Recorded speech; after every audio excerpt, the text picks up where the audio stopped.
All right, good morning, everyone. My name is Joaquin Esquivel, Chair of the State Water Resources Control Board. Today is Wednesday, January 28th. It is 9:02 a.m., and I'd like to call this hearing to order. We're here starting the first day of a three-day hearing on the Bay Delta Plan. I'm joined this morning by Vice Chair Doreen Diadamo, Board Member Sean McGuire, Board Member Laurel Firestone, and Board Member Nicole Morgan. This is a hybrid meeting with both in-person and web components. If you're viewing us through our traditional webcast, you're either viewing on the Cal EPA website or the YouTube Live website. But if you intend on commenting on today's hearing, you need to be on the Zoom platform. There is a link and instructions on how to do so at the top of the notice.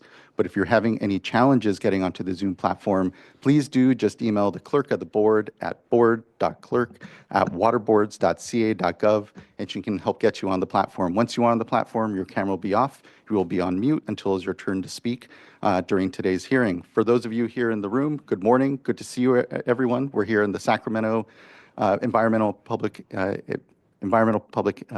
Protection Agency building. A few announcements for us here as well. Please do observe the exits. If we happen to have an emergency, we'll calmly file out to Cesar Chavez Plaza and await further direction.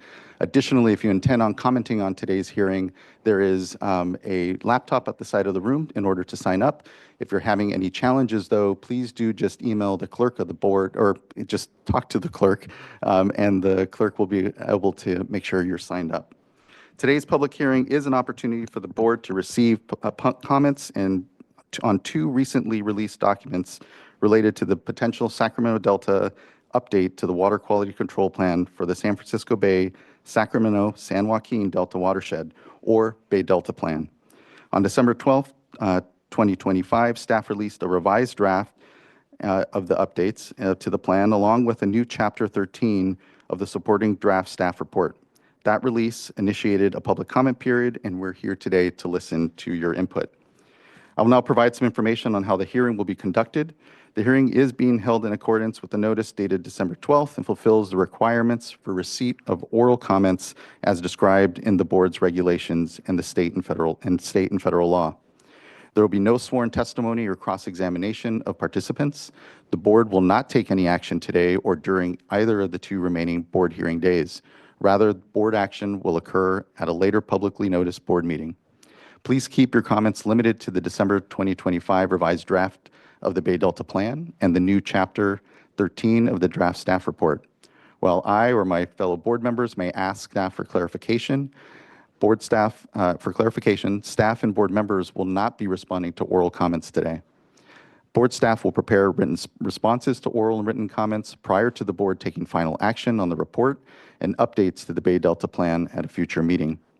Finally, folks may feel inclined to comment on how the Bay Delta Plan updates will interact with specific water right applications or change petition projects that are part of a pending State Water Board water right hearing process. Those projects are subject to a prohibition on ex parte or off-the-record communications, and the board may not discuss those projects outside of their respective proceedings.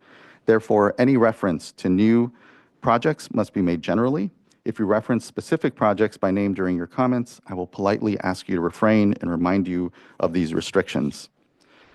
Just a quick overview of the agenda. Today's order of proceedings will begin with any opening remarks that my fellow board members would like to make.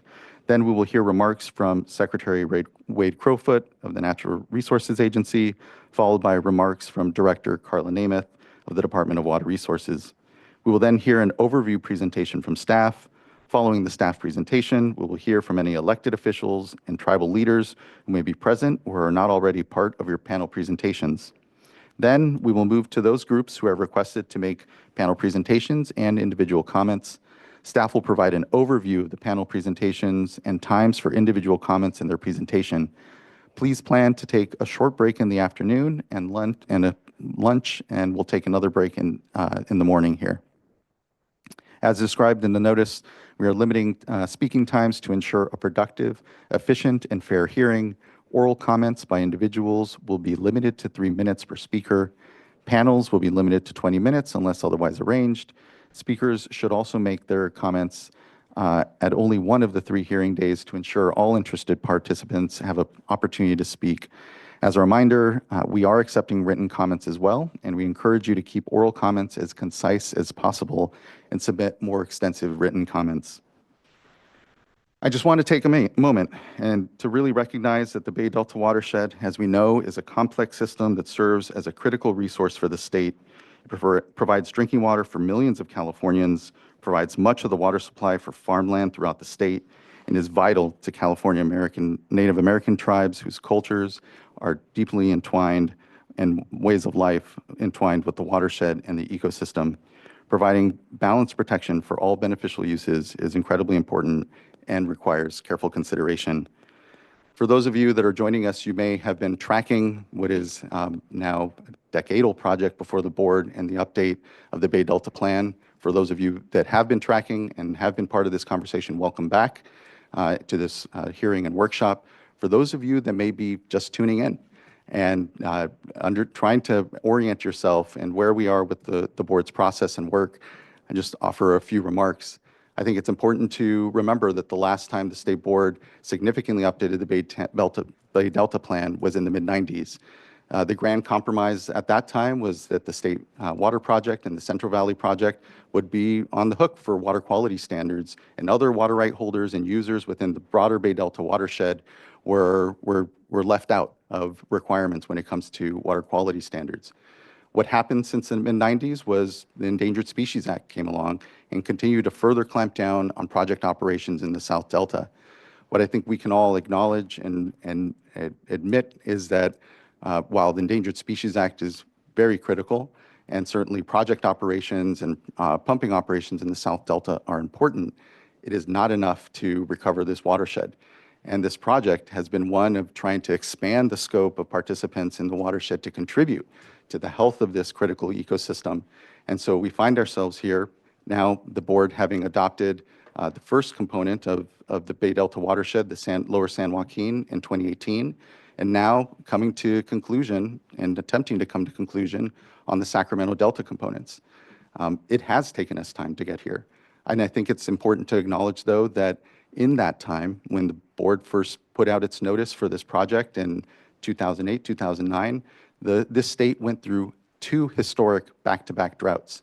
And I think only further emphasize the need to bring ourselves into a modern regulatory regime when it comes to protection of beneficial uses within the Bay Delta, where, yes, the Endangered Species Act is an important component out there, but the broader needs here are evident, and the need in this century to move to, again, a modern regulatory approach is incredibly needed. So thank you all for the efforts that I know have gone in to help the board complete this update.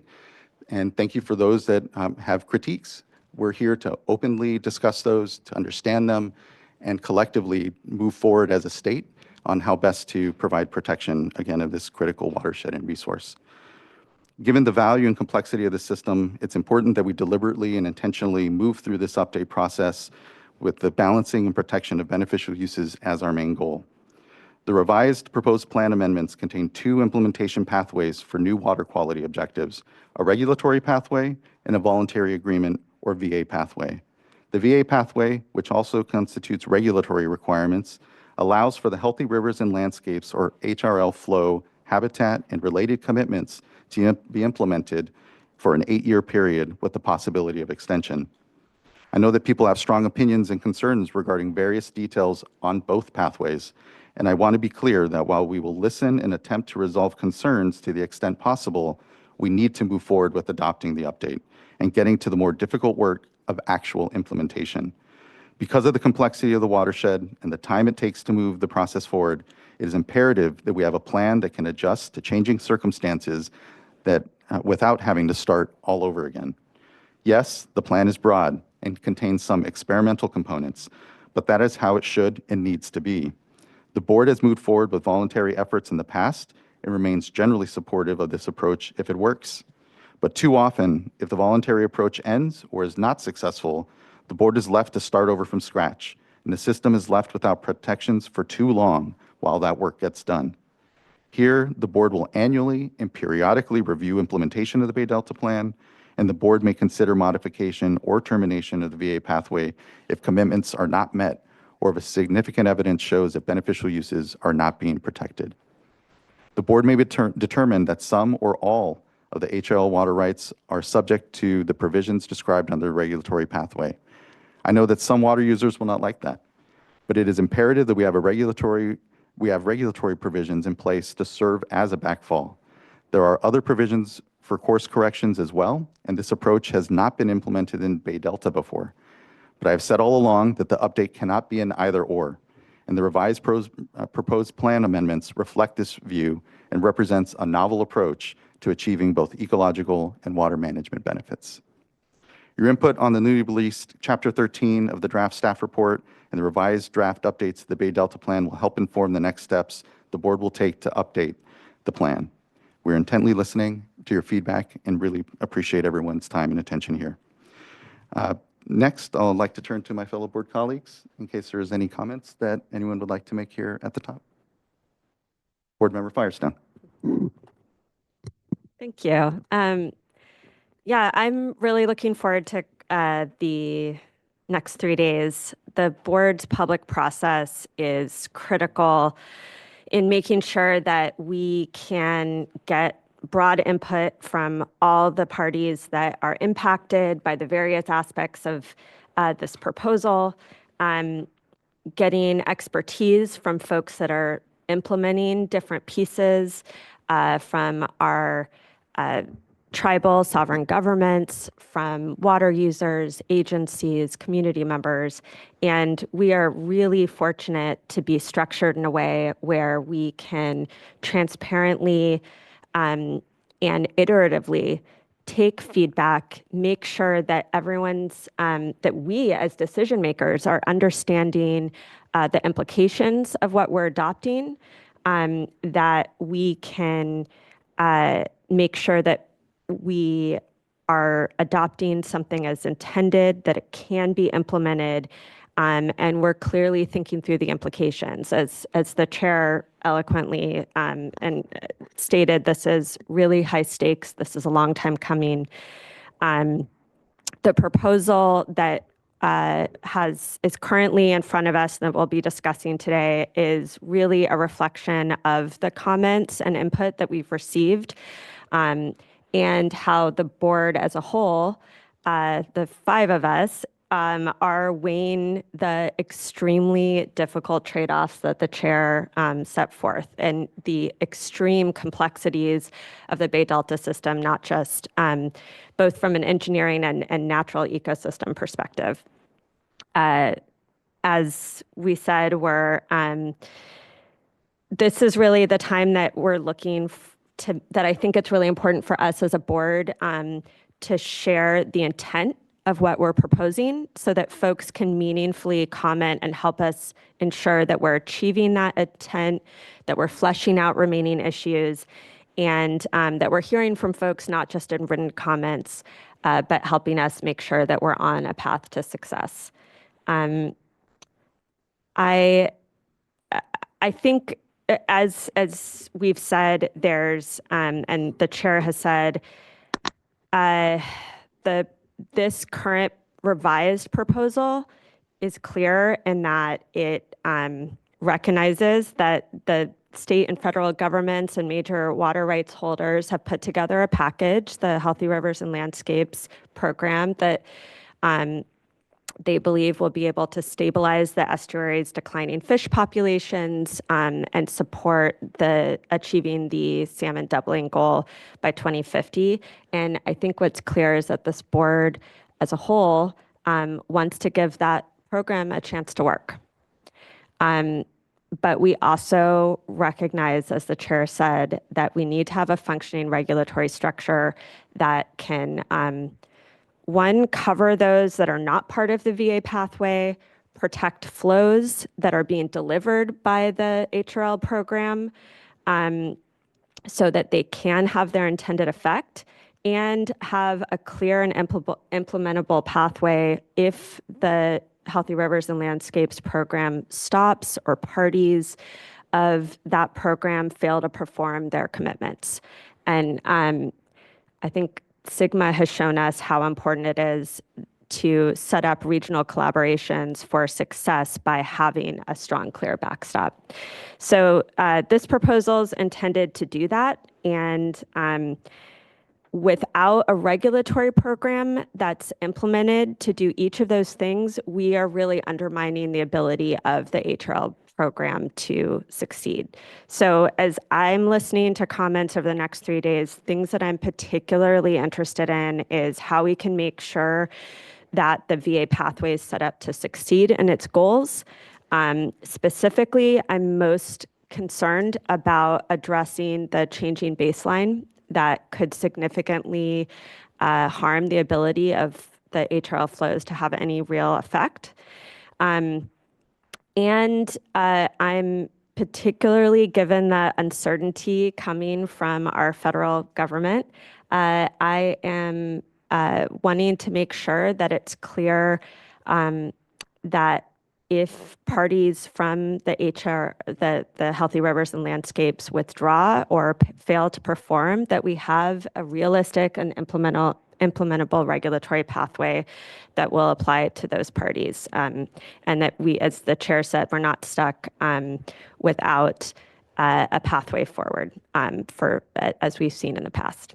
So really appreciate everyone's time over the next 3 days and look forward to hearing how we can be successful in this critical effort. Thank you very much, Board Member. Appreciate those words. Next, I'd like to call up Secretary Wade Crowfoot. Good morning, Secretary. Thank you for joining us. It's good to see you here. Well, thanks so much, and thanks for letting me kick off your 3-day hearing today. First of all, just huge thanks for all the work that you do that has nothing to do with the topic we discussed today. My favorite news to read over the last several years is all of the progress that SAFER is making, your program to ensure clean and safe drinking water across the state. I pinged you, Chair, last week when I was delighted to read about the success with the Allensworth community in Tulare County. So just huge kudos to your staff and to all the partnerships that are delivering clean and safe drinking water. Perhaps one of the most important accomplishments across the state over the last decade that really doesn't get the attention that it deserves. Also, thank you for your steadfastness updating the Bay Delta Plan, decades in the making. This is poised to happen under your watch, and I know, Governor Newsom, and we are all really proud of your piloting this complicated, careful process to its conclusion, because our nature and our people desperately need it. It's been a journey over the last several years, 7+ years that we've been working towards this effort and parallel pathway. I got involved with the development of the so-called voluntary agreements probably the first week that I was in this role, and even before in my capacity working for an NGO. And it's been a journey. You know, the effort was called the voluntary agreements initially because it was a set of groups coming together in a voluntary way to identify a pathway to meet the state's legal obligations in a way that could work for everybody. It has since been renamed, as you know, Healthy Rivers and Landscapes for a couple of reasons. One, so we can explain what our vision is of building truly healthy river systems and landscapes. And two, because there's really nothing voluntary about this program of implementation. It's detailed, it's science-based, and it's outcomes-focused. And I appreciate the comments that the member Firestone made and Chair, you made about the importance of the regulatory framework along with Healthy Rivers and Landscapes. We support that. It's important. As you point out, it shouldn't be an either or, it's a both and. Those parties that are not participating in Healthy Rivers and Landscapes should be under the regulatory construct that the board has set forward. And there needs to be accountability on agencies like mine implementing the actions within Healthy Rivers and Landscapes. And if we're not meeting those actions or those outcomes, there needs to be clearly another pathway, and it's not back to the starting point. So appreciate the important point you make there. Look, what gets me up in the morning and why I've done a really challenging job for the last 7 years is my passion for helping people and nature thrive together. At the end of the day, we face an uncertain future in California.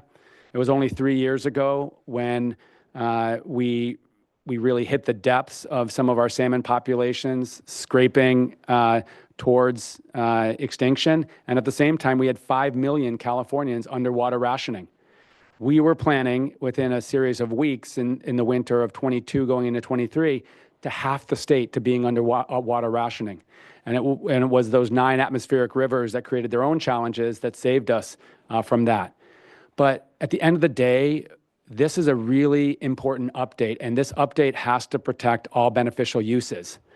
I am passionate that this is the pathway to recover fish, and all of the people, tribes, fishermen, all of us who rely on those fisheries. I also think it's the most effective way to protect the beneficial uses, which is the majority of Californians that rely on water supply that comes through these river systems. Why? Really four reasons that I just want to set forth. It's holistic. Yes, we need to restore flows. We know that fish and aquatic species need more flows than have historically run through our rivers and the Delta. But nobody would argue that we also need to restore habitat. We've lost upwards of 95% of spawning and rearing habitat for these fish. We need to expand habitat.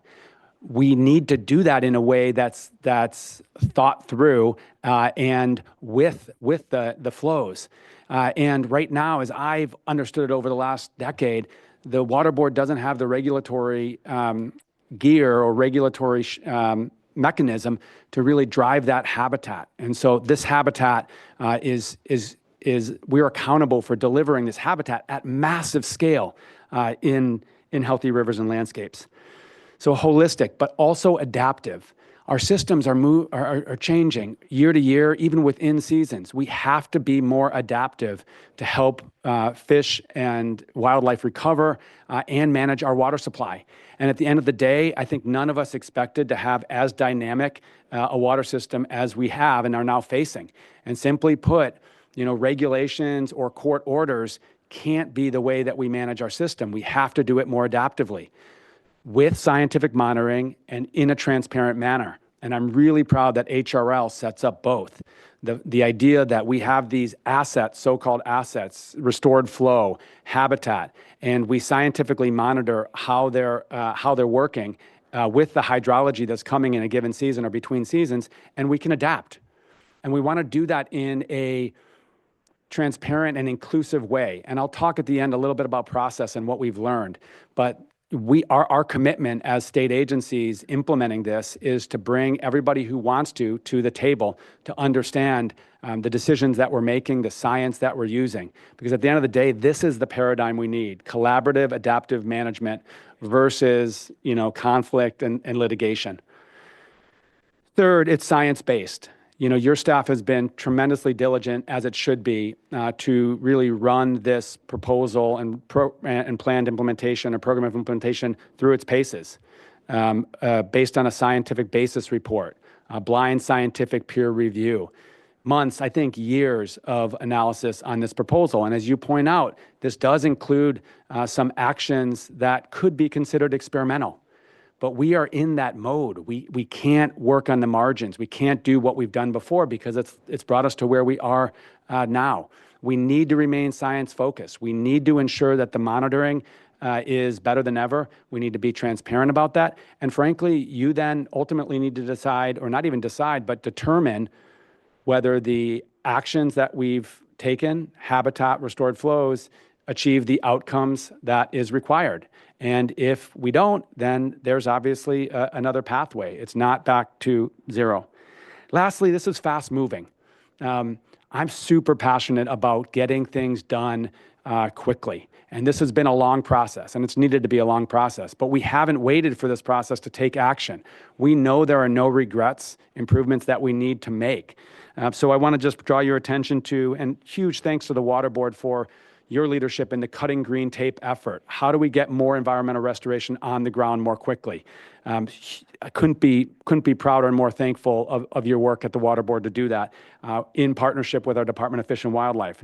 But we've got Prospect Island project in Solano County, 1,600 acres of restoration that is all about fish recovery, salmon smelt recovery. A portion of that wouldn't happen without this plan that's been developed through HRL. The Lower Elkhorn Basin Slough setback project, I should say.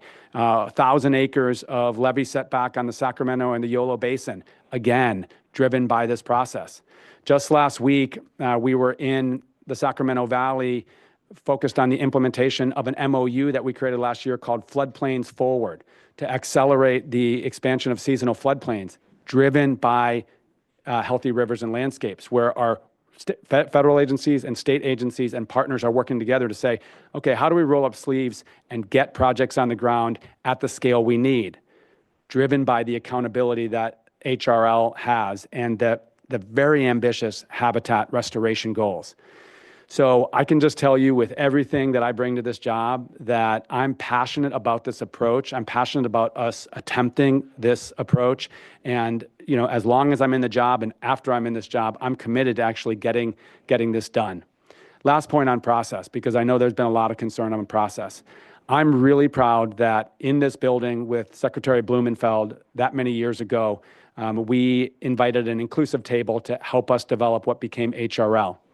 And it was a long, complicated, and at times rocky process. I was proud that conservation groups were invited to the table, and I also understood and respected their choice when they stepped away because they didn't feel like it was headed in a place that they could support. But I want to be clear, this has always been meant to be an inclusive process. We've also been on a journey with tribal governments and sovereign tribes. I'm very proud of our government-to-government consultation and all that we're doing at our agency to partner and to support the leadership of tribes. But candidly, our government-to-government consultation process and policy, 7 years ago was not what it is today. So I am glad that in the last 2 to 3 years, there have been much more proactive outreach with tribal governments and communities. And my commitment to you publicly is that if this moves forward, everything we implement within the Healthy Rivers and Landscapes part of the Bay Delta Plan will have a very high standard of government-to-government consultation with California tribes. So huge thanks for all the work that you and importantly your staff has done in coming years, and appreciate your consideration of this draft proposal. Thank you, Secretary, for those words, the support, the continued leadership. I agree that we are in an exciting time where we're really, I feel, ready to take a step into this modern approach to how we're going to manage the Bay Delta. I think, for me, what gives me hope as well is that, when it comes to the MOU that was signed with the water users, it agrees that there's a program of, there's an implementation methodology that needs to be developed. Putting water into the system but protecting it as outflow is something we have never done as a state. And it's because we've had a light touch on the water rights side. We've neglected water rights administration for decades. And I think what this helps usher in with agreement from water users is that we need to implement the water rights system. We need to be able to protect blocks of water. We need to move into a time here that California has long needed to if we're going to really start to not just see the water rights system as sort of a problem to overcome, but as a central tool to be able to achieve the needs of the watershed when it comes to bringing in water right holders, protecting senior water rights in the system, but importantly also ensuring that there's basic protections for the ecosystem. So just thank you. Thank you for your leadership in helping bring us to this moment. We still have a good amount of work to do this year before this comes to final consideration before the board, but I feel a narrowing and a responsiveness that I'm just, again, appreciative of. So thank you, Secretary. Thank you for your continued leadership in this. It means a lot. Thank you. Thank you. Just seeing if there's anything from the board comments, and if not, I'd be glad to hear now from Carla Namath, Director of the Department of Water Resources. Good to see you. Good to see you all. Thank you, Chair Esquivel and members of the board, Vice Chair Diadamo. It's good to be here. We've been at it a long time together, marking our progress, and I share in your satisfaction of narrowing of issues. It's been a big job, and I want to just offer my sincere thanks to you all and the board staff who have been working so intensely on this for so long. Picking up a little bit on what the secretary said, I don't want to be redundant. Maybe I'll just say, I agree. I associate myself with those comments. But, for me, who's a little bit closer to the water user side, I think one of the things that is most important from my perspective is a sense of shared responsibility among water users. And that is really what the Healthy Rivers and Landscapes is about. I think to a person, this DWR director included, I know a lot more about other water users and what they're concerned about, what they believe about their systems and how their systems operate than I definitely did at the beginning. And it's a complicated system. And so instead of throwing up our hands at the complications, it really is a testament to everybody's dedication to improving our system is to get in there and understand it. We have a few arguments on the water user side, just a few. And really this opportunity to understand how these systems operate, help us I think dispel some of the mythology. Everybody thinks the next person over has it better. And that's the dynamic that we live in. So all of the effort to date, and I think also excitingly, the effort that it's going to take to implement this is something that the department is very eager to pursue. I want to start on something that may feel like a degree of tangent, although I did hear Board Member Firestone's comments, and I think this is responsive to that, and I think those are important comments that you are raising, Board Member Firestone. And it's important to me to do maybe a little bit more than I traditionally do with a PowerPoint to really talk about what we just experienced with this first flush and our under California ESA permit, our permit amendment to enable the department to make these certain real-time assessments. We care very much about how we understand pumping operations and the rules and regulations that guide those pumping operations and how they relate. They're not the same as, but they do relate to separate regulations that you all are responsible for. So even heading into this in December, that was very much on our mind. How do all these pieces work together? And so I think this is an important presentation because we have to understand each other better. We keep talking about moving water when it's wet so that we can leave more in the system when it's dry. We talk about affordability. We talk about safe and clean drinking water. All these pieces come together around these issues. And this really does give us an opportunity to describe the process that the department went through with our colleagues at the Department of Fish and Wildlife, the things that we were considering, what was happening in real time in the system, and then our process to keep you all up to date, which will be part and parcel to how we work through the implementation of HRL. So I do have a set of slides. And so this first slide is a beauty, and it's a beauty because it's the YOLO Big Notch, which was a long time in the making. So that's some drone footage of operations this year. And what's important about that is it provides a real significant scale of floodplain habitat. This project is something that has been a requirement of the projects for a while. It's not part of HRL, but I consider it a sort of a proof point, if you will. And what has been so great about starting to activate this floodplain in this particular year is we've had a couple of really wet years, and we're starting to see better salmon numbers, which is great. And that's exactly the time to lean in, not step back and say, okay, the problem's resolved. We know California is going to be back in drought.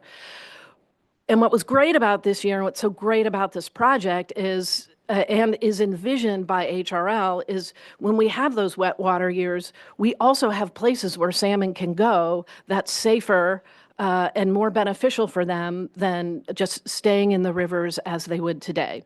And so that is one of the things I think about this particular year, is it really does demonstrate these opportunities and how valuable these opportunities are for us to do more than be talking about it, but actually activating our systems. So I wanted to start with that, because if you haven't been out there, it's a beautiful spot, and call the department and we can take you out there and you can take a look at how that's, what it looks like. And I don't know if we're going to get much more of this year, unfortunately, but hope springs eternal in California water management, which I think takes me to the next slide.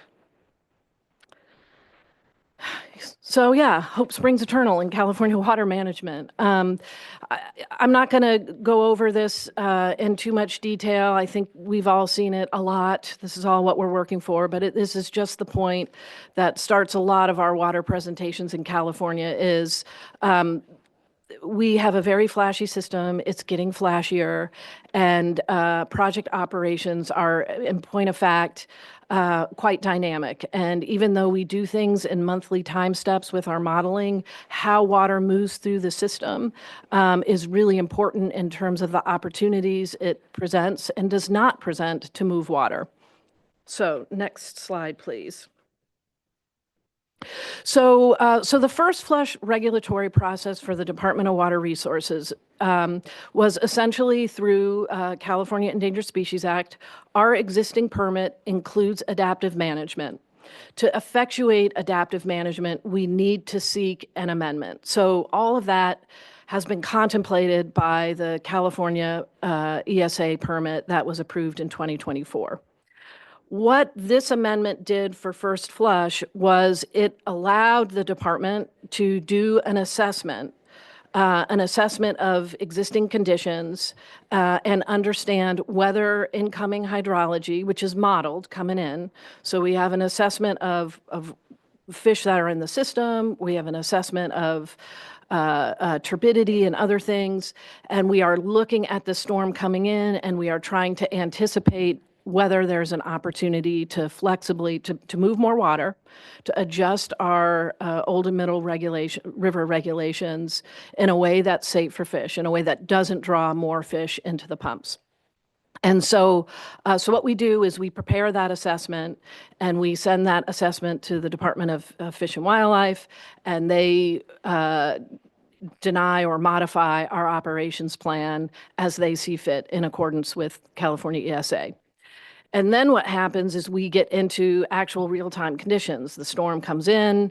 This one was pretty interesting because we saw higher flows on the San Joaquin, I think, than we had been anticipating a few weeks out for a whole bunch of reasons. And of course, the San Joaquin hydraulically changes some of the conditions in the South Delta, and that became part of what we were managing to and with in this particular first flush event. So this is our general process, and then we kick into implementation. I do want to say, maybe before I move on from this slide, is that when we do our assessment as a department, we do look at increased pumping and potential changes in overall outflow. We make it, that's part of our assessment to the Department of Fish and Wildlife. It's a separate assessment from the things that you all are considering. It's based on the specific species, et cetera. But we do go into it with an understanding of the relationship between pumping flexibility and outflow conditions. So next slide, please. Just in a run-up to what's happening in the State Water Project before we see this hydrology on the horizon, we were operating to D1641. Our exports were fluctuating with delta outflows. And then we saw this storm arrive December 22nd.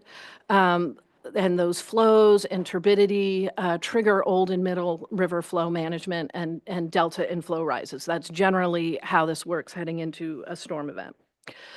So what we ended up doing on the next slide So what we looked at was anticipation of heavy precipitation December 24th through the 29th. In that moment, what we were doing was we were preparing an assessment for the Department of Fish and Wildlife to take a look at. So we were looking at turbidity bridge, the potential for larval smelt entrainment, and we proposed these adjustments. These adjustments were already within the bounds of the incidental take permit, which enabled us to, we do modeling that, deals with very specific conditions, but as a general proposition, the overall modeling that supports the incidental take permit, that was already completed as part of the incidental take permit, which is important because the take permit anticipated activating adaptive management through the duration of the permit. So next slide, please. So we took a look at the distribution of species, smelt, longfin, winter run, and spring run Chinook. We analyzed those impacts. We used particle tracking models, entrainment models, something called routing probability data, so where we think the fish are going to go, and survival models. And the result of that assessment was there were few species actually present in the Delta at that time. We had no loss at the State Water Project or the Central Valley Project at that time. And high flows, particularly the ones we started to see off the San Joaquin River, presented minimal risk for fish entrainment. And so that was our assessment, and that was the scientific underpinning of the department seeking the flexibility. So what was that flexibility? Next slide, please. So what we did, so we have in our permit what we call the default operations. So if the assessment turned out differently, we, in all likelihood, would not have pursued additional flexibility. Our default operations are negative 2,000 OMR. So our proposal was DWR would operate no more negative than negative 3,500 starting on 12/25, unless we saw the San Joaquin River, their flows exceed 10,000 CFS. So that's what I was talking about. This had a dimension of high San Joaquin flows that hydraulically, I'd say mitigate or mute, if you will, the interaction between old and middle river negativity and risk of entrainment. So what we said was, if those flows exceeded 10,000 CFS off the San Joaquin, then we could go up to negative 5 OMR, unless we started to see salvage of winter run or spring run occurring at the pumps. So for week 2, our proposal was, because we were riding the hydrology, we're riding this curve that's coming into the system. When those Q West flows dropped below 10,000 CFS, then we would turn pumping back down. So that was the general flex that we were pursuing in that time period. Next slide, please. So what happened?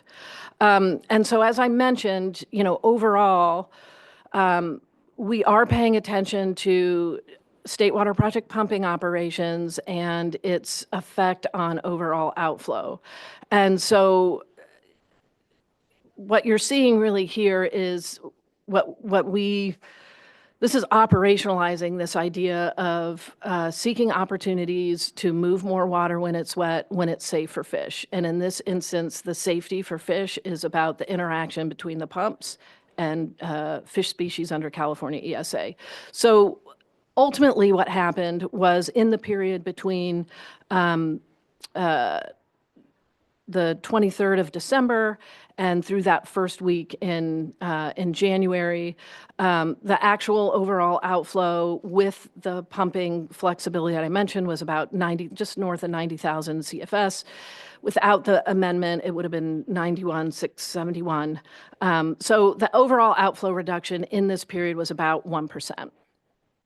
So next slide, please. So this slide is a little bit busy, but I think it's really important because it gives, I think, shines a greater light on our operators of the project, and when we see the potential for flexibility, how we operate the project to accommodate that.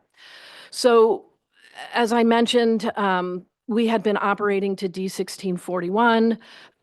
We had which enabled us to be operating at a much higher negative OMR until we actually triggered first flush. And so what you're seeing there, what would have happened, the green line is what would have happened if we had not pursued the amendment, assessment, and more flexible operations. So what you see there is the department doing what we are allowed to do under the law, which is to operate at 8,000 right up until, and that's that sort of cliff, right up until we hit that trigger. And then we essentially move from -8 to about -2. And then we're kind of working across the bottom there on that green line. Because we were focused on species presence and we understood that when you allow flows to be a little bit more negative, you run a risk of entrainment. We wanted to mitigate the risk of entrainment as early as we could. So we took an early action and started essentially ramping down. And we ultimately ended up at -3,500 on day one of our action. We started moving down from -8 to -5 to -35. And in that moment, you can see the projects are, based on the baseline, we are leaving water in the system.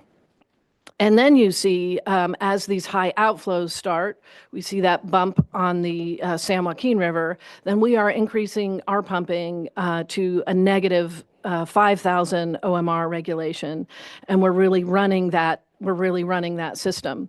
What started to happen, and this is where it gets dynamic, and I said, we do the assessment, we do an operation that we think works with that assessment, DFW approves that, and then we're operating, right? And we are operating in known triggers if we start to catch fish.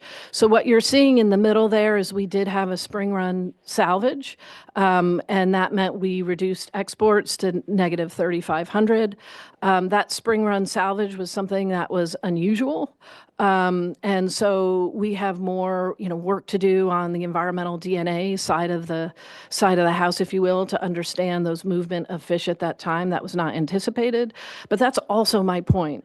Our system is dynamic. Things happen that we don't anticipate, and we need to have, rules and ways of responding to those things in real time. So, so essentially, this chart shows the adjustment in our operating curve, both how adjustments in OMR regulations relate to volumes of water that the department was able to move during this first flush. So what you essentially see from here is that the department, our modeling is showing we probably got about 15,000 acre-feet of additional exports in this time frame. So next slide, please. So in that period, our exports totaled 107,000 acre-feet. About 15,000 was the result of the ITP amendment, and the estimated change in delta outflow was about 1%. So again, the process of operating in real time is to see the hydrology coming in, do an assessment of species, talk with DFW. In the context of that assessment, we have a sense of outflow. I just want to emphasize it's separate from, considerations that you all are making, but we very much want to be transparent about, how we take a look at it and how we track it during real-time operations. And so this was our outcome of our first flush adjustment this year. So I thank you for allowing me to go into that kind of nitty-gritty detail, because I think it's important. I think it's important when there's a lot of angst and a lot of people talking past each other. I think it's a natural human instinct to want to manage to a worst case scenario. But this is why the department was comfortable in December when we started seeing things set up, taking this action, working with DFW, exercising adaptive management in our CISA permit. And I know you all have lots of things to discuss about where you all are headed with the Water Quality Control Plan and HRL, and I really understood this to be something that was definitely in the background, if not in the foreground, around credibility of the department, our genuineness in meeting our commitments under HRL. And that's why I wanted to come and personally, deliver something that was a little more detailed than I traditionally do. So I do thank you for your time and attention. I'm happy to answer questions as I can. Certainly from a policy perspective, my technical expertise is pretty modest, but I know if you have other specific questions, we can get the right DWR operators and biologists talking to you or your staff. So thank you very much. Thank you as well, Director Namath. Really appreciate the information here. To your point, the transparency. I think it's indicative, this discussion and the detail is indicative of the system that we're moving toward, which is a lot more opportunity and understanding here before the board and collectively as a state and between water users and importantly communities, getting a better sense of what's happening in the system, what is because of ESA restrictions, but importantly, how as a whole, this watershed is being better, ultimately managed in a way that is, again, holistic and knows that we have a lot of complexities within the system. But I think the more information that we have out there, the better we can all collectively, hopefully, continue to build trust in the way that the system is being managed and the way we're looking to manage it into the future. So thank you. Thank you. Looking to fellow board colleagues, if there's any questions off the bat. I know we will certainly have further conversation about what it means in the context of the added flows that are being proposed in the Healthy Rivers and Landscapes proposal. But this was, again, very helpful to really unpack. So thank you, Director. Vice Chair.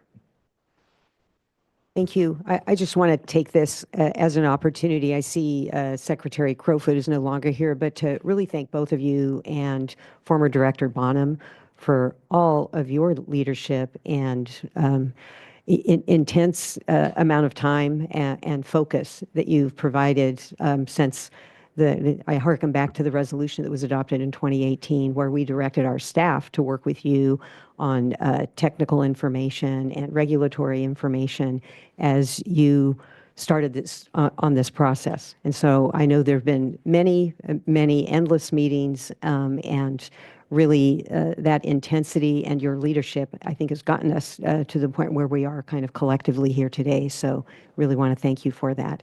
And then as to the presentation, really helpful.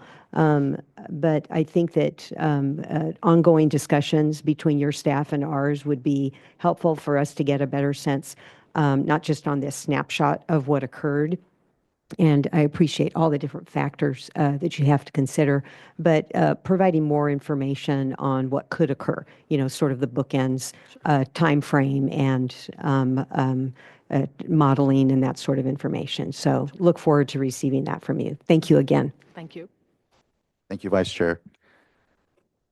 Seeing no further comment at this time. Thank you, Director. Thank Look you. forward to what I know will be a lot further discussion. So thank you. Thank you. All right.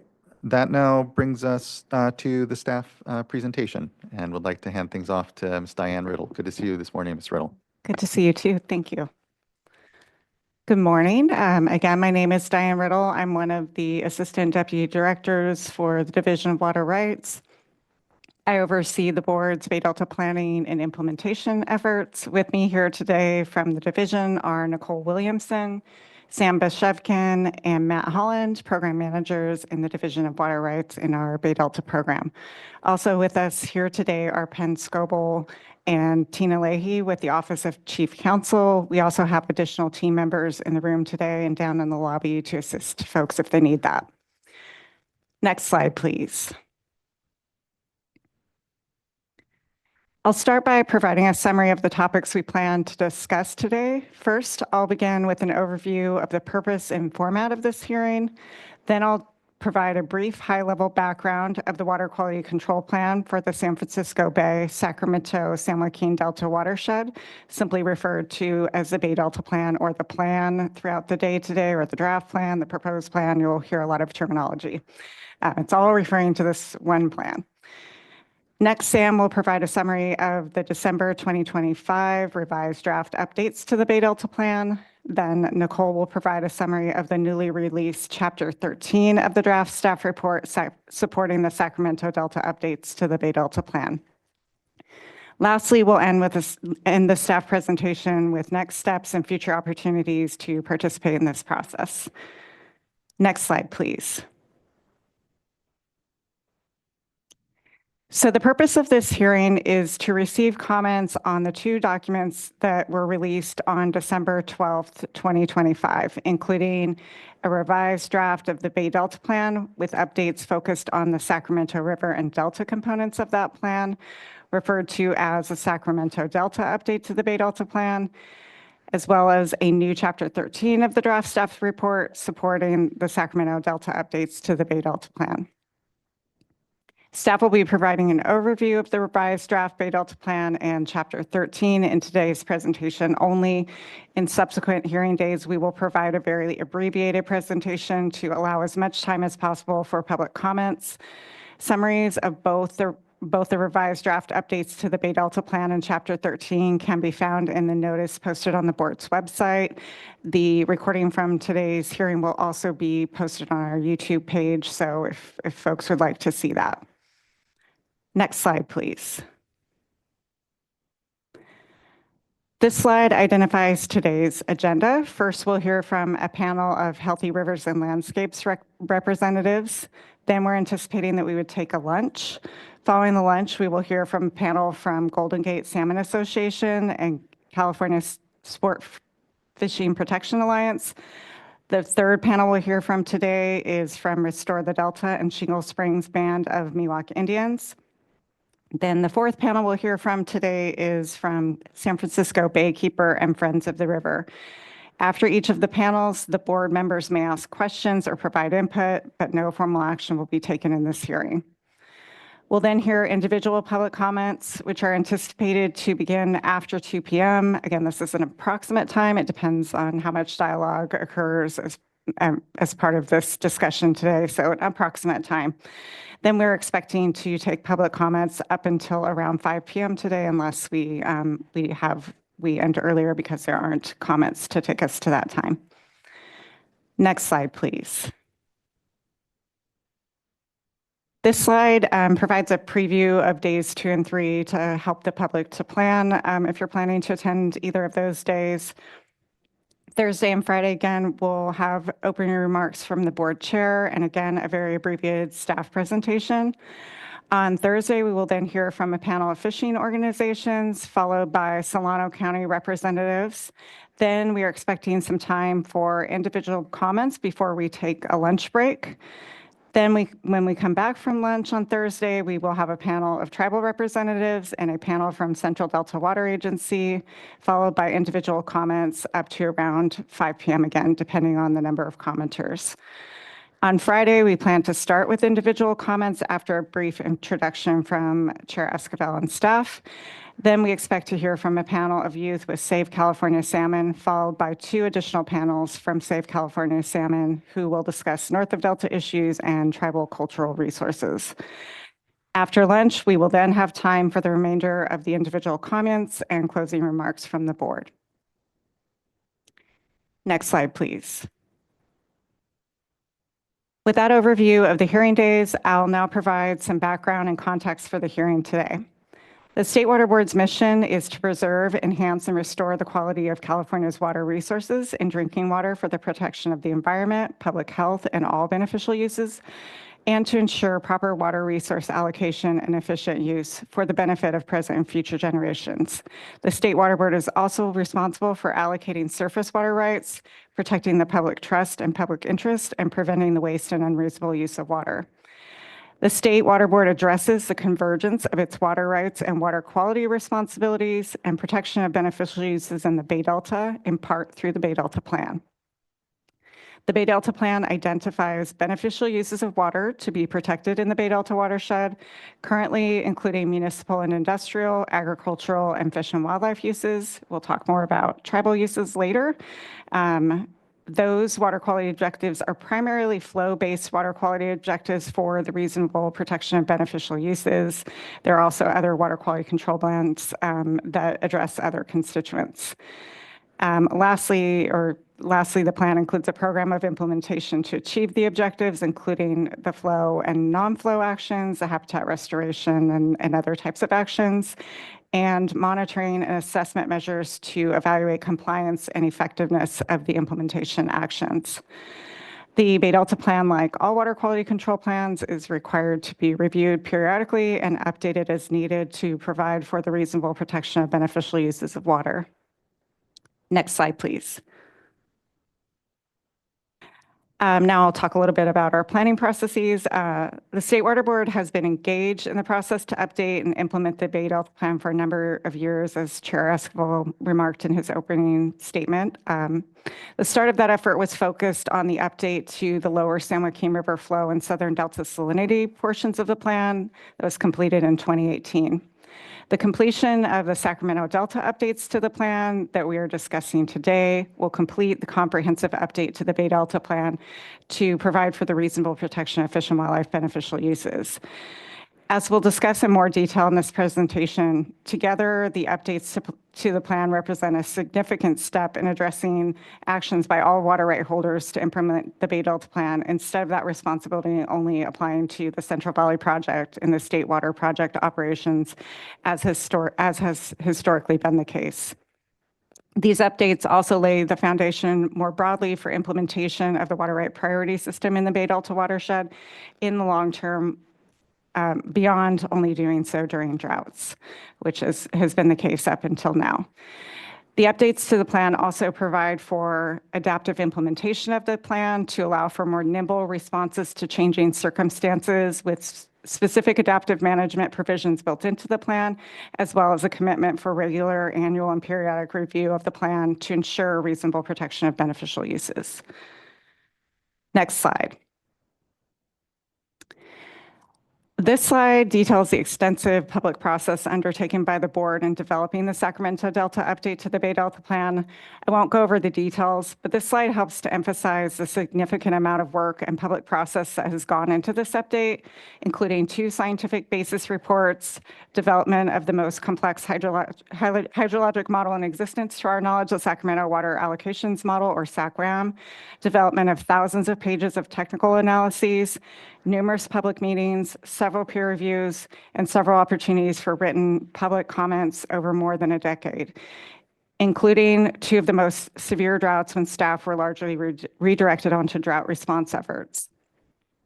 Since the conclusion of the most recent drought, the board's efforts to develop updates to the Bay Delta Plan and receive input from interested parties included board informational items, workshops, listening sessions, a series of 11 working meetings, board hearings, and numerous public comment periods. In addition to the items listed on this slide, board staff have engaged in additional group and one-on-one meetings with interested parties to answer questions, provide clarification, and receive input on the planning process. All of the public engagement we've received to date has been critical to the board's decision-making processes and has been considered in the development of the draft documents released in December. Next slide, please. This slide provides a timeline of the most recent actions to update the Bay Delta Plan relevant to today's hearing. In September of 2023, the State Water Board released for public review and comment a draft staff report documenting the potential environmental and economic effects of different possible alternatives for updating the Bay Delta Plan, including regulatory provisions and voluntary agreement provisions, or VAs, proposed by water users and state and federal agencies, and later referred to as the Healthy Rivers and Landscapes proposal, as we discussed earlier, and for shorthand, we use HRL. The State Water Board also held a multi-day public hearing to receive comments on that report. That report, again, identified options the board was considering. It didn't yet identify all of the options that the board was proposing to move forward with. The public comments that the board received on the draft staff report helped inform a draft Bay Delta plan that was released for public review and comment in October of 2024 that included possible options for voluntary agreements and regulatory provisions that were described in the 2023 draft staff report. But again, we did not have a final decision on all of those actions. Following public comments on the October 2024 draft Bay Delta plan, board staff released a revised draft plan for public review and comment in July of 2025. The July 2025 revised draft plan included proposed changes to the October 2024 draft based on public comments, including a proposal to move forward with both a regulatory pathway and a voluntary agreement pathway to implement the HRL flow, habitat, and other commitments. The comment period for the July 2025 revised draft plan was put on hold to coordinate the public comment process with the limited recirculation of the staff report components, providing additional time to review the plan provisions and to see the analyses that were included in Chapter 13 that we'll be talking about today. On December 12th, a revised draft plan was released along with a new Chapter 13 of the draft staff report for public comment. The December revised draft plan includes minor revisions to the July revised draft plan, but for the most part is consistent with the version that was released in July. Chapter 13 includes analyses of the revised proposed plan amendments described in that draft plan. We'll describe the revised draft plan in Chapter 13 in more detail throughout this presentation. Next slide, please. As I mentioned on the previous slide, the comment period for the July 2025 revised draft plan was put on hold to make minor revisions to the draft plan and to coordinate the public review and comment process with the release of Chapter 13 as a limited recirculation of the draft staff report. Public comments on the revised draft plan can now be informed by the additional analyses provided in Chapter 13. Please note that the board is not accepting further comments on the remainder of the draft staff report that was released in 2023. The responses to comments on the 2023 draft staff report in Chapter 13 will be provided together with the release of the final staff report to ensure responses are comprehensive. To be clear, what we're seeking comment on is, again, that December 2025 revised draft plan and Chapter 13. So we'll talk more about how we'd appreciate receiving input on those. Next slide. As Sam will discuss in more detail, the revised draft plan includes a regulatory pathway and a VA pathway to implement the HRL flow and habitat commitments. Both pathways would have regulatory effect upon plan adoption. The VA pathway incorporates HRL commitments and would apply to HRL water rights identified in Appendix B1 of the revised draft plan. The regulatory pathway would apply to other water rights as well as HRL water rights in the event that the VA pathway is discontinued for individual members of the HRL or the HRL altogether. Other updates to the revised draft plan include the incorporation and designation of tribal beneficial uses, refinements to water quality objectives in the program of implementation, as well as updated flow and habitat accounting for the VA pathway. These updates will be further discussed in the subsequent slides. Next slide, please. As Nicole will discuss in more detail later, Chapter 13, titled Revised Proposed Plan Amendments, includes an updated project description for the updates to the Bay Delta Plan and synthesizes and builds upon previous analyses presented in the 2023 draft staff report. Chapter 13 provides updated environmental and economic analyses in support of the revised proposed plan amendments. Together, Chapter 13 and the revised draft Bay Delta Plan identify the specific actions from the alternatives previously analyzed in the draft staff report from 2023 and described in previous drafts of the Bay Delta Plan that are moving forward for board consideration. Previous comments received on the 2023 draft staff report were considered while developing Chapter 13. With that introduction, I'll turn it over to Sam to discuss the December 2025 draft updates to the Bay Delta Plan in more detail. Thank you, Ms. Riddle. Thank you, Diane. Next slide, please. Next slide. First, we'll start with tribal beneficial uses and the tribal-specific provisions contained within the plan. Next slide. In 2017, the State Water Board established and defined tribal and subsistence fishing beneficial uses. These beneficial uses were developed in collaboration with California Native American tribes and the public and consist of two beneficial uses unique to tribes: tribal tradition and culture, or COL, and tribal subsistence fishing, TSUB, as well as a third beneficial use for subsistence fishing by other individuals or cultures, subsistence fishing, or SUB. Consistent with previous drafts of the plan, the December revised draft Bay Delta Plan incorporates these tribal and subsistence fishing beneficial uses, or TBUs, as they relate to the reasonable protection of fish and wildlife. The December revised draft Bay Delta Plan also designates coal in the Bay Delta Plan, consistent with the July 2025 revised draft plan. The designation of coal within the Bay Delta watershed is based on substantial evidence provided to the State Water Board through tribal outreach and engagement efforts. The coal designation recognizes the centrality that vital fish populations and aquatic life have for cultural, spiritual, ceremonial, and traditional rites and lifeways. The coal beneficial use designation is specifically responsive to tribal input expressing the cultural significance of salmon, which also defines the applicable extent of the Bay Delta Plan, and anadromous fish species to tribal culture through the presence and role of salmon in origin stories as a centerpiece in traditional ceremonies and traditional belief systems. The T-sub and sub beneficial uses relate primarily to risks to human health from the consumption of non-commercial fish or shellfish at higher rates than coal. In contrast with coal, T-sub and sub are more specific and refined use categories that require additional facts regarding timing, frequency, and duration of specific consumption patterns to determine potential exposure routes and rates on water body segments. As such, it is appropriate for designation of individual stream segments for T-sub and sub beneficial uses to occur on a case-by-case basis by the regional water quality control boards rather than through the current process to update the Bay Delta Plan that is focused on the reasonable protection of fish and wildlife. Next slide.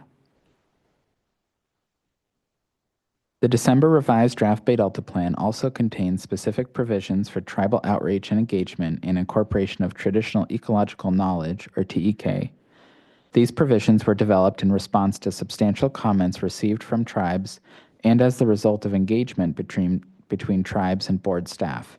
The specific text of these provisions in the December 2025 revised draft plan is unchanged from the July 2025 revised draft. Changes from previous drafts include minor revisions to the VA pathway tribal engagement requirements since the 2024 draft plan. The revised draft Bay Delta Plan proposes that the State Water Board develop and regularly update a tribal engagement plan in coordination with California Native American tribes. The tribal engagement plan would inform consultation, outreach, and engagement efforts to incorporate tribal knowledge and perspectives into the board's processes to update and implement the Bay Delta Plan. The revised draft plan also identifies that the State Water Board will hold annual tribal listening sessions and more regular engagement opportunities outside of formal processes to receive input from tribes on the Bay Delta Plan update and implementation processes. The revised draft Bay Delta Plan also includes provisions for incorporating TEK into the board's Bay Delta planning and implementation processes. Any use of TEK would follow the CARE principles for Indigenous data governance, where CARE stands for collective benefit, authority to control, responsibility, and ethics. The revised draft plan proposes that the State Water Board will form a Bay Delta Tribal Advisory Group in coordination with tribes to provide input to the board on its Bay Delta Plan update and implementation efforts. The meeting frequency and membership of the Bay Delta Tribal Advisory Group would be determined by its members.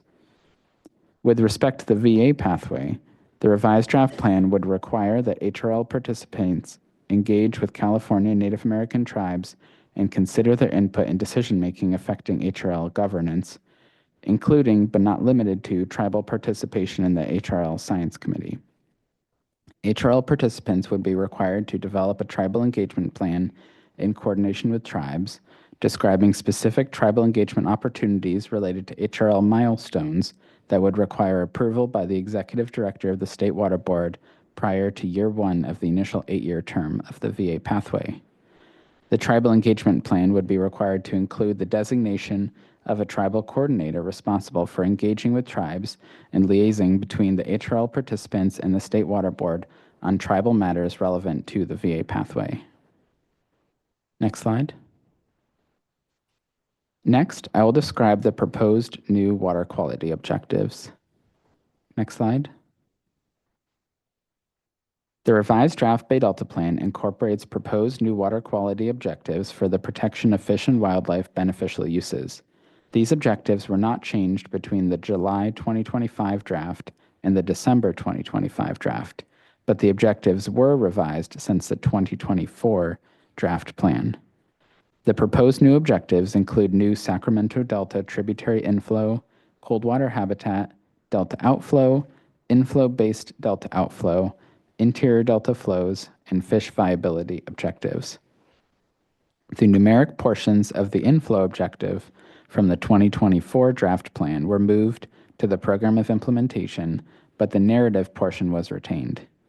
Other, more minor edits were also made to the objectives from the 2024 draft.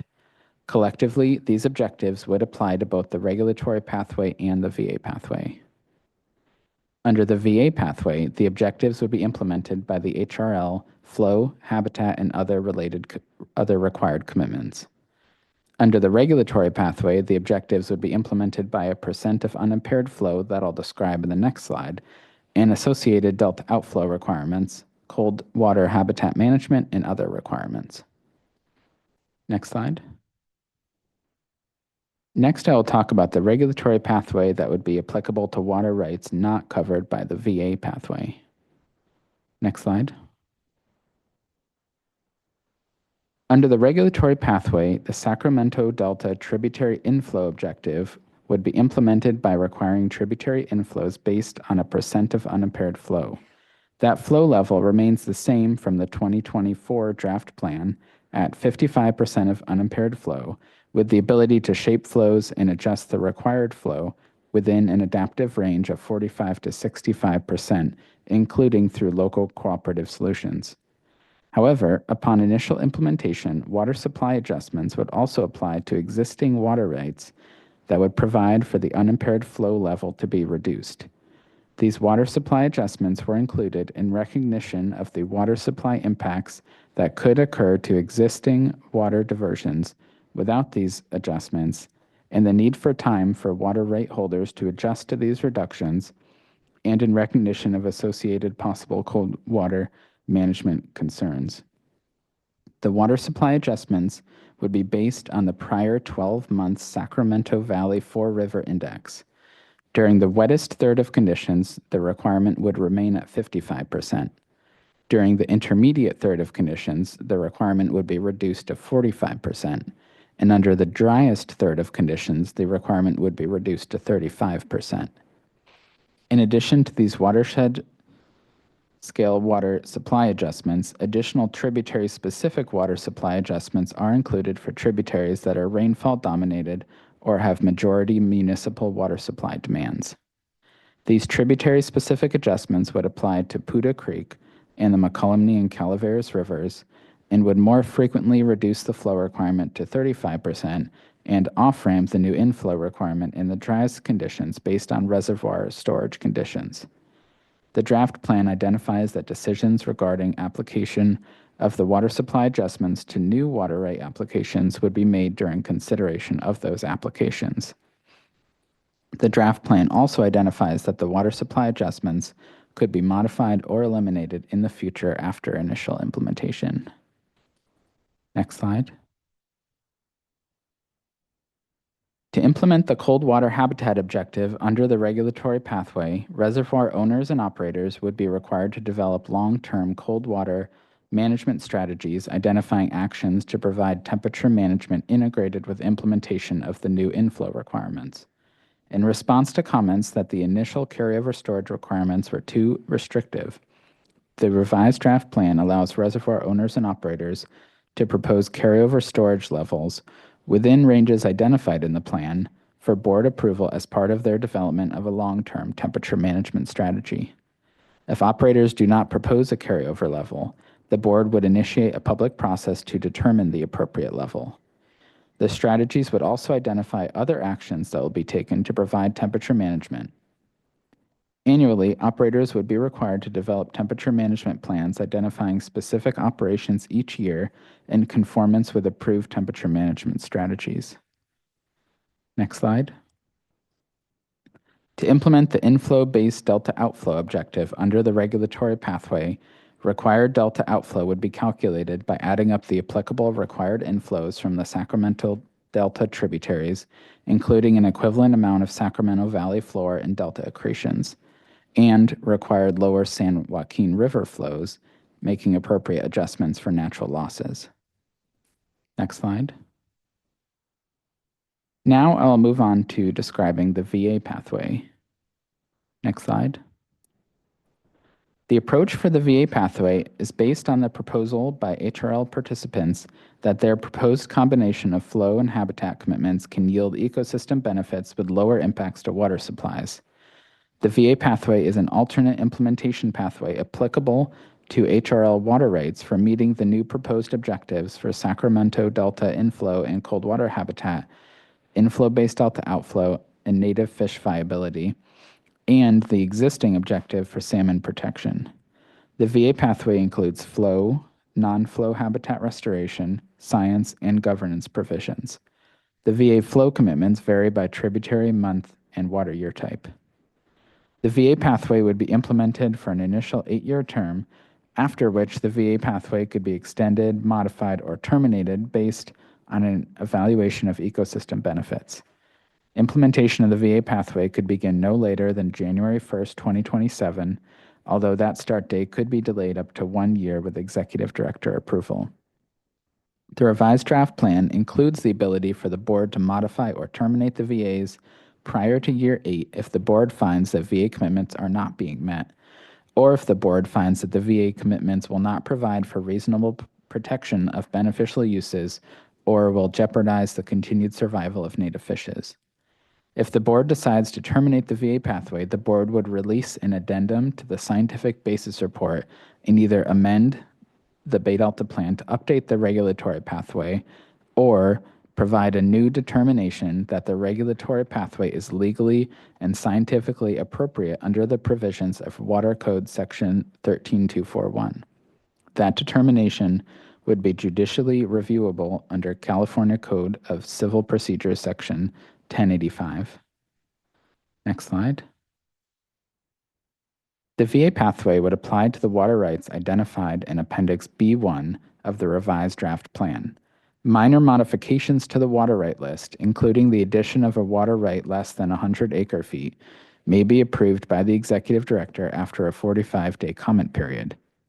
Substantive modifications to the water right list, including addition of a water right greater than 100 acre-feet, could be considered by the board as part of the periodic or annual review process, along with additional scientific and environmental documentation as appropriate, after notice and opportunity for public comment. The 2024 draft of the Bay Delta Plan identifies 3 possible bypass flow provisions to prevent new water supply projects from reducing the additive effect of VA flows. A new narrative provision has been included in the December 2025 draft plan. This provision identifies that in processing new water right applications or change petitions involving expanded use of water, the State Water Board would consider needed measures to protect the base flows and additive flows provided pursuant to the VA pathway and regulatory pathway. Next slide. Since the release of the 2023 draft staff report, the board received 3 new HRL proposals for flow and habitat commitments on the Bear River, Yuba River, Auburn Ravine, and Puda Creek from Nevada Irrigation District, South Sutter Water District, and Yolo County Flood Control and Water Conservation District. These proposals have been incorporated into the VA pathway. The flow commitments for the Bear River, Yuba River, and Auburn Ravine involve several components that would provide redirected water to Auburn Ravine, Bear River, and Yuba River inflows, and delta outflow commitments for certain components. The Yolo County Flood Control and Water Conservation District proposal involves providing flows from either Puda Creek or Cache Creek sources to lower Puda Creek, either directly or through groundwater recharge and banking. Next slide. This table presents flow and non-flow commitments that would be provided by HRL participants under the VA pathway. The VA pathway includes flow and habitat commitments on portions of the Sacramento River, Feather River, Bear River, Auburn Ravine, Yuba River, American River, Puda Creek, and the McCollumney River, as well as commitments for delta outflows from Friant area contractors, commitments to forego exports in the delta, and water purchases. Most flow commitments are provided during dry, below normal, and above normal years, though there are some flow commitments for critically dry and wet water year types. The timing of the flow commitments is largely focused on the January through June timeframe, but flows are also proposed outside of this time period. Next slide. Appendix B to the revised draft of the Bay Delta Plan includes accounting provisions and requirements for the HRL flow and non-flow commitments. Flow accounting procedures are provided in Appendix B1 for each HRL tributary, water purchase, export reductions, and delta outflow. Non-flow habitat restoration accounting procedures are included in Appendix B2 for tributary spawning, tributary in-stream rearing, tributary floodplain rearing, bypass floodplain, and tidal wetland habitat. For tributary habitat commitments, the habitat accounting criteria include depth, velocity, substrate, cover, and floodplain inundation. Bypass and tidal wetland habitat commitments would have project-specific criteria. Next slide. Next, I will describe the implementation, review, and monitoring provisions that would apply under both the regulatory and VA pathways. Next slide. To implement the Bay Delta Plan, a new curtailment methodology is needed to determine when water is not available under water right priorities within the regulatory pathway and to protect the HRL flows from diversion by other users. The methodology is also needed to ensure the HRL flows that are being provided for in-stream purposes are available and able to be protected consistent with water right priorities. In addition, a system is needed to ensure HRL water right holders are not diverting outside of priority or diverting flows provided by non-HRL water right holders to meet regulatory pathway flow requirements. To accomplish these purposes, the draft Bay Delta Plan identifies that a methodology would be developed through a subsequent public process and associated regulation and would be subject to refinement and improvement over time based on improved information. The implementation methodology is expected to be informed by the methodology that was used in the prior drought to determine water unavailability, which was the first comprehensive effort to implement the water right priority system for thousands of water right holders in the Bay Delta watershed. The methodology would apply to both the HRL and regulatory pathways in different ways. Water rights not covered by the VA pathway would be curtailed to meet their portion of responsibility for the new tributary inflow and inflow-based delta outflow requirements, with calculations performed assuming all water rights were subject to those requirements. This method would avoid assigning more responsibility to water rights that are not part of the VA pathway than would exist absent the VA pathway, consistent with water right priorities. Any HRL water rights would not be subject to curtailment to meet those requirements. However, HRL water rights would be subject to unavailability determinations when no water is available at their priority of right in order to avoid HRL participants diverting outside of priority and diverting regulatory flows provided by others. HRL flows provided for in-stream flow purposes would need to be provided from water rights that were not subject to unavailability. These methods would allow for the regulatory and VA pathways to be implemented consistent with water right priorities and would allow for both methods to be implemented together. In response to comments contending that there may be other ways to implement the regulatory pathway inflow and inflow-based delta outflow requirements, the December 2025 revised draft plan identifies that the board may consider implementation procedures other than or in addition to curtailment regulations that are designed to achieve comparable protections. Next slide. The revised draft updates to the Bay Delta Plan include provisions for conducting regular annual and periodic reviews to receive updates on implementation actions and regularly evaluate and consider needed adjustments to the Bay Delta Plan or its implementation. Annual reviews would take the form of public meetings to discuss progress on implementation and adaptive management of the Bay Delta Plan. Periodic reviews would be held every 3 years to discuss possible needed changes to the Bay Delta Plan or its implementation to protect beneficial uses. Next slide. The Bay Delta Monitoring and Evaluation Program, or BDMEP, would comprise all monitoring activities needed to implement the Bay Delta Plan. This includes monitoring requirements carried over from prior versions of the plan, including the 2018 update, any currently required monitoring from water rights decisions that implement the plan, HRL supplemental science and monitoring, harmful algal bloom monitoring requirements, and any future needed monitoring. Possible changes to monitoring requirements and designs would be evaluated during annual and periodic review processes. The State Water Board would conduct reviews in coordination with the Delta Stewardship Council's Delta Science Program to evaluate needed monitoring and related activities. The revised draft plan includes additional specificity on data quality standards, processes for regular review of monitoring and approval of changes to monitoring surveys, reporting requirements, and lists of specific required monitoring activities that are included in Appendix A to the revised draft plan. Next slide. The HRL participants would be required to conduct supplemental science and monitoring in addition to any general monitoring processes and activities described within the BDMEP to inform assessment of compliance and effectiveness of the VA pathway.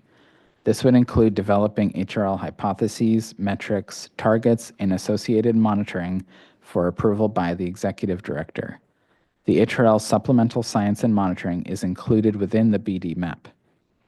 HRL participants would be required to solicit input from California Native American tribes, non-governmental organizations, and other interested parties in the development of the targets. The supplemental science and monitoring would be required to address specific topics such as harmful algal blooms, effects of HRL actions on native estuarine fish species, habitat conditions and utilization, food webs, and pesticide and methylmercury concentrations.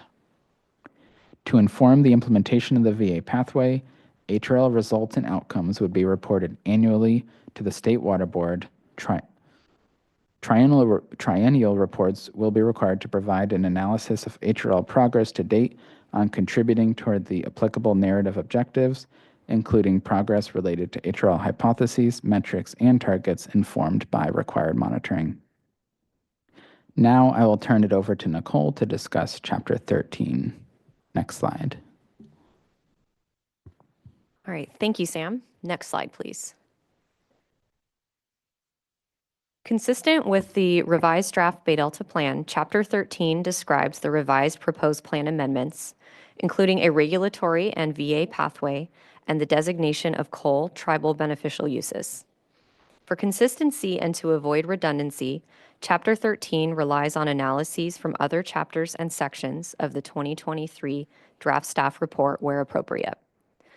Chapter 13 provides updated analyses in support of the revised proposed plan amendments for changes in hydrology and water supply, beneficial environmental effects, environmental and economic effects, and also includes public trust and analyses required by Water Code Section 13241. Analyses contained within Chapter 13 evaluate the regulatory pathway and VA pathway compared to the staff report baseline. Chapter 13 also qualitatively compares the regulatory pathway starting point, 55% of unimpaired flow with water supply adjustments, to the 55% of unimpaired flow, and the low flow alternative, or the 35 and 45% of unimpaired flow that were evaluated in the 2023 draft staff report. Next slide, please. Chapter 6 in the 2023 draft staff report presented modeling results from the Sacramento Water Allocation Model, or SAC-WAM, for changes in hydrology, including changes in stream flows, reservoir levels, delta inflows, and delta outflows, and changes in water supply expected under different percents of unimpaired flow, referred to as flow scenarios from 35 to 75% of unimpaired flow. The draft staff report also presented SAC-WAM modeled changes in hydrology and water supply for the proposed VAs in Chapter 9. Chapter 13 presents updated SAC-WAM modeling results of expected changes in hydrology and water supply for the starting point for the regulatory pathway, which is 55% of unimpaired flow with water supply adjustments, or the 55 with WSA's scenario, and the VA pathway compared to baseline conditions. Since the release of the 2023 draft staff report, minor refinements were made to SAC-WAM to incorporate input from stakeholders submitted during the public comment process, including extending the period of simulation through 2021. Appendix H1A to Chapter 13 describes the changes made to SAC-WAM since the release of the draft staff report. An additional appendix, H1A3, includes modeling results of updated unimpaired flow scenarios from 35 to 65% using the most recent version of SAC-WAM to facilitate more direct comparison of the effects of the starting point for the regulatory pathway presented in Chapter 13 to the flow scenarios evaluated in the draft staff report. Overall, the modeling results for the starting point for the regulatory pathway of 55% of unimpaired flow with water supply adjustments show that expected changes in hydrology and water supply would be more similar to changes under the low flow alternative, or the 35 and 45 scenarios, than the 55% of unimpaired flow due to the addition of water supply adjustments that reduce water supply impacts and allow more water to be stored in reservoirs at the outset of plan implementation. Changes under the VA pathway presented in Chapter 13 are very similar to the expected changes in hydrology and water supply shown for the proposed VAs in Chapter 9. Next slide. The scientific basis reports in Chapters 3 and 9 of the 2023 draft staff report provided the benefits analysis for 35 to 75% of unimpaired flow and the HRL commitments. Chapter 13 includes the updated benefit analyses for the regulatory pathway, including 55% unimpaired flow with WSAs, and the VA pathway compared to baseline, including analyses of the frequency of achieving ecological flow thresholds, potential increases in estuarine species abundance indices, area of tributary spawning and rearing habitat and estuarine habitat, and frequency of meaningful floodplain events. At the outset of implementation, the regulatory pathway's benefits are expected to be less than 55% unimpaired flow evaluated in Chapter 3 and closer to the low flow alternative due to the inclusion of water supply adjustments. The VA pathway's benefits are very similar to those shown in Chapter 9. Next slide. Chapter 13's environmental analysis relies upon the environmental analyses of the proposed plan amendments of 55% of unimpaired flow within a range of 45 to 65% unimpaired flow and other alternatives from Chapter 7 and the proposed VAs from Chapter 9. Chapter 13 provides updated environmental analyses for the regulatory pathway and VA pathway, including parallel implementation of the two pathways compared to baseline.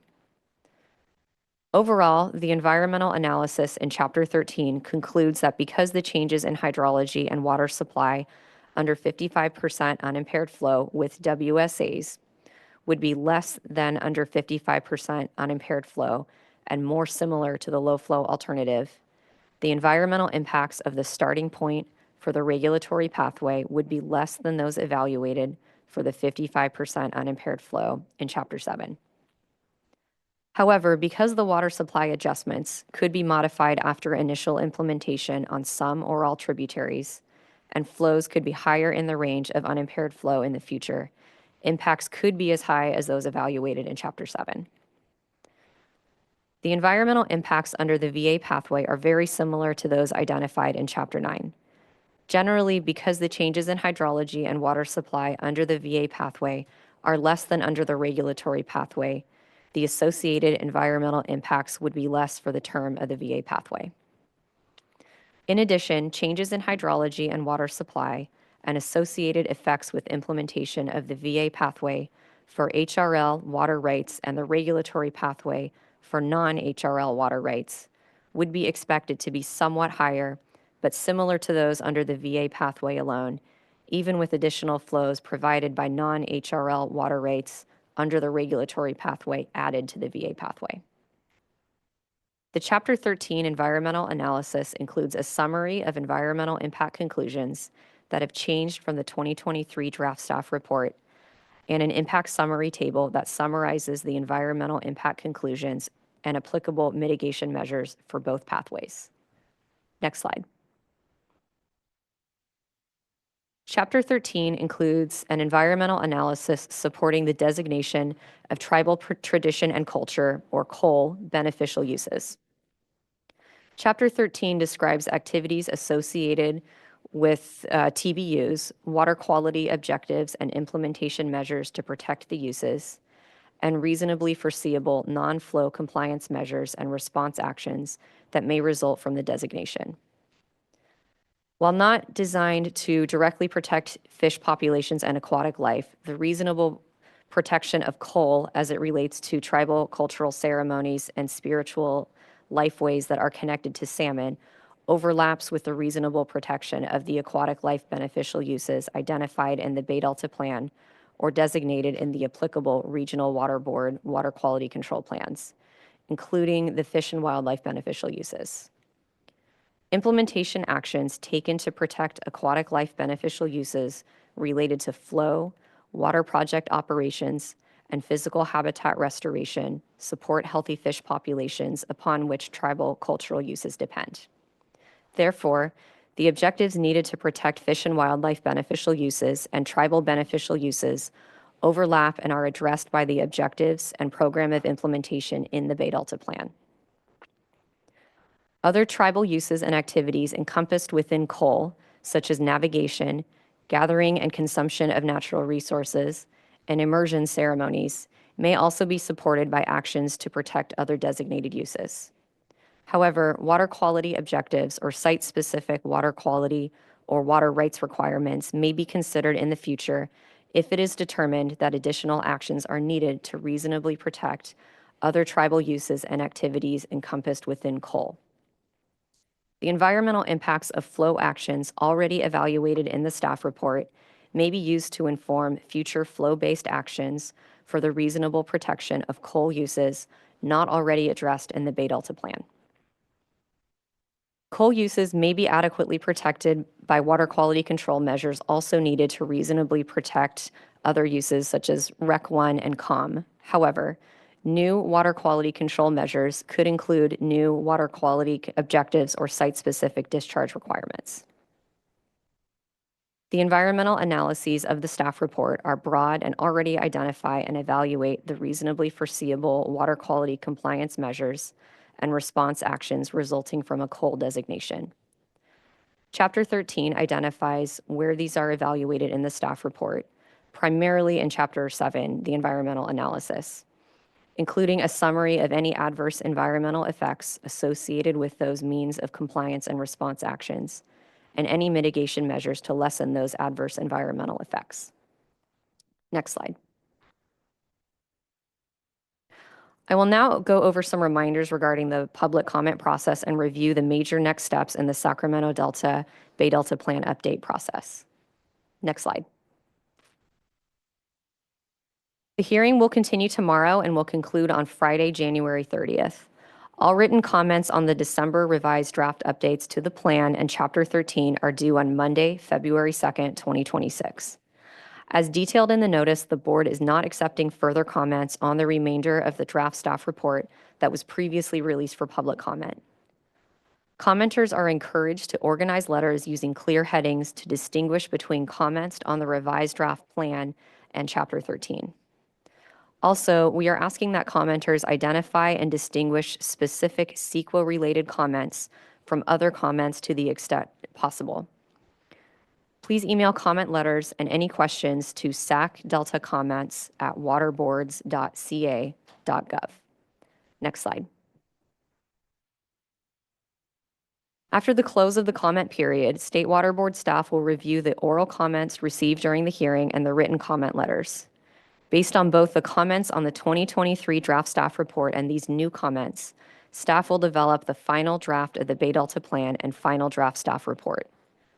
The response to comments and final draft versions of the plan and staff report will then be released prior to the board meeting to consider adoption of the Sacramento Delta updates to the Bay Delta Plan and final staff report.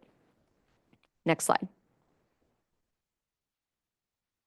This slide includes contact information and resources where you can find additional information on the Bay Delta Plan update and implementation processes. We have web pages for the Sacramento Delta update to the Bay Delta Plan, for the proposed VAs, and for the Bay Delta watershed. Comments on the draft plan updates and questions related to the Sacramento Delta update to the Bay Delta Plan should be sent to staff at sacdeltacomments@waterboards.ca.gov. To stay informed of Bay Delta watershed activities, subscribe to our Bay Delta Notices email subscription list. To subscribe, visit the main Bay Delta program page, scroll to the bottom where you'll find the box shown on this slide, and enter your name and email address. This concludes the staff presentation. We are happy to take questions that you may have. Thank you. Thank you very much. Really appreciate the great presentation. Just to orient everyone on the changes and where we are. I don't have any questions at this point. Looking forward to hearing from folks, but looking to fellow board colleagues if there is comment or question. Board Member Morgan. And thank you. Just wanted to take a moment to thank staff on the revised document and the presentation. Just, to, as the chair said, orientate us on the revisions and just, give us a brief overview of what those revisions include. I do want to, wait for the majority of my comments until after hearing from those that are here. Want to hear from the tributaries, and just one item just want to just point out just here off the top. I just want to make sure that we are being respectful to tribes of how we are presenting especially cultural use and how we are comparing it to recreational use. They're very much so different. I understand why your staff are bringing it up, and as far as just water quality and how the protection of water quality is done through recreational, which is when we are comparing, they are very different, and just want to make sure that we are being respectful and we really are listening to tribes of what cultural use really is. So that's all for now. Just really wanted just to point that out just on now, and really want to hear from everyone as we move through the days. Thank you. Thank you for that, Board Member. Much appreciated. Looking to other board colleagues. Board Member McGuire. Yes, thank you. Thank you for the presentation and all the the good work that you've put into this over the last many years. I know this report is very complex. There's many, many moving parts, and it takes a lot to get to the point where we are today. And a lot of my focus is really on moving forward. I've said this many times at different public workshops and hearings. It's, how do we land the plane? How do we have a consistent and understandable dual approach to move forward with the Bay Delta plan? So I just have a couple questions, and it's because these are things that I think will come up either now or maybe with some of the panels and commenters. So I just wanted to, while we have you here, I wanted to ask a couple of questions. And one is, I think one of the challenges that we have is about how to best measure progress and implementation of the Healthy Rivers and Landscapes approach. You talked about the 8-year time frame for implementation, and you talked about the kind of default start date of January 1st, 2027. So when I think about that, I think about it causes me to reflect on what is it that will be implemented come January 1st, 2027, or whatever that start date is. Is it, we have flow, we have habitat, we have science, and we have governance components. So as a board member, sitting here, and once we move into implementation, should I expect that, or what I'm asking is, what is your understanding in terms of which of those components should be ready to go day one versus which of those components might take some time to implement? And for example, I think we all know that habitat projects, while meaningful and will provide a lot of benefits, take time to get through the permitting process, to get equipment on the ground and doing the work to provide those, and then time for those benefits to be realized and then measured. So if you could just share maybe a little bit about your perspective about your understanding of what the HRL proposal would include day one. Yeah, thank you for that question. I'll go ahead and start us off, and I'll let Sam or others chime in if they have additional input.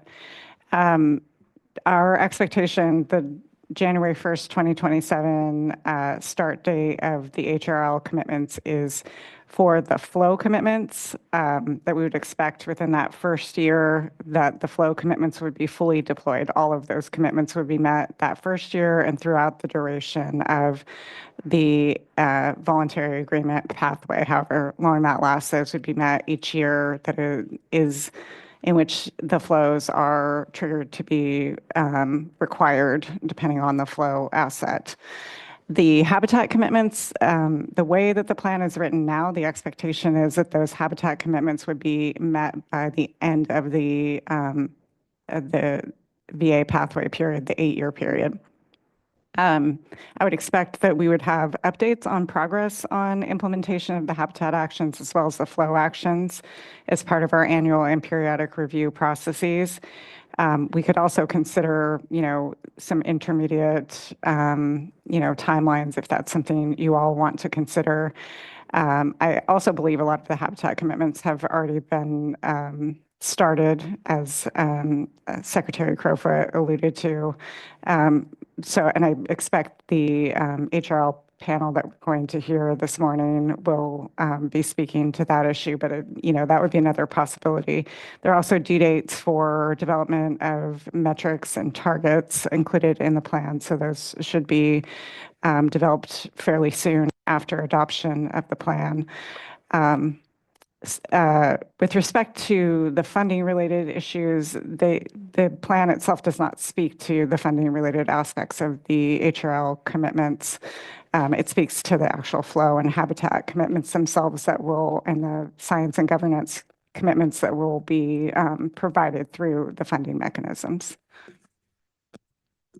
Thank you. That's helpful, and that has been my understanding as well. I just wanted to set level expectations and make sure everyone's has the same understanding, and provide if HRL parties have a different understanding, I know with their panels or commenters, that we hear from them today or soon, or maybe through written comments about those expectations.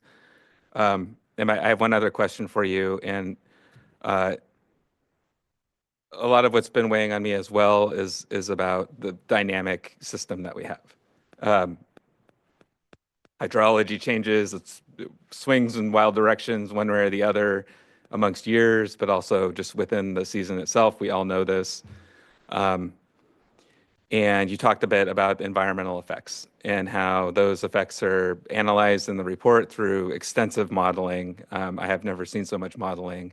And and the level of detail is really impressive there. But devil's in the details, right? And any model is a tool. It's representative of your best understanding of the system at that time. There's a lot of assumptions that go into it. There's a lot of uncertainties, and things can change over time. I think we all know this. So my question is, just a big picture, high level, has there been an effort, or do you have a sense for the uncertainty in the modeling? And I'm not talking specific to healthy rivers, alternatives, or unimpaired flow. It's really just modeling in general for this type of large watershed, big picture scenario that we're in. Is there a level of uncertainty that we should all expect with this type of analysis? Thank you for the challenging question. There certainly is. I mean, I'm not sure if I want to put a number on it. I think one of the things that's challenging about water management in a system like the Bay Delta is that at times the sort of size of our knobs relative to the flows that are in the system, the controllable factors, can be relatively small, and sometimes they can be very, very large. And so when we're looking at a model, comparative models of these sorts of management scenarios, we do try to look at, focus more on the relative differences among scenarios.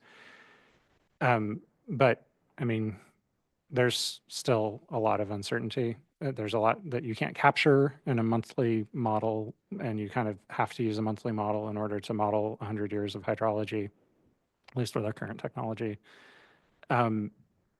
So I guess it's hard to say. I mean, unfortunately, I think that the uncertainties are on the order of the actions that we're taking. But I mean, at the end of the day, that's why we have to try to evaluate on an ongoing basis the response that we're seeing in the ecosystem and in the populations that comprise important parts of it. But we have to proceed with, in the face of that uncertainty. We can't just be paralyzed by it. So I think, yeah, at the end of the day, the uncertainty is on the order of the magnitude of the actions that we are likely to take. And that's just the nature of hydrology in California in particular, which has the most variable hydrology in the country. I appreciate that. Thanks for allowing me to put you on the spot a little bit. No problem. Yeah, thank you, board member. Appreciate that. I often reflect back to the mid-90s when D1641 and the last update of the Bay Delta plan was done. And we have so much more modeling and data and information, and it is impressive and important to remind ourselves that it doesn't, not unlike the modeling in the mid-90s, won't actually reflect what the year-to-year management of the system will end up being. There will be a lot of variability, and there is no perfect model amongst it. And I think it's a matter of what's good enough to be able to make the board's determination in this moment. But importantly, unlike the mid-90s, there was a bit of a set it and forget it mentality where folks just kind of went off and weren't before the board, weren't continually checking in, and didn't have that opportunity for whether periodic review or just understanding how the system's being managed year to year. And I think that that's where we do have a real opportunity here, and appreciate your questions there. Did you want to go, Board Member Firestone? Thanks. I first wanted to appreciate that you highlighted a number of really big changes that we've made. And I just want to emphasize those because I think they show that we've really been responding and adapting to what we've been hearing. And particularly important to me, and I want to highlight the tribal engagement plans, the creation of a tribal advisory group to help advise our processes going forward on the Bay Delta Plan, the incorporation of TEK into our monitoring and evaluation processes, and our, I think, really historic first-time designation of tribal beneficial uses in a basin plan update. And this, I think, is clearly a direct result of, the tribal engagement and input that we've been hearing, and it is going to greatly improve how we're able to protect not only ecosystems, but tribal beneficial uses going forward. We also, as you highlighted, have the new HABs program, or monitoring and evaluation. We are also separately from this process moving forward and looking at how we can be adopting HABs objectives statewide. And I know that's something we'll be discussing separately as part of our strategic work plan later. But on the other end of things, we have a huge change has been the addition of water supply adjustments. And those significantly reduce the benefits to the ecosystem. And they also are in direct response to trying to address the water supply impacts of unimpaired flows on water users. It's what I see as a starting point for us to be able to implement unimpaired flows framework in a way that doesn't shock the system, that feels implementable, and allows us to continue to evaluate what's needed, how to optimize benefits for ecosystems, and minimize impacts on water users, particularly vulnerable water users. And we heard a lot from particular tributaries where we incorporated those changes into the regulatory pathway. And both of those are really significant changes that are in direct response to what we heard from folks impacted by this program. So I really want to make sure that we get all of that and the other pieces right, that what we have with water supply adjustments and the regulatory pathway is implementable, that there's the ability to do the kind of multi-benefit projects that we've talked about, but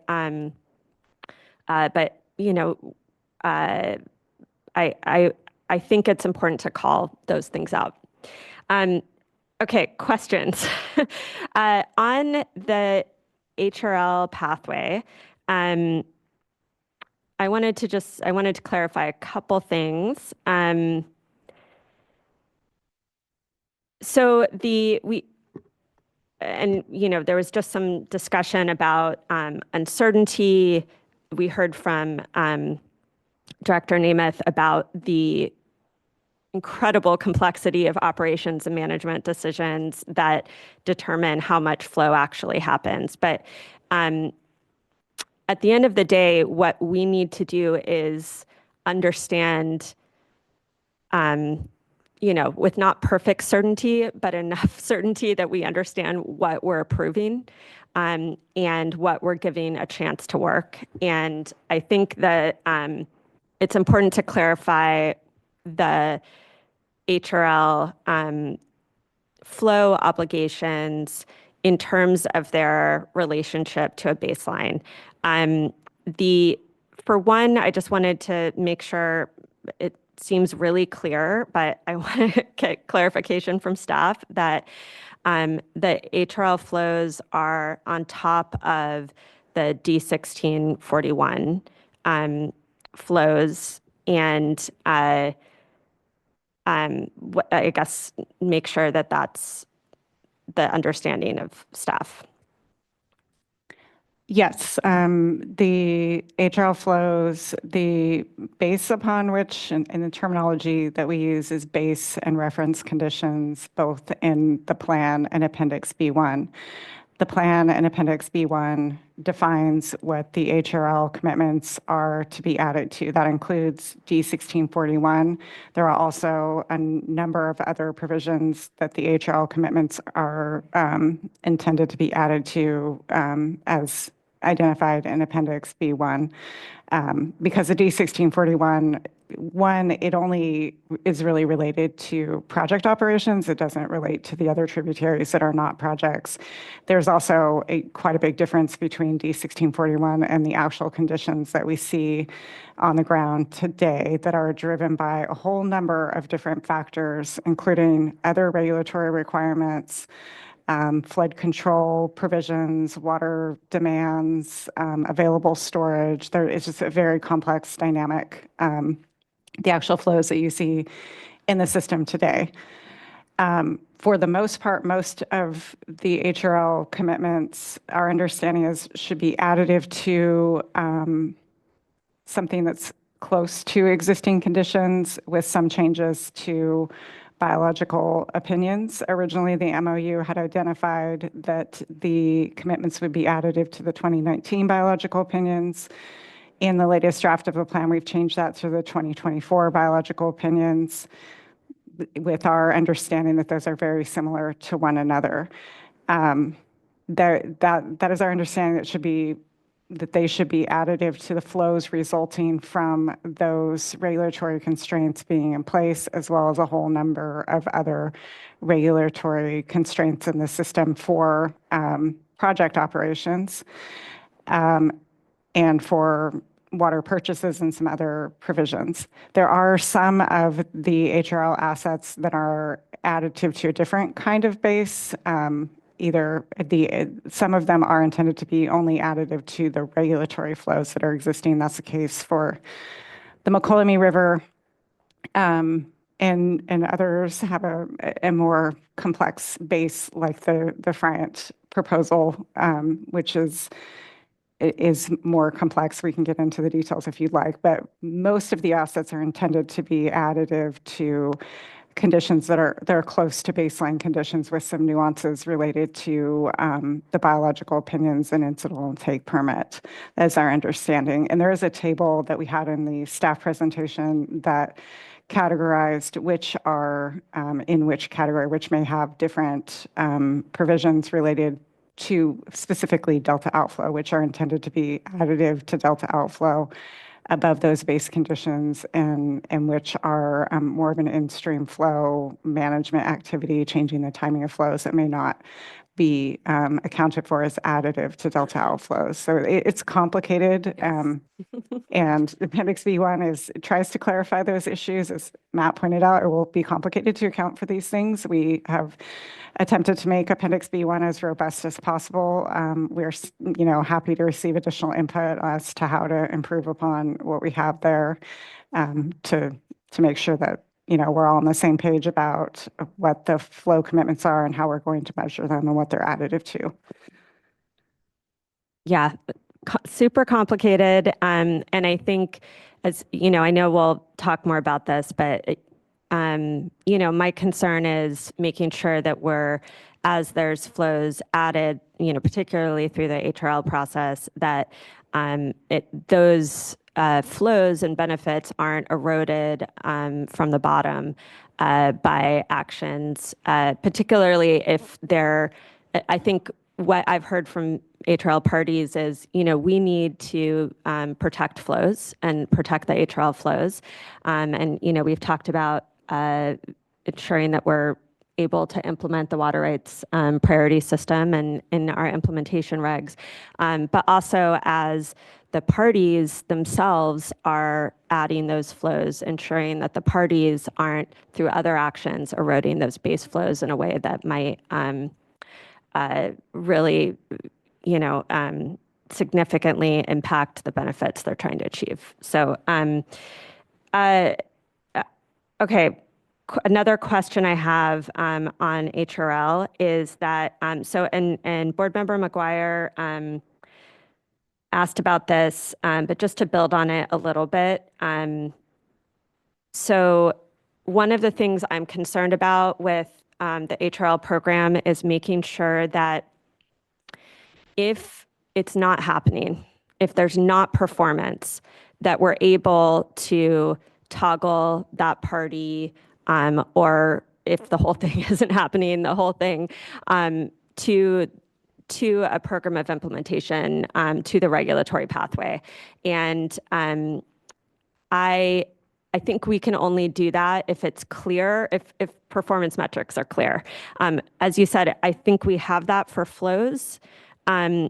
Habitat or non-flow measures, though, including, whether it's habitat, but also, the science and monitoring and governance piece. I really appreciate that there's these annual and periodic reviews. But as we heard for habitat, for example, it sounds like there's not a clear metric for whether there's performance before year 8 for non-flow measures. All of the measures, including science, and I do feel like, while I think we all are unfortunately very clear that habitat projects take longer than any of us would like, just like many other infrastructure projects.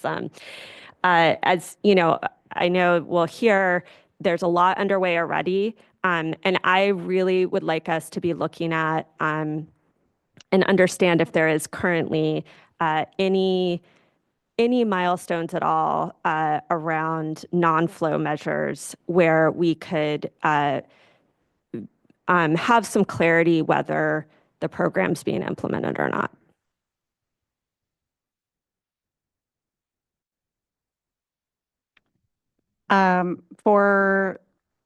Again, we have some due dates. We may want to consider additional check-ins due dates. That's for the habitat metrics and targets. I believe we have due dates, or not the habitat, I'm sorry, the metrics for the HRL commitments and the targets for those. We have due dates. For the habitat commitments themselves, again, the due date is the end of the 8-year term that all of those habitat commitments would be met. If there should, I think we can consider adding other milestones where the due dates for a certain percentage to be completed, and similar due dates for other provisions, if you all would like to consider those, and perhaps the HRL participants can provide their input on some suggestions for how to go about doing that would, be workable from their perspective.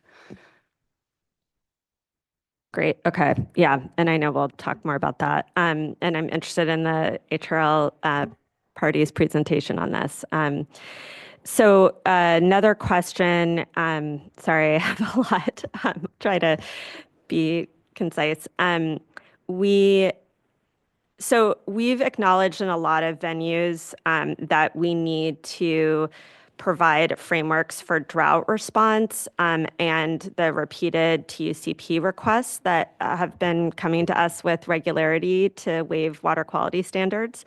There's also individual tributaries where, like Mill Deer and Antelope, where we have had identified priorities for in-stream flow protections or standards. And I think what I want to clarify or get some clarity from staff in is, will the state board be able to move forward in a separate process? So for example, a water rights proceeding or a specific in-stream flow regulations to address those issues, which may require additional flow protections for HRL parties even before year 8. So is anything in this plan as proposed, would it prevent us from moving forward in those other actions before year 8? Or a future board? Again, this might be an area where I'm interested in HRL participants' feedback on this measure, but I think from their perspective, the intent is this is meeting their obligations to implement the Bay Delta Plan. The Bay Delta Plan includes in-stream flows, it includes cold water habitat related measures. So I expect their expectation is for the term of the HRL commitments that would meet their commitments for meeting Bay Delta Plan related requirements. But I'm interested in their input on this matter. I was going to add a little bit to this. I think one of the things that might help is sort of common terminology, because we're going to hear different people talking about different things today. And I think sort of internally for our own mental organization, we've been considering the HRL program as what's been developed by those parties among themselves. So there's actually quite a lot of different documents that have been developed by them within their own coalition. The VA pathway is what's been incorporated into the Bay Delta Plan. And so I think what the board's going to hear is some tension between what those parties have sort of developed and then what is incorporated or what you want to incorporate into the Bay Delta Plan. So I think part of that question that you asked is you're going to probably hear some on that. Yeah, and I think, it's something over the next 3 days I'd be interested in, Office of Chief Counsel helping to weigh in on more. I think the important thing here is ensuring that we can exercise our water rights and regulatory authorities. There are specific actions that we have chosen not to take on in this process. And we had discussions about that. And I want to make sure that we're clear whether what we're doing today will prevent us or prevent a future board from taking those on without a basin plan amendment. So anyway, I think that's something we could talk about further just to make sure that we have clarity on it. If it's okay, I'll keep going. All right. Regulatory pathway. Two questions. My understanding of what's in the current draft is that water supply adjustments only apply to existing permits, and if a new permit is issued, we say that it should be evaluated as part of that proceeding, but that the proposal here in the current draft is that water supply adjustments do not apply to new permits unless specified in those new permits. So that unless it's specified that water supply adjustments apply to new permits, the water supply adjustments do not apply to new permits. And I just want to make sure that we're clear, that we can be clear on what our intent is, and if we need to clarify language, that we can do that. Yes, that is the intent, and I think that some clarification in the language would help to ensure that everyone understands the intent of the language, that as a default, the water supply adjustments would not apply in new permitting activities, but the board could decide in its processing of those new applications to include the water supply adjustments. But if the board does not include the water supply adjustments through that process, then the water supply adjustments would not apply. But I think that's probably an aspect of the plan that could use some additional clarification. Great. Okay, and then last question. So ideally, once we have biological goals and we've seen this is for the regulatory pathway.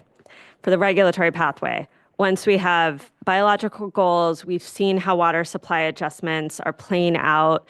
We're going to have these like temperature, cold water pool storage levels and plans. If a future board sees the need to adjust the water supply adjustments and move them within the range, what is that, between 35 and 55? 45 and 65. 45 and 65. Sorry, 45 and 65. What actions would be needed? We've included provisions in the Bay Delta Plan that give the board the flexibility through the periodic review process to modify those water supply adjustments in the future. So I think that's something that could be done as part of your regular periodic review process. That's intended to be flexibility to make that decision in the future built into this plan. Okay. Great. Those are my questions. Thank you. Thank you for those, Board Member Vice Chair.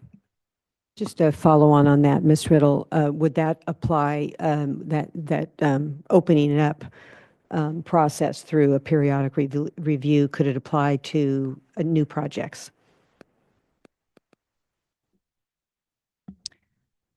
I think the way that the plan is written now, and of course these, we can change these provisions, that decision on applying water supply adjustments is teed up for the water right proceeding. So I believe, as it's written now, the intent is that you address those issues as part of the water right proceeding, which you could write a permit term that gave you flexibility to revisit an issue as part of, as you write those permit terms. We could also modify the plan to give ourselves that flexibility. I don't think it's necessarily off the table, but the way the plan is written now, the intent is that issue of water supply adjustments for new projects is dealt with in the processing of the new applications. Okay, thank you. Thank you, members. Appreciate the good questions. I know will lead to further discussion here. Let's go ahead and give ourselves a 10-minute break, and we'll come back and we'll go into our first panel, which will be from the Healthy Rivers and Landscapes participants. Let's go ahead and bring ourselves back here then at 11:32. Thanks, everyone.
All right, everyone.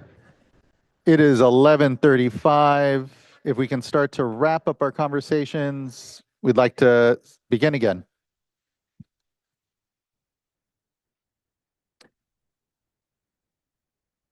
All right, folks. If you could please wrap your conversations so we can start again, would really appreciate it. I know this is some of the best time to be able to connect with everyone, but we're needing to move on. I know I don't have a gavel. Purposefully, I have never given myself one, but it's moments like this where you might need a gavel.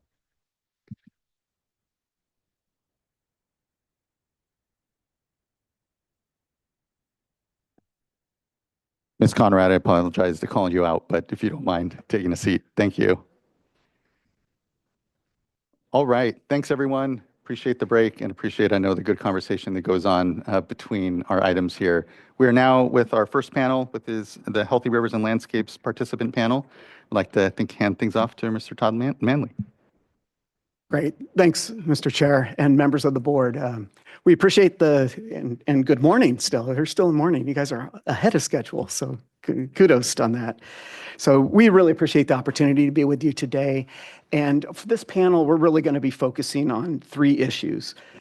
First of all, we're going to be providing an update of the early implementation work. We've had some questions and comments on that, and so I think that that's going to be really good. We also are going to be describing some of the lessons that we've learned from those projects that have been implemented. And then also we're going to be describing how we will continue to make progress towards the HRL goals as we move forward. Do I have a clicker or do I need to just ask somebody? Just ask next slide. Oh, next okay, slide, you. yes. Thank you.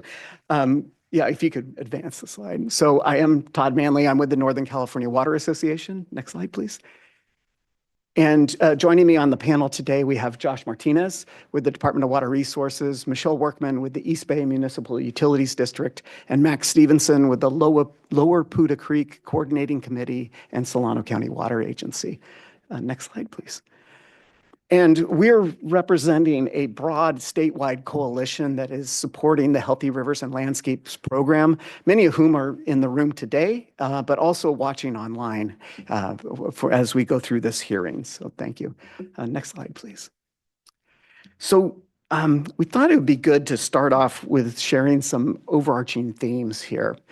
And just first and foremost, we are committed to salmon recovery. That's why we're here. That's why we're doing this work. We have a long history of implementing projects that promote salmon recovery throughout the region. We're providing a unique perspective to this hearing as practitioners of those habitat projects. We've done the work, we've seen the results, and we can share that with you. And we are invested in the success of the Healthy Rivers and Landscapes program because we believe, and the science supports, that the program's joining of comprehensive and substantial habitat improvements with targeted functional flows is the way to make meaningful progress in Chinook salmon recovery. We are also listening. When the MOU was developed, you asked for us to maintain momentum on project implementation, and we've responded with the early implementation projects that you're going to be hearing more about here today. You've also asked for help in developing habitat accounting that reflects what is happening on the ground, and we will be submitting comments based upon our experience constructing these projects. And you have asked for a better way of showing the progress being made on project implementation, and Josh is going to be sharing an interactive map that has been developed to do just that. And lastly, we are learning. As we move forward on this process, we're constantly learning, and we're excited by what we're learning as part of this process. Next slide, please. So what are we learning? So first of all, what we've been doing here more recently builds upon decades of salmon recovery efforts that have been implemented in the region. We've got a lot of experience in doing this. We've been doing projects for a very long time here. And I think more importantly, the exciting work that we have now is with this early implementation, these projects have been underway and have been implemented. And now we're at the time where we really can look at the success that we're being able to generate from these projects. And we got 2 examples of that today with the McKellamie River and on Poudre Creek. Next slide, please. And so, how are we learning? We're learning by implementing these projects, the early implementation projects that build upon this past work. We then have a robust and, to be frank, a fairly expensive monitoring program that has been part of these projects. And the importance of that is it's really allowing us to see how the projects are being utilized by fish, how they respond to different flows, and what habitat values they provide at those different flows. And so that's allowing us to develop the science that is allowing us then to learn from those projects that are implemented, adapt how we design projects in future projects in response to what we're learning, and then improve that habitat as we move forward. And the whole goal and the idea of this is that this is going to allow us to maximize habitat values and get this bang for our buck that we all collectively are looking for. I think importantly as well is that this work cannot stop when we're at the end of early implementation. It is something that needs to continue as we transition into the term of the agreement, and we're excited to talk to you about that as well. So with that, I am going to, next slide please, turn it over to Josh and my fellow panelists to add a little more detail to these comments. So thank you. Thank you, Todd. Good morning, board. Thank you for the opportunity to give what we hope you will find to be an exciting update. We're a bunch of fish nerds on this panel. We find it very exciting, but that may be just us. I'm Josh Martinez. I've been with the California Department of Water Resources for the last 18 years. And in that time, I've been lucky enough to study our native fish species in the Delta and in our aquatic floodplains. We've also been implementing a lot of large-scale habitat restoration projects in those floodplains and some big adult fish passage projects. Next slide, please. So we can get right into it in the title of this slide. Why are we making such a big deal about these early implementation projects, or we might hear us call them EI projects for short? We love our acronyms here in the state. I think we should start with what's the definition of an early implementation project? I mean, after all, under HRL, isn't a project is a project is a project, right? Well, not really. We think that we should give a special designation to these early implementation projects, because these are projects that were designed, they were constructed, maybe they're at the permitting phase, maybe they're already done and providing benefit, but that all predated any formal design criteria that we now have in the updated water quality control plan. And I think that kind of begs the question, well, why would the HRL parties go out and start building stuff before you have formal design criteria? And it's a good question. So over the next two slides, I'm going to answer that. The first one here, this was a direct response to a challenge that was put forth from state leadership back in the 2018 voluntary agreements voluntary agreements workshop, where while we're doing this ongoing negotiation of not just an HRL program, but a broader water quality control plan, there's a challenge put forth to the water users and to the state. Show us some progress, roll up your sleeves, give us a good faith effort, and show that not only are you willing to do these big projects, are you able to do them? And we have a pretty ambitious habitat goal, as you see in the HRL program. And so that's what was done. And this was done under this mutual understanding between both parties that the projects that we provide under this early implementation label, these can be valued consistently with the rest of the habitat valuations in the MOU and now in the updated plan. Next slide, please. So that was reason number one for starting early. This is, as a project implementer, this is my selfish reason for needing to start early. It's out of necessity. Board Member Firestone, you had a great discussion earlier about how long it takes to get these things in the ground. I put a purposefully kind of a scary table in here. This is a project implementation life cycle for your typical, think a landscape scale. We're modifying huge tracts of land in the hundreds, maybe even thousands of acres. This is how long it takes to get stuff done. I'm not saying this is all done sequentially. Certainly this can be done with some parallel effort.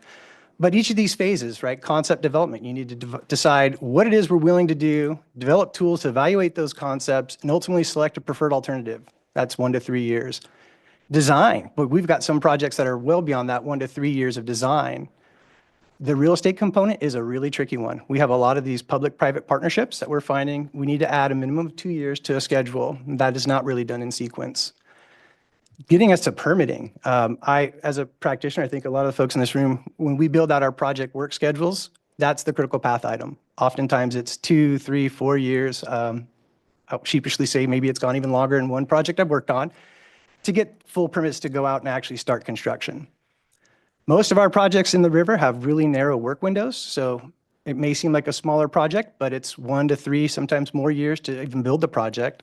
And then we're getting to monitoring. And I don't know that we give monitoring enough respect. It takes a lot of monitoring to make sure you're doing things properly and you monitor what you plan to manage. And adaptive management is going to be a big part of the HRL program.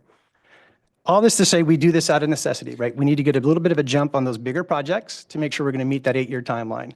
But having that head start allows us to build projects that maximize benefits to species. We're building resilient projects, right? Something that's going to withstand climate change. We're going to be able to handle a dynamic flow environment in the Delta that we've all talked about earlier today. If we only had 8 years to build these big scale projects, the lens that we would look at project lists would be radically different. It would be what's quickest, what's cheapest, and what checks a compliance mark, and that would be it. Next slide, please. Okay, I kind of like this. We're pivoting into the adaptive management. Secretary Crowfoot actually illustrated the need to be willing and able to adapt earlier, but we are relying on this data collection. So this is that monitoring we're talking about. This is going to inform our decision-making moving forward. In short, and you're going to hear a lot more about this from the other speakers, this allows us to do more of what works and pivot away from things that may be falling short of our design objectives. Next slide, please. So I promised that was all the scary stuff. We do have a plan in place other than start early to make sure that we do meet the 8-year deadline. And I've kind of broken these down into 4 bins of efficiency, if you will, that are going to maximize our odds of success. The first one, we did talk a bit today about permitting efficiencies. The Cutting Green Tape initiative is a great one. We're also working with parties to see are there ways that we can do more programmatic permitting. If we have a handful of similar projects and a similar geographic scope, can we do a blanket type permit rather than doing each one individually? The next one is securing funding. Secretary Crowfoot kind of stole my thunder twice now. We had that floodplain forward MOU that just a week ago we had a 1-year celebration for. And this was a big deal. This is the first time in the HRL program where we had a number of federal partners come together and pool money into a RFP that wasn't a nationally competitive solicitation. This was regional, right? This is for floodplain benefit in the Sacramento Valley. That's a great example of what needs to come next to streamline these efficiencies. Just this November, the Wildlife Conservation Board did award roughly $75 million worth of funding into HRL objectives. That was another big streamlining there. The next one here, incorporating science into design, that's the kind of, well, of course we're doing that, right? Well, we should be, and hopefully everybody is, but it's important to be intentional about how we design these projects. We are, like I said, learning from those previous projects and incorporating those lessons learned. But we're doing through a standardized science plan. We have tributary-specific science plans, and that's going to address key stressors in each of those tribs and locations. And we're making sure that whatever we're proposing, whatever adaptive management decisions we're doing, it's through a scientific lens. And the last one, this collaboration to enhance capacity, that's another way of saying we've got a small army of people under the HRL umbrella that are willing to take their smaller bites out of the same apple and help us get to the finish line. Next slide, please. So talk about burying the lead. I think this is what everybody was looking for here.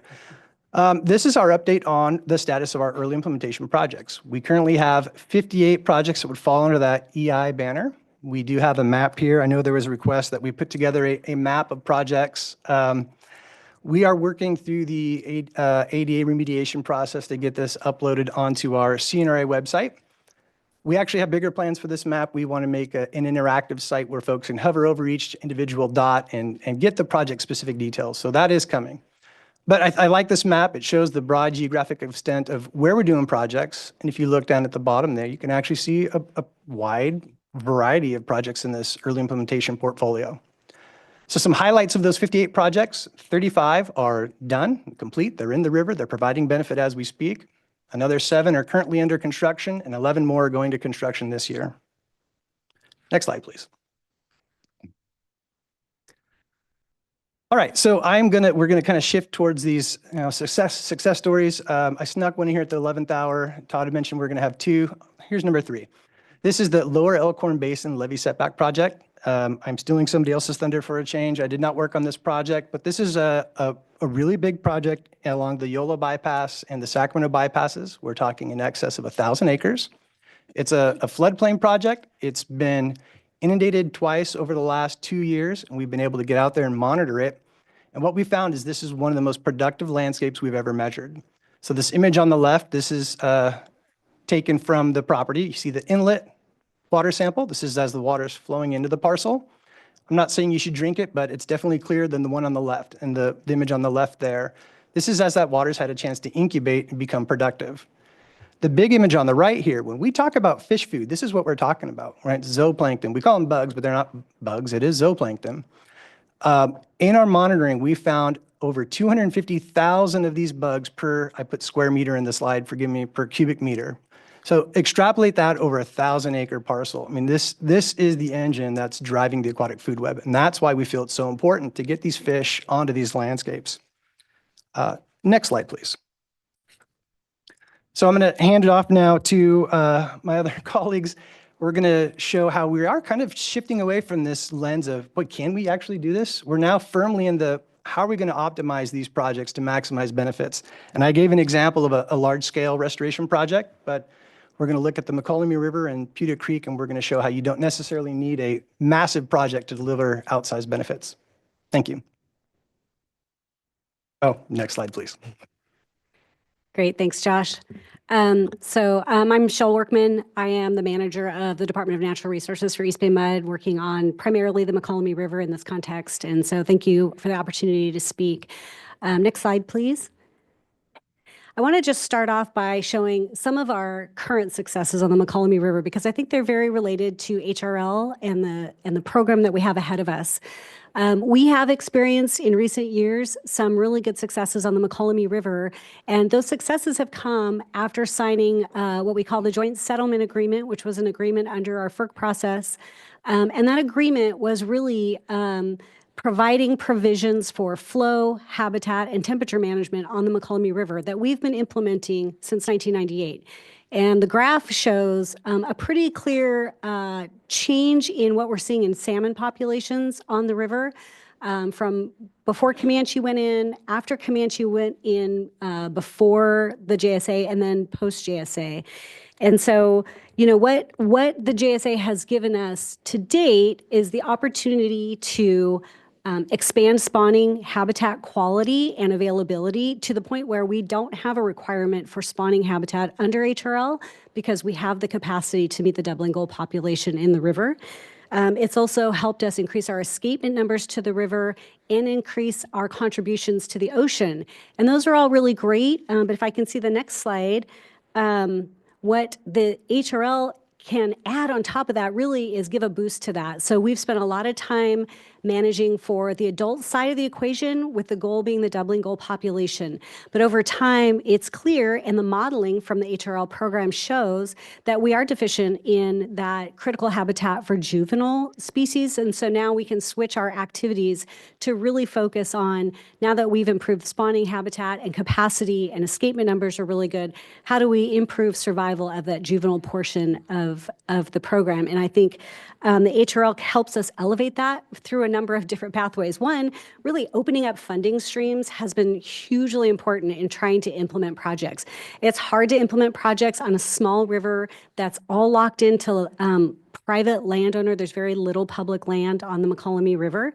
And the HRL program also is providing those dedicated flows that we can shift to a time when they're most important for juvenile fish. And then also provided this collaborative environment for us to work with other scientists in the Valley on how we design these programs and really bringing together that science to make sure we're putting on the ground really beneficial projects. Next slide.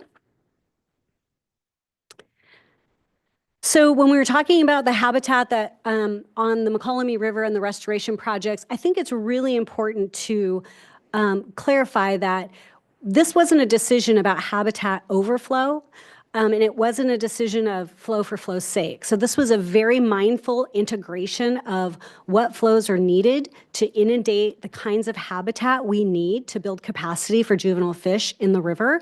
And so that's how the McCollum River proposal came to be, was this is how much habitat we need to support juvenile fish. This is how much water we would need in a volume to put the right CFS level of water onto those habitats for it to be beneficial. So we're using that science and modeling throughout our collaborations with the science team to build meaningful and beneficial habitats. And I think it's also important to understand on the McCollum, we have a group of scientists, many of them, including myself, have been there more than 20 years. We have a lot of institutional knowledge and we're local expertise. We have also some newer members of our team that are really smart and have really cutting edge ideas. And so melding those two is really helping us build really good projects. And I think the flexibility of site-specific flexibility for our actions is really important to make sure that we're building the types of projects that will be beneficial to the McCollum River. Next slide. So we look at our habitat restoration, and Josh gave me a good lead in. So, you know, in the Delta, they're doing these really grand scale, fabulous projects and producing enough bugs to feed all the fish in the system. We have very little real estate to work with, and we're doing the best we can with that real estate. This is a great example of a before and after from one of our early implementation projects. This is about a 3-acre floodplain project, which doesn't sound like much, but you can see from the before picture, we've taken this perched area of the riparian habitat and we've dropped that elevation down. And what you see on the right is this beautiful, nutrient-dense, slow-moving, vegetated area that is going to provide exactly what those juvenile fish need for growth, for refuge from predators, and hopefully increase survival as we move down the river. Next slide. And then if we look at that project from a little bit different standpoint, and you guys may have seen this in a previous hearing where we were talking about accounting, this is the same project looking from above.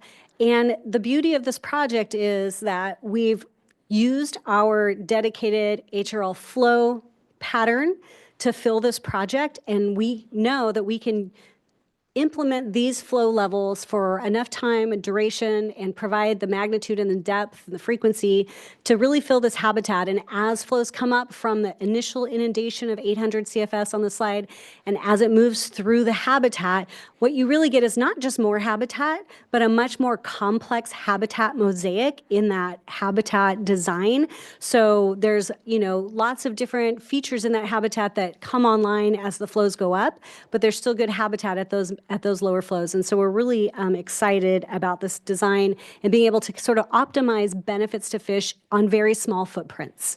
Next slide. Sorry to interrupt, but Yes. just wondering, what was the timeline say on this project particularly? So that concept, project, that project, we actually got Prop 68 funds. So I think we got those funds in late 2021. And we were able to implement that project it was in the ground and functioning by 2023.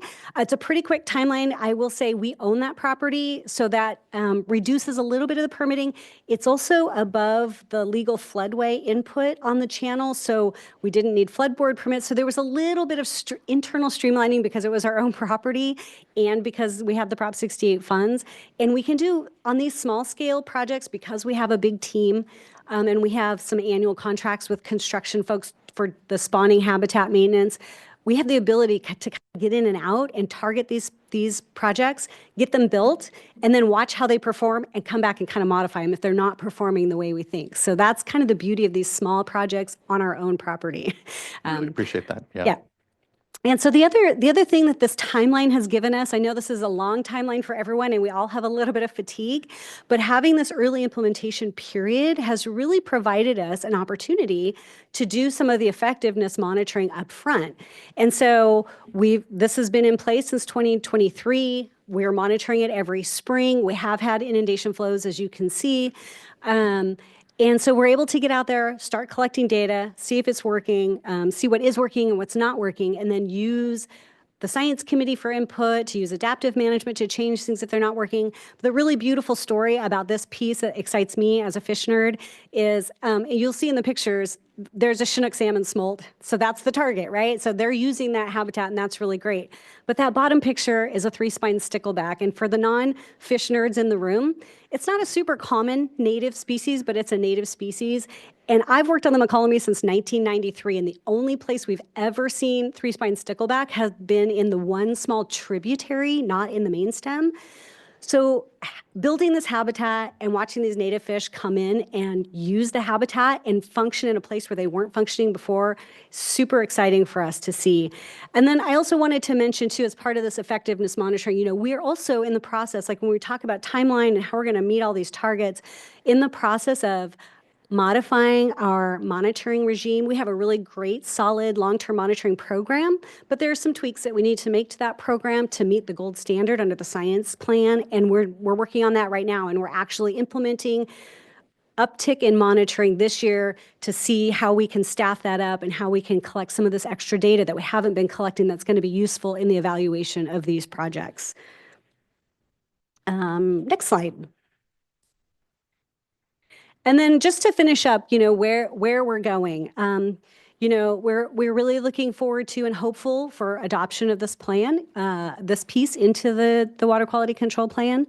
To date, under the early implementation program, we have not only put in the overbank juvenile rearing habitat that was required of us. We've also screened 6 high priority diversions in the downstream reaches because we know those are impactful to successful migration out of the system. And we think that is something that has to happen along with building this habitat, growing fish. We also need to protect them on their migration route out. And again, while we don't have any requirement for spawning habitat, we are implementing spawning habitat maintenance projects, which really means continuing to input small amounts of gravel to keep the river bed at the elevation it needs to move gravel on its own. So we're implementing those projects, and we've completed, these small floodplain projects. But the really exciting thing is, and I'm so happy to say, yesterday we entered escrow into a conservation easement agreement with a private landowner, and that's the green box you see kind of mid-screen, and then also the small highlighted box downstream of that. This is a local landowner on the river. We've been negotiating him, to Josh's point, negotiating with him since 2022, and we just are getting signatures on a conservation easement and entering escrow. So we're super excited about that. We didn't let that languish. We have been working on designs for that floodplain project all along the way while we were negotiating in good faith. And so we're at 60% design for a project on that 55 acres. So, that will move the needle significantly for the McCollum, depending on how the suitability range works out. It might get us to our goal, it might not. We're also in discussions with another private landowner government collaboration downstream, a little closer to the city of Lodi, where we have another opportunity for another significant piece. And so the beauty of all this is it's building this system all the way downstream to outmigration, where these fish have these refuges and these growth opportunities. So depending on where they're at in the system and at what stage of their growth, they'll have a spot to get big, to stay away from predators, and hopefully get down the river successfully. And I just want to end my section by saying, our collaborations have really increased on the McCollum River. Being able to say that this is a program and highlight that to landowners has spurred some enthusiasm among some landowners that we haven't been able to spur in the past. That's been super beneficial for us. And we look forward to continuing those collaborations. And we also have a few conservation agencies, NGOs, and tribes that we generally work really well with on the McCollum River. We aren't on the same page for this program, but we're really hopeful that if this goes forward and gets adopted, that we can really come back to the table with those groups and get their input and really make these as meaningful as possible for our river and for all of those groups to meet all the benefits. So thank you for your time, and I'll pass it off to Max. Thank you. Much appreciation. There we go. Max Stevenson. I work for Solano County Water Agency. I'm the Poudre Creek streamkeeper. I've been the streamkeeper for about 4 years. Michelle's been helping me figure things out over the past couple of years, and we have never met in person. We've only met over Zoom, so this is fun for me. Next slide, please. So just some orientation to Poudre Creek. You see the cities of Davis and Winters. It's about 25 miles of creek. It's a heavily modified and managed system. Of course, we have Lake Berryessa with the large dam that's modified the flows. Downstream of Davis, it looks like a wiggly line, but it's really pretty straight as an arrow. That's all a hand-dug channel in the late 1800s. We have about 150 landowners on Poudre Creek, and we communicate with all of them on a regular basis with postcards and invite them to many, many meetings. But some of them do come. About a third of the creek is in public ownership, mostly UC Davis owns about 7 miles, and then the state of California, CDFW owns the Yolo Bypass Wildlife Area. And you can stand on the banks of Puda Creek and see the downtown skyscrapers of Sacramento. I just was there yesterday. Next slide, please. So the team here said I could have unlimited slides showing pictures of salmon, but only one slide with a graph. So this is my one slide, and it's I'm going to make it count, and it's counting the salmon. It starts in 2004 to present, and the y-axis shows the number of salmon showing up. You can see for the first 10 years there or longer, there were no salmon showing up in Puda Creek. And with the Puda Creek Accord, the settlement from a lawsuit in the 1990s, the court told the water agency we needed to release more water and hire a stream keeper, more water for fish. And so we did that every year, starting in 2000. Pulse flows for attracting salmon, extra water for temperature control, and the salmon weren't showing up until 2014. And why did it take so long? So next slide, please. So yeah, what changed over that time period? Next slide, please. So a lot of money, $25 million in spawning habitat, about $15 million in grants, about $10 million from the water agency, lots of dozens of different projects, some larger than others. This is just an example of one of the types of projects here. You see this excavator with the claw, that's for gravel scarification, and that claw was designed in-house by our staff and custom manufactured to fluff up the gravel. The gravel supply has been mined out. It's also been blocked by the dam. The lower flows don't transport the gravel, and the gravel that remains is cemented together. So we've been digging it up, and on the right hand is a Puda Creek salmon creating a red. So about to lay eggs in the gravel that we've fluffed up for it. And this has been very successful. UC Davis counts the fry that are out migrating downstream. Some years over 30,000 fry born in Puda Creek are measured, caught in the rotary screw trap, a special trap for monitoring migrating juvenile salmon. Next slide, please. So what else does UC Davis discover or show us scientifically? They did otolith microgeochemistry, the ear bones in salmon, and found that the salmon that are returning as adults to Puda Creek, some of them were born there.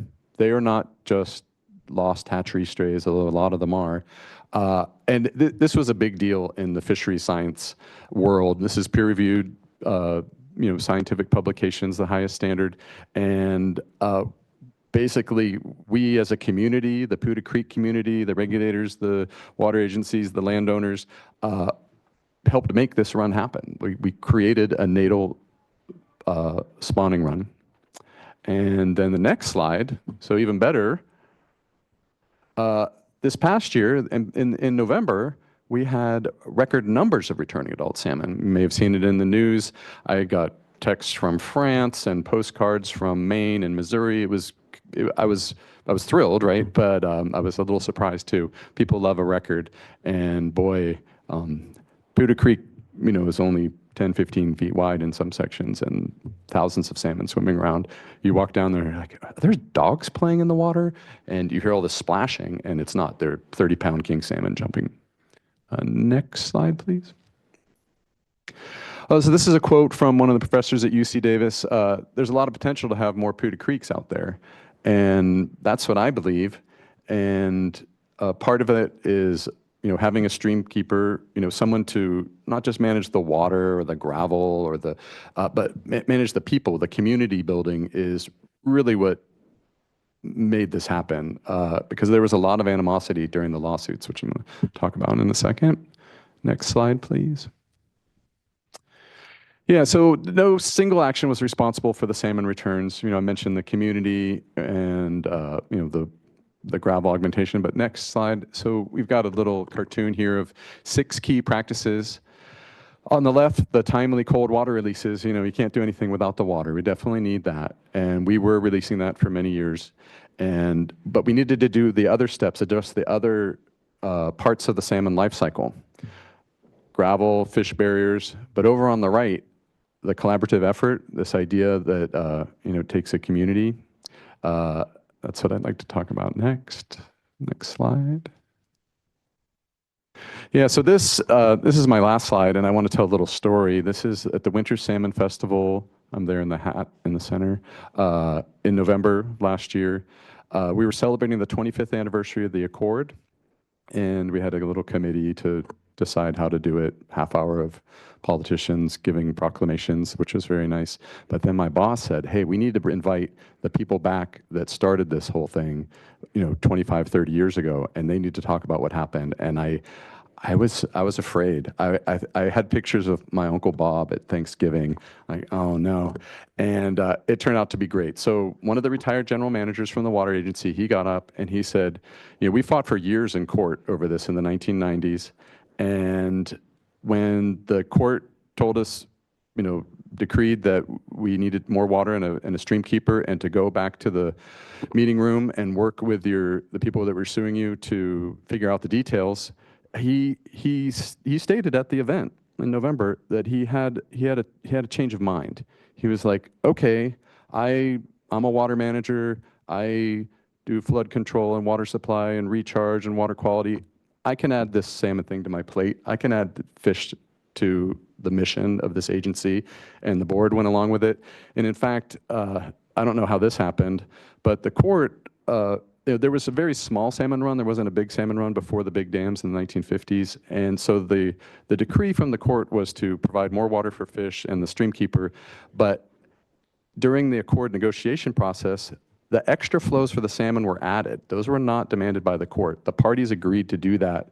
They were like, if we're going to do that, let's go all in. And it's a relatively small amount of water for these pulse flows, and that's you can see the results today. They're so proud. I've taken some of the original founding members of the Putah Creek Council down to the counting weir to look at the salmon, and they're in tears. I mean, they can't believe that what they worked on so long ago actually is helping and is working. And what it was people deciding to come together and work on this without fighting, and stay at the table even if you feel like you're not being heard, to just keep at it, and you can get the good results.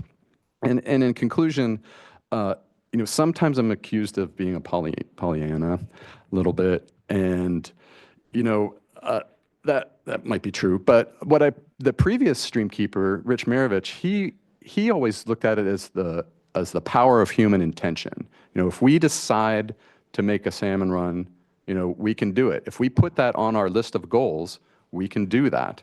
And I'm happy to say that I'm part of that process. So thank you. Just have another slide or two. So next slide, please. Just to wrap up, thank you for your time. We really appreciate it. So once again, as you can tell, right, we are committed to salmon recovery. We're passionate about it, and it's very important. Also, we will need the ability to continue to adapt as we learn more, and you've heard that from the speakers today, and that adaptive management and ensuring that that's part of the program is going to be key, and we're going to submit some comments on edits that we think will help to do that and ensure that that can occur. And then lastly, we look forward to working with you to implement a program that is successful. That's our goal with this, and we appreciate that. And we would like to invite you at any time, if you'd love, you, staff, everyone, if you'd like to come out and see some of these projects. It truly is a lot different when you're out there on the ground. So thanks again for your time. Really appreciate it. And next slide, we welcome any questions. Thanks to you as well. I appreciate the presentation, and I know a lot of ongoing work, good ongoing work that's going on, especially on the habitat side. Want to ask, when it comes to the permitting of the various projects, I know we at the board undertook a large restoration general order that was meant to help streamline both requirements for other sister agencies, but really help to get these large restoration projects into the ground. Just wondering if that large restoration general order is being utilized, or what the plans are for utilization of it, knowing that was a key part of the state board's activities, at least under cutting the green tape. Yeah, we probably owe everybody thank you cards for that one. We are definitely using it. I can't speak to how many of those projects on that map, but a number of them are either have used it or in the process of using it as they go through the permitting phase right now. So it's a big tool. Thank you. Appreciate that. And I think at some point it'd be nice to just have an overview of how much the permit's been used generally, its crossover with the HRL. And, we are here to, like everyone else, really take a comprehensive approach both to our authorities and permitting and work to help make sure that this all happens. So just wanted to flag that. As we've noted several times now, and will continue to, this is an incredibly complex system that we're overseeing. On the monitoring point, obviously monitoring is really often site-specific when we're talking about these restoration projects, really evaluating them to ensure that the goals and objectives of those restoration projects are met. But there's also the bigger picture. And, I just want to take a step back, acknowledging, as we have, that, we're here iterating off of previous regulatory requirements, whether at D1641 and the previous Bay Delta Plan update, or the ESA, or things like the CalFed, which we still have components of from, again, that grand compromise in the 90s. With the sort of pullback, it feels, from the interagency ecological program, some of the other tools, I think of the privatization that's happening from the Bureau of Reclamation with a lot of the monitoring stations in the Delta. It would be helpful to understand your all's view as to how is it that we really pivot, as I've said, into our modern regulatory era here, but acknowledge that those other programs are in flux, and we are needing to replace it with both the board's plan update and the Healthy Rivers and Landscapes proposal. How does this all kind of come together on that broader scale on monitoring? Just any thoughts? I know you all are focused more on the habitat components and work, but to the extent that your good expertise and technical understanding of the science components of the program, both in the Healthy Rivers and Landscapes proposal, but also the Bay Delta Plan generally, would be helpful to kind of just hear how we're kind of maybe collectively all seeing how the need certainly to pivot to a modern approach when it comes to the monitoring and science. But what does that look like? Yeah, I think if I can answer, the science team, the science committee under HRL is really working hard on those very questions and what that monitoring needs to look like and how we coordinate and collaborate so that all of the monitoring elements needed to roll up the information and develop system-wide metrics is being addressed. And so I think hopefully you'll hear a little bit more from some of the science team, later, either in just public comment or in their comment letters. But I do think that that's a big part of the science plan that's been put together. And that's why there are not only site-specific hypotheses and metrics, but there's also system-wide hypotheses and metrics. And the concept is, how do we roll up these smaller metrics into these larger metrics and then coalesce all of that data to benefit? And it's really a benefit for everyone. So, we can monitor the heck out of the McCollum River, but being able to look at it in the context of what's happening in the Delta and around us is really beneficial to all of us. I love monitoring and data collection. I see two different levels. A lot of the monitoring that happens from a commitment perspective, like, did you do the habitat that you promised to do? Is the flow that you promised, is it there? That's just confirming that you're saying what you did. Yeah, but I feel that's more the accounting component. That's the accounting component, yeah. Then the response, the salmon population numbers, that's our goal. If we, it might work or it might not, but that's the final end metric. And the way, we have great flow measurement from the USGS programs over the years in the state.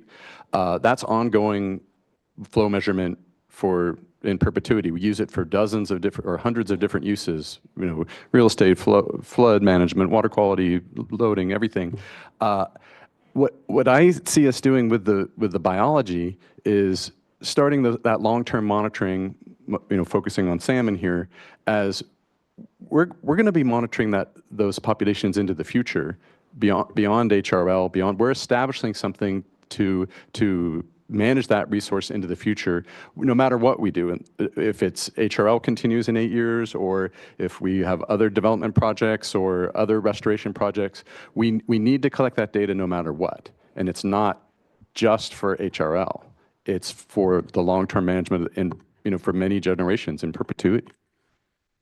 I appreciate that point because I all the work that's gone into the HRL science program and discussions is really appreciated. And to your point, though, it is kind of a subset of that broader need that we need in the Bay Delta. To your point as well, those USGS stream gauges would be nice if they were into perpetuity, but as we've seen, we've actually have a decline in the number of US stream gauges that we've seen over the last decade. So, my interest and the reason I bring this up is a real desire to arrest the eroding of our, more comprehensive monitoring programs out there for the Bay Delta, and ensure that as we move forward into the Bay Delta Plan update and the Healthy Rivers and Landscapes proposal, that we keep an eye on ensuring that we have that comprehensive approach and not see further erosion, which we've certainly seen recently in the last decade as well. If I could add one thing, I love that last thought. It's certainly concerned us as well. One thing that gives me hope is if you were to go into one of our science committee meetings, I think you'd see a lot of familiar faces from those past EIP working groups, right? These other programs that may be slowly eroding away. We're poaching where we can. Thank you. I appreciate that. Vice Chair. Well, I think we could do several days just on this topic. It's so interesting, informative, and inspiring all at the same time. But, my takeaway is, wow, how complex. It's so site-specific, but then there's all those factors within each site. And so can you just talk a little bit more about cost to maintain these programs? So on Puda Creek, do you have to go in periodically and fluff up the bed, so to speak? And then same thing on McCollum and other systems. What do you have in terms of your budgets for contingency plans where, maybe you thought you'd only have to go in at one point, but then the gravels disappear and you have to bring in more. So talking a little bit about budgets, but then also in follow-up to the chair's question here, it's not just about, the accounting and the metrics, but then how do you turn on a dime? How do you decide whether or not to turn on a dime as opposed to letting things play out so that you have, more time in which to assess whether or not an action was effective? I can say on the McCollum, we have habitat maintenance built into our ongoing budgets. So it's not a huge budget for us. Again, we're a small river. And with that gravel maintenance, like he talks about fluffing up the gravel, but also there's a depletion of material, appropriate size material as water moves it down. I happen to have the luxury of having a great staff of about 15 people. We do our own topographic surveys every year. And so we can see if our design for our spawning habitat is starting to erode away, and we can sort of target small areas to kind of bring that elevation back up, reduce fine sediments. And so with staff time, the actual money dollars for construction, we just keep about $50,000 in our budget every year for maintenance only. So that's not building a project. That's not having to pull any extra permits because we have some programmatic permits that allow us to go back in to maintain that gravel. So the cost, it's more of a commitment, a time commitment, and a commitment for the monitoring to know when it's time to do that. So you have to have that baseline data to know what you need, but certainly you have to be maintaining that habitat. Building spawning habitat and then walking away and saying, I built spawning habitat is not going to work as long as there are dams in the system, because they're eventually going to erode away. So for Puda Creek, we have a funding source from the Water Agency. The total program for Puda Creek is about $2 million per year. Mandated by the Accord from the year 2000, indexed to inflation, about $280,000 of that is from the Accord. So the Solano County Water Agency is spending this extra amount beyond what is mandated. And about half of that $2 million is for monitoring. About a quarter of that is UC Davis, counting the adult salmon and the baby salmon, and then other consultants for counting fish and bats and plants and the whole system. In terms of our nimbleness or how we decide to change things, we we recognize around our office, and I think this is true in any water agency office, that we're in an emergency here with the salmon. It's all hands on deck, and we're doing everything that we can, and we need help. We need help with ideas. We need help from tech. We need help from native principals. We need help, and we want to do those things. And this idea that this is one of our missions, besides water supply and flood control, that watershed management and the environment are part of that mission. All the managers that I know up and down the Sacramento Valley, they feel the same way. This idea of it's kind of an old idea that the water agencies are just using the water for the humans and cities and farms. It's a comprehensive management philosophy that allows us to pay attention, dedicate resources, have teams of biologists and engineers working every day, dedicating their lives to public service, as everyone in this room is, and working on these issues. And I think the last thing I'd add to that is the short answer is it's very expensive. We do have in the HRL program all of the parties who are participating in HRL. They're providing flows, they're providing habitat, but they're also contributing to our science and monitoring fund for that very reason. Recently, there's been a bit of a shift, not just on the federal level, but also on the state level through their grant program for restoration actions. A lot of folks are now requiring monitoring and actually including funding to support that monitoring. We're really kind of getting this global perspective on how important it really is. Thanks. And I think you had a question on how do we know when to course correct? And that's a trickier one. And I wish there was more of a black and white answer. There's kind of a running joke with one of my colleagues up north. They do gravel projects and I'm doing floodplain restoration. My joke is you just add rock, and their joke to me is you just add water, which is easier. And what we find on the gravel stuff, and I'm way out of my depth here, but there's new ways of doing gravel that allows it to be more resilient to changes in flow. So it used to be you dump rock in and you hope for the best, and you have these high flow events that may wash it all away tomorrow, or it might be 5 years from now. And now there's ways that we know that we can better embed that. So we still want mobilization of gravel. That's an important thing, but we don't want to lose it all. And so little things like that we've learned, and those are course corrections that are actively being applied in HRL. Thank you, Vice Chair, and thank you for those responses. Looking to fellow board colleagues, Board Member Firestone. Thank you. Echo all the kudos and comments on this program. It's so great to see things that are done and moving forward. And I will definitely take you up on the going to see things in person, because I haven't actually. And I will follow up on that. And I just appreciate the specifics and list of projects, which seem to be a good diversity of projects already. And, I think this whole panel and discussion has highlighted the complexity, the various steps involved, the different expertise and constraints and funding needed and things like that. As we're thinking about how, again, we're setting up things for success here. The idea with Healthy Rivers and Landscapes is it's a collaborative effort, and there are specific commitments.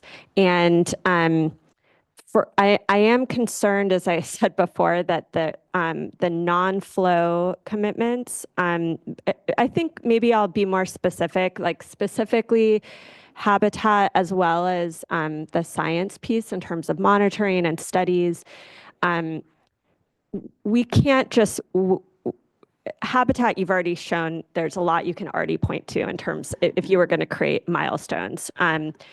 But I would love to hear suggestions that Healthy Rivers and Landscapes has, and you don't have to do it all here. This can be a follow-up and written comments. But in terms of what are realistic ways, nobody, I think we're not trying to do gotcha or, oh, something out of your control happened, now you're not performing.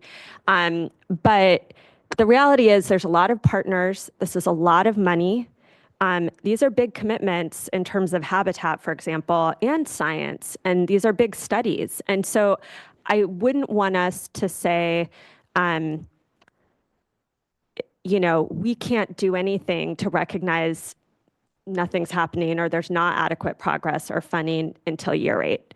And so I'm looking for HRL to provide some interim milestones and goals that could help us have some clarity and expectations to see that things are on track and really have the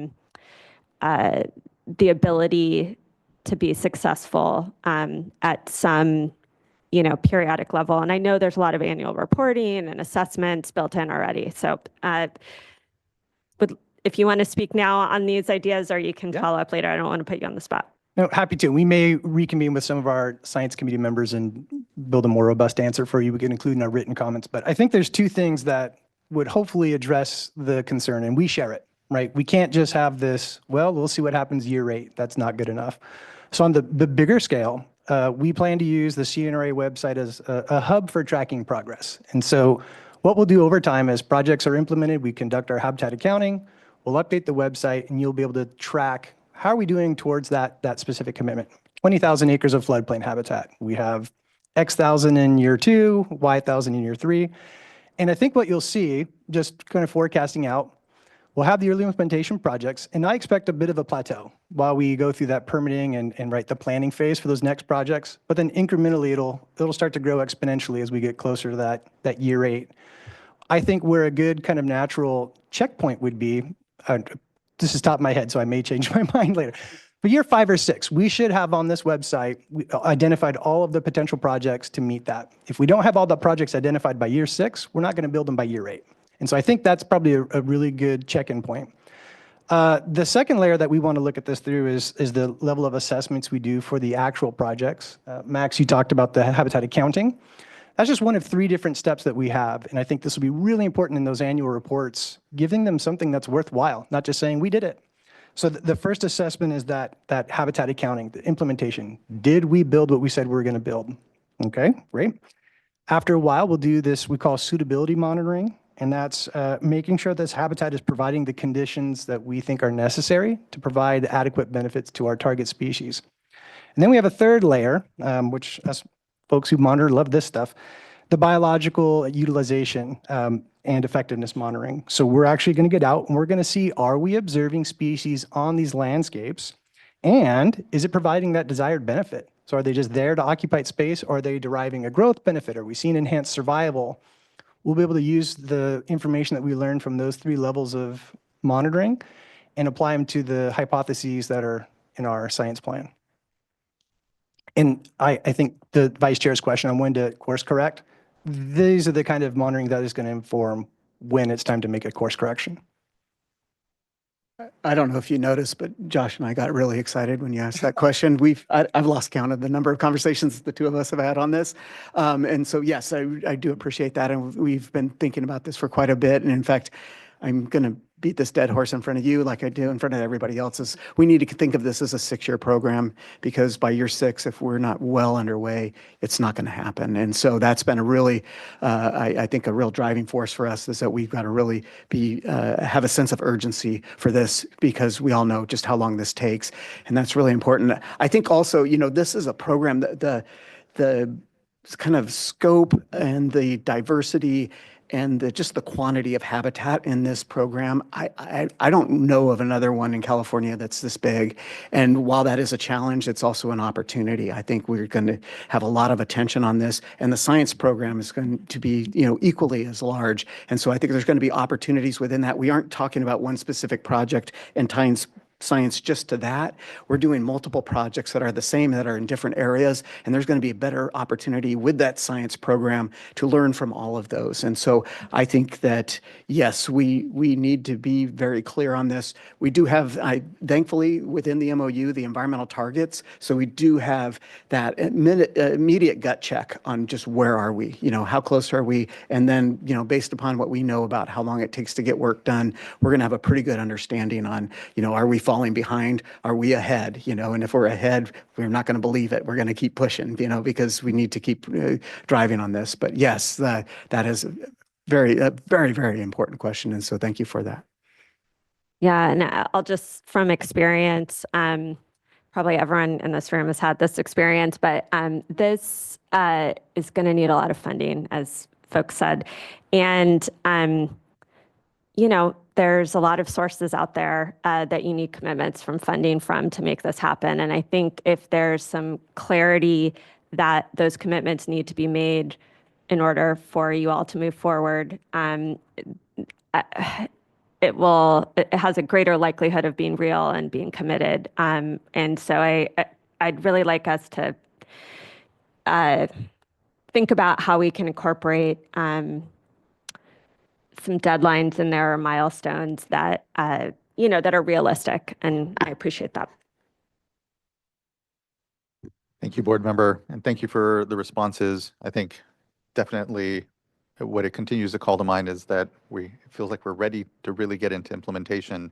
And I think a lot of this we have to have good enough when it comes to the plan we adopt in the fall, because we're going to learn a lot as we implement. And to your point, Mr. Manley, there has to be just an incredible sense of urgency now, and not, kind of waiting. And appreciate the highlight of the work that's gone down on the habitat side. I think it's reflective of that urgency. So thank you. All right, seeing nothing further from the dais, you're off the hook for now. Appreciate this first panel. What we will now go ahead and give ourselves is a 45-minute lunch. When we come back, we will be coming back to our second panel, which will be the Golden Gate Salmon Association and the California Sport Fishing Protection Alliance. We're running only about 15-ish minutes, 20 or so off schedule. But let's go ahead and come back here then at, oh gosh, let me quickly do a little math. We'll come back at let's just say 12:25 and apologize, 1:25. We will not travel to the past, although that'd be a good way of creating more time for this workshop. So let's come up at 1:25. We will all see you then. Thank you everyone for a productive morning. Look forward to further discussion here.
All right, everyone. It is 1:27, and we can bring ourselves back. Hope everyone had a good lunch. I'd like to hand things over to Chris Schutz as we come now to our second panel, again, Golden Gate Salmon Association and the California Sports Fishing Protection Alliance. Mr. Schutz, good to see you. Good afternoon.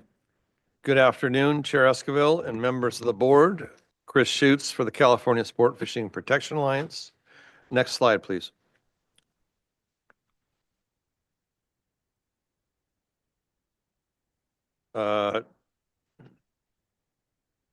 My presentation begins and ends with the overarching maxim, count the water.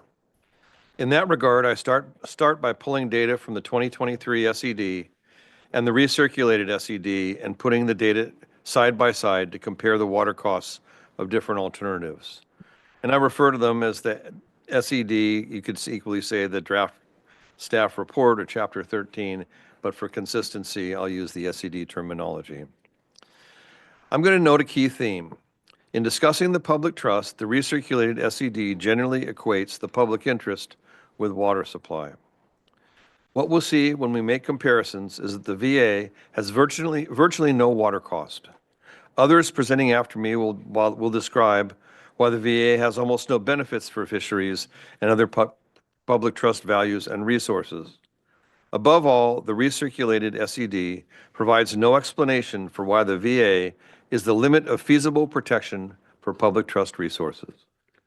Also, the recirculated SED offers no analysis for additional targeted options for reducing water supply effects while better protecting the public trust.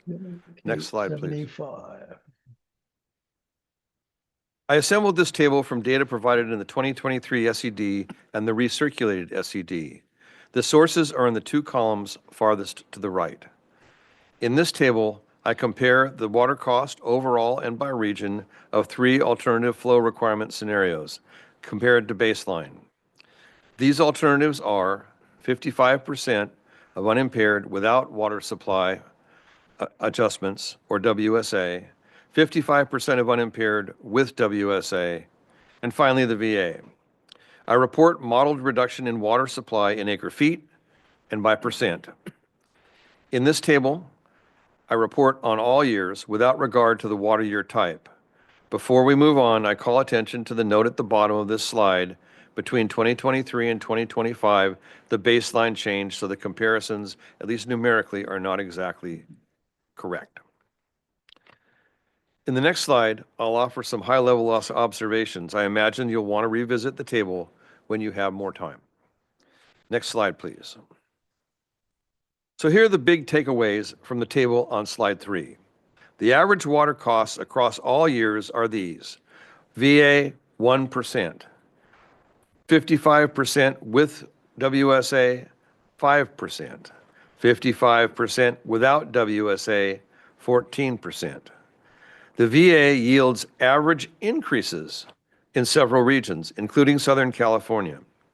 The largest costs of regulatory flows are to areas of export. East Side and Bay Area water costs are substantially reduced by the tributary-specific WSAs. Next slide, please. In this table, I added some new elements. I added the water costs by region for 65% of unimpaired without WSA, which is next to 55% of unimpaired also without WSA. Then I added the values for critical years only for 55% of unimpaired without WSA and 55% of unimpaired with WSA. Water users generally go straight to what happens in critical years, so I show that. Next slide, please. So what we see in slide 5 is that the water cost under the 55% requirement across all years is only about 56% of the water cost under the 65% requirement in all years. We also see that the water cost in critical years is generally greater than the water cost average over all years. In critical years, the WSA saves an additional 45% compared to 55% without the WSA. Finally, it's important to remember that for the VA, not shown in this table on slide 5, there is almost no water cost in critical years. And under the VA, there's no proposed change in drought management generally, and also no benefit to fish in the worst years for fish. Next slide, please. Now I'd like to turn to how the recirculated SED addresses the public trust. That's found in section 13.6.1. The section starts with what one might call the standard of review.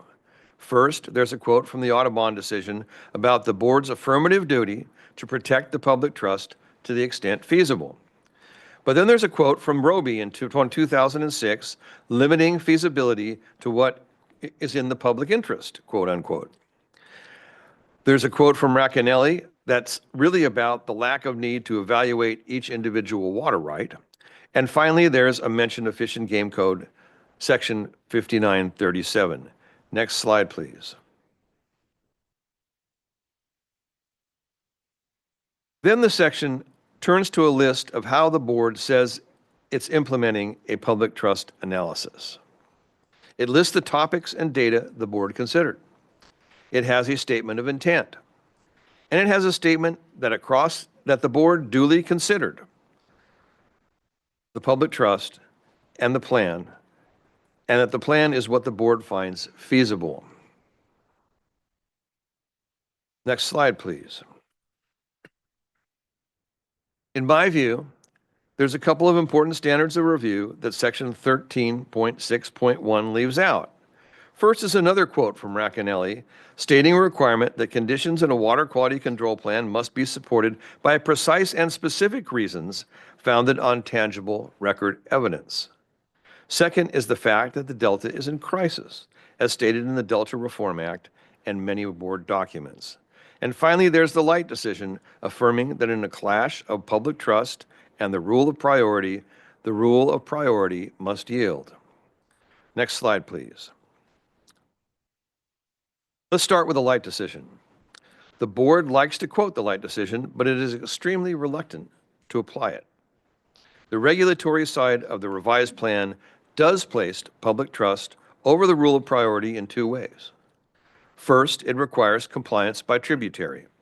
This is consistent with phase 1. This is necessary and appropriate.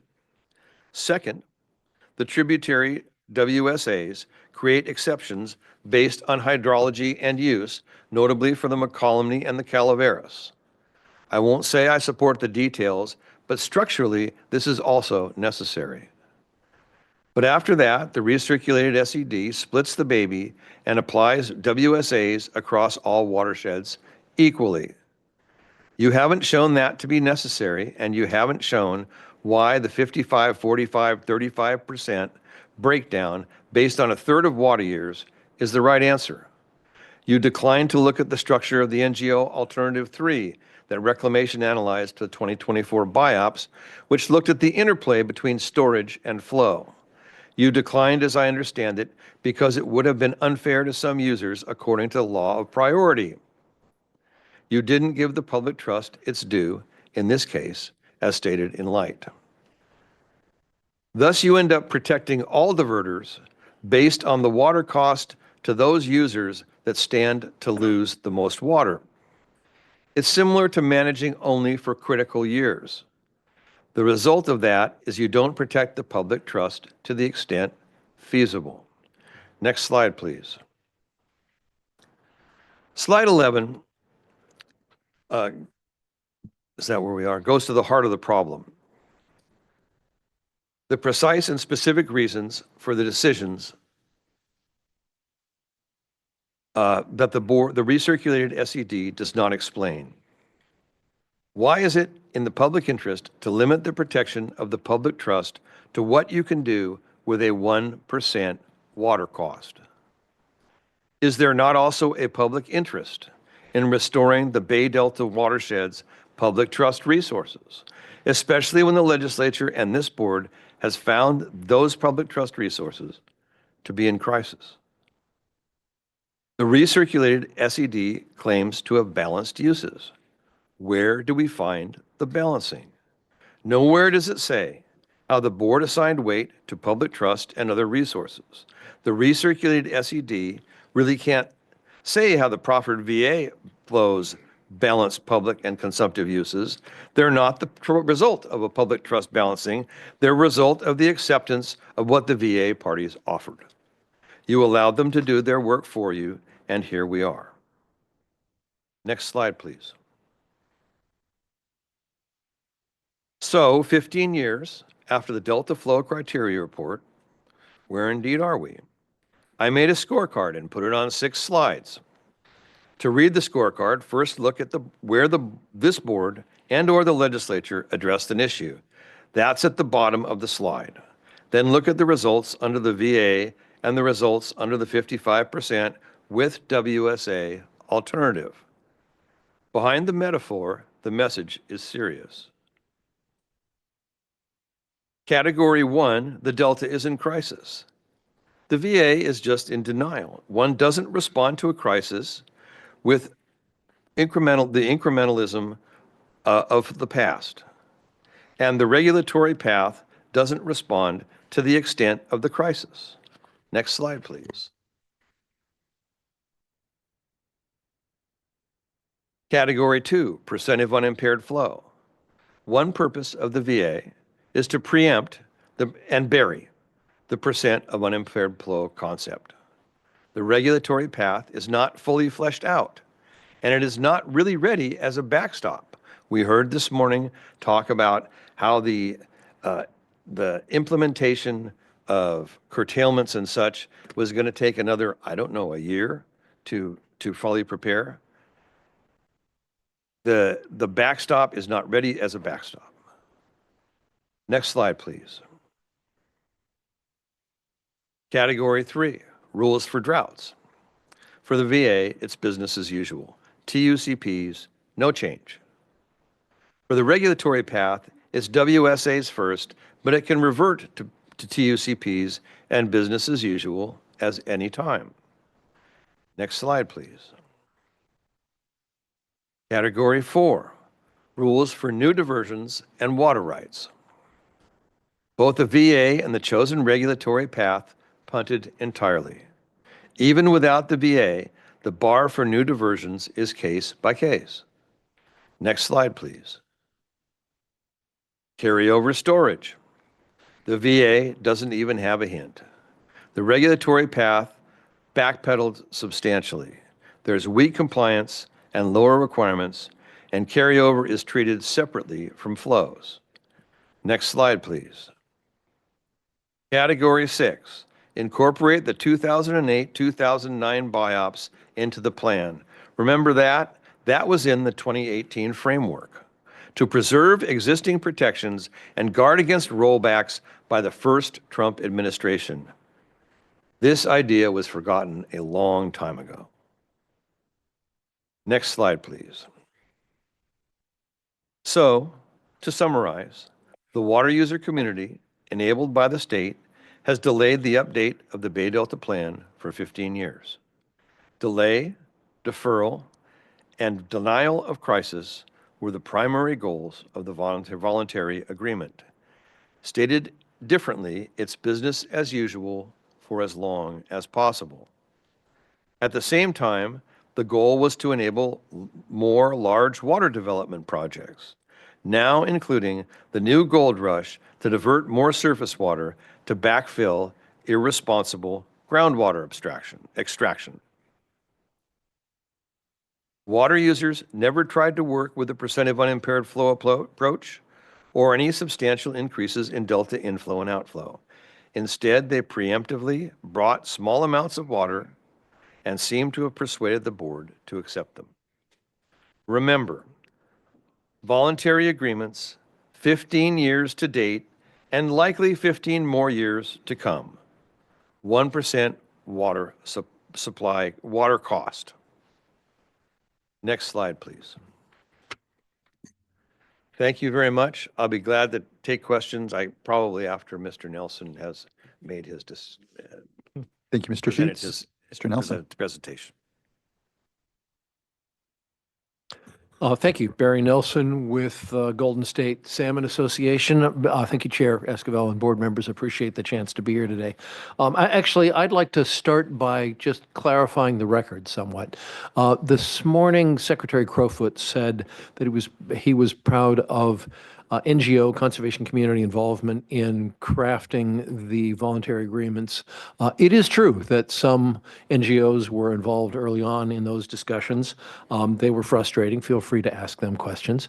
But in the last many years, before the VA framework was released, all of those groups were excluded from negotiations, and there are no NGO signatories on that document. I just want to make sure the record is clear on that point. What I'd like to talk about today are implementation challenges. If the board approves the voluntary agreements, which seems unfortunately likely, I'd like to talk about the challenges the board is going to face if we go down that road. Next slide, please.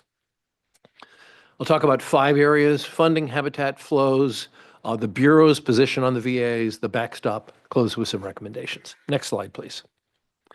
These are our challenges I think we can predict with a high degree of confidence. First is that the VA budget calls for $740 million in new, I'm going to highlight new, federal funds to implement the VA program.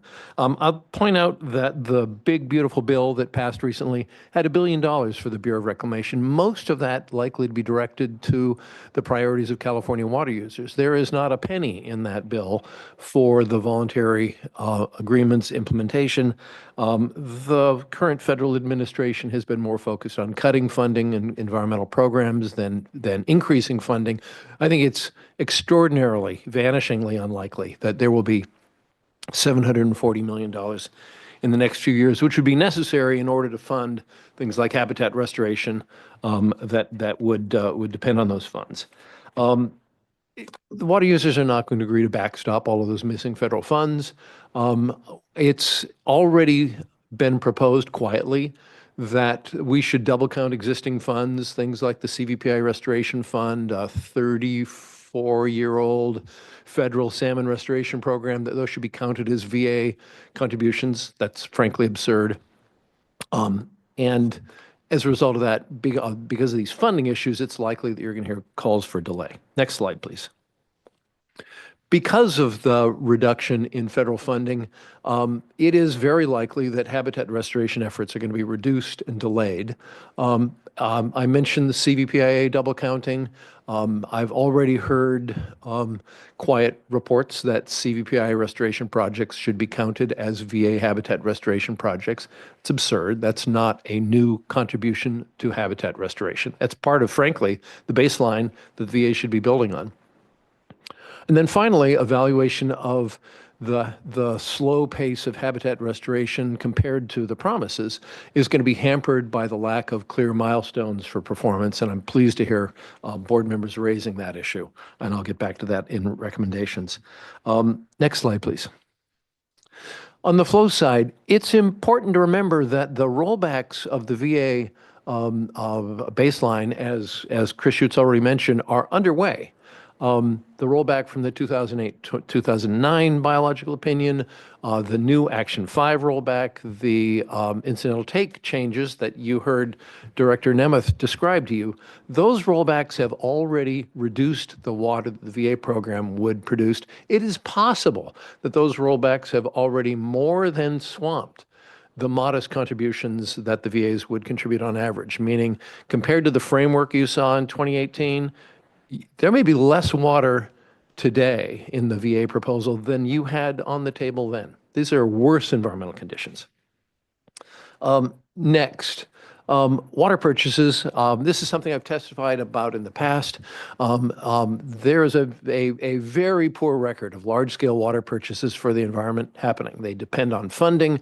They frankly depend on the priorities of a lot of water agencies to make them happen. It's extremely likely that they will not be in place by January of 2027. 2027, which you heard your staff reporting is the deadline for having those VA assets in place. And then there's what we have described at length, flawed accounting. The board is going to have to review hundreds of plans in order to make sure that the environmental water the VAs promise are real. Israel. I think it is likely that establishing reference operations for some criteria in project operations will be difficult to impossible. Things like TUCPs, old and middle river flows, planned water deliveries, end-of-year storage, flood operations. It's going to be very difficult for your staff to create numeric, enforceable reference operations in order to determine that the environmental water the VA's claimed promise is real. And the paper water can already be seen today. The Friant contribution to the VAs is not real water. They've promised water to be delivered by not recapturing water pursuant to the San Joaquin River settlement. They're not allowed to capture that water under a settlement that has been approved by the courts and by Congress, and the state has supported. That's not real water. That's water that's already committed to the environment. It's therefore extraordinarily likely that full VA flows will not be provided in a timely fashion. Next slide, please. The lack of protection for existing flows is going to undermine VA flows and encourage even more projects. You have a large project before you already to divert existing flows. You're likely to see even more proposals to divert existing flows. And then finally, in a media story in July of last year, the acting regional director for the Bureau said that the Bureau is, quote, targeting D1641 in what appeared to be a clear statement that the Bureau is planning not to fully comply with D1641.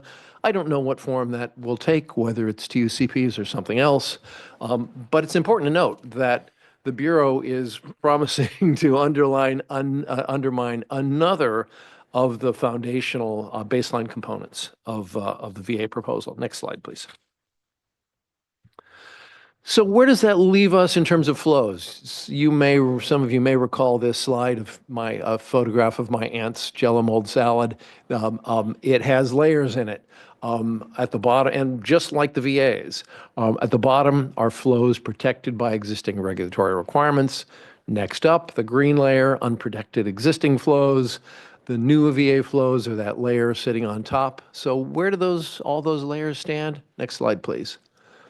Again, from bottom to top, the ESA, CISA, the existing regulatory requirements already hit by rollbacks, possible Bureau violations, and extraordinarily likely TUCPs. Existing flows that are above those regulatory requirements are threatened by proposed projects. And then finally, those new VA flows are likely to be delayed or incomplete because of water purchases, challenges with regard to water purchases, and then flawed accounting approaches are likely to lead to paper water. It suggests that the VA approach to flows is like my aunt's Jello mold salad also, in that it's pretty squishy. The draft document doesn't prevent any of these flaws. And as a result, it is possible, it is likely that this approach will produce worse conditions than we see today at a cost of up to $2 billion in taxpayer funds. Next slide, please. Next deep concern is the elephant in the room. The Bureau does not support the voluntary agreements. The previous federal administration signed the MOU. The current federal administration has never been before you saying that they support the voluntary agreements. You didn't see them testify today. I don't believe they've testified before you over the course of the past year, even and told you that they will implement all of the commitments in the voluntary agreements. And in fact, the current Bureau of Reclamation does not support the VAs. They're actively pursuing multiple rollbacks. There's no commitment to providing the federal funds that are in the VA budget. And the Bureau has stated that we're likely to see noncompliance with existing Bay Delta standards. Next slide, please. Then the final flaw is with regard to the backstop. We're concerned that that comprehensive evaluation of the VAs may delay the backstop. I mentioned the lack of milestones related to funding and habitat. It's going to make it very difficult for the board to conclude that the VA program is not performing adequately. And then the findings that are required in order to trigger the backstop are extraordinarily likely to simply trigger more litigation and delay. Next slide, please. So the voluntary agreements are filled with flaws and loopholes. Not a surprise, given that there was no public interest in that room as the VAs were finalized. I simply want to highlight, this is not a conspiracy. The job of the project operators is to maximize the benefits to their water projects under the regulatory rules that you impose. Their job will be to exploit the loopholes and flaws in the voluntary agreements if they're approved. The VAs as currently proposed are going to fail. They're not designed to succeed. They're designed, as Chris mentioned, to delay science-based protections and facilitate new diversions. Next slide, please. Few recommendations. The first one and the core one will not surprise you, and that is we simply see the current VAs as a fatally flawed approach. We urge you to reject them and adopt a science-based, unimpaired flow approach. If the board doesn't do that, here are 4 things we recommend that you do. Next slide, please. First, require makeup water for the rollbacks now. These rollbacks have been underway now for quite a few years. The most recent 2, Action 5 and changes to the ITP, have just happened. The document says here, this language here, in 4 different places, and that is if there are rollbacks, this accounting document would require update. I hope that's polite language for the board would require makeup water for those rollbacks to keep the VA's flow benefits intact. If that's the board's intention, do it now. Don't wait. The rollbacks have already happened. They have been happening on an ongoing basis. Don't wait until the plan is adopted and then wrestle with this issue.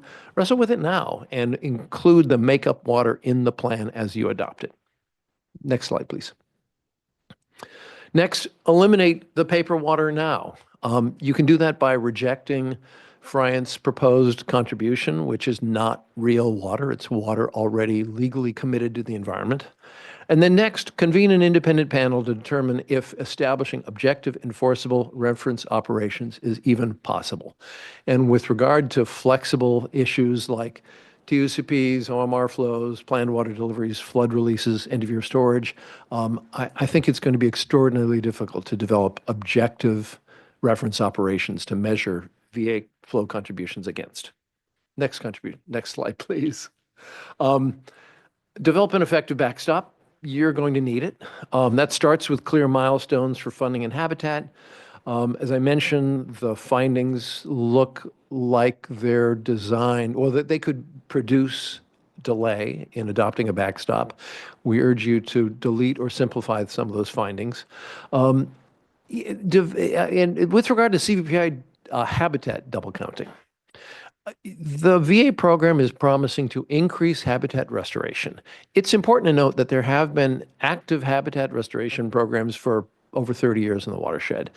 The board should have a database of a restoration trend over the last 30 years in order to determine whether and how much the VA program is actually proposing to increase habitat restoration, or whether it's just repackaging restoration programs we've seen for decades. And then finally, carefully evaluate the early implementation restoration actions. I'll point out that I believe early implementation restoration projects have been underway for 8 years. That's the life of the VA program. So at this point, before you commit to 8 more years of this approach, take a look at the existing early implementation restoration actions and see what they have produced, not just in terms of whether fish are occupying a floodplain, but what they're actually producing system-wide and what they're producing in terms of population level benefits, because it's sure not obvious when you look at what's happening in the ecosystem. Next slide, please. And finally, acknowledge the elephant in the room. Stop pretending that the Bureau of Reclamation supports the voluntary agreements. The Bureau is not here to testify. Perhaps they'll testify later. But if the Bureau does not testify before you in this hearing, ask them, write to them, Ask them if they will commit to all of the actions in the voluntary agreements, if they will not pursue rollbacks, if they will provide the federal funding required.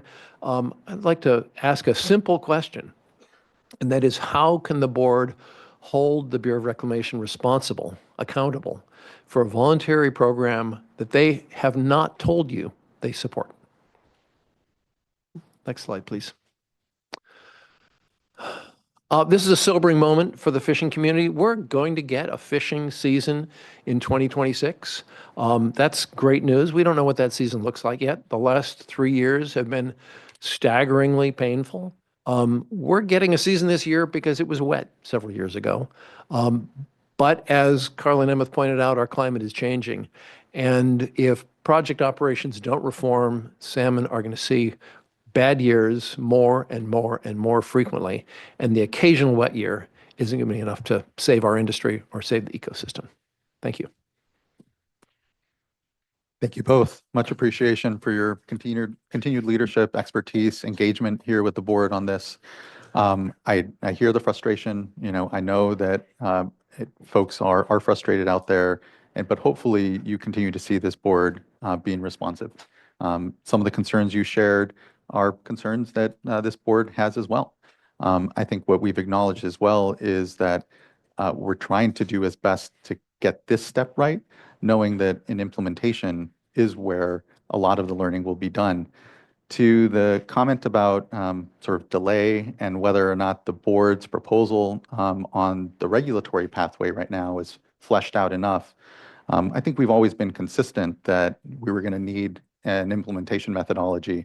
If you look back at the mid-90s and the previous decision that this board made, there was update to the plan, but it was, as we all refer to D1641, the water rights decision that implemented it.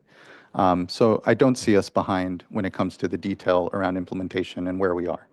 And in fact, see us at a real important moment where the work that the board would do these next years, say the VAs were, let's just remove them from the discussion for a moment, a hypothetical, and the board is just updating its standards. What would happen year one? Nothing without the implementation methodology. And I think that what is important is that we develop that and get that work done, because it is work that needs to be done to make the regulatory pathway implementable anyway, and is how we're looking to protect flows that are being proposed on the voluntary agreement side. So when we think about where we are in this moment in this project, when we think of not just what the VAs are proposing, but in totality what the Bay Delta Plan is proposing with the backstop, in which I continue to hear concerns around still yet, and want to make sure that we are doing our best to refine in this moment what is being proposed in the program of implementation. I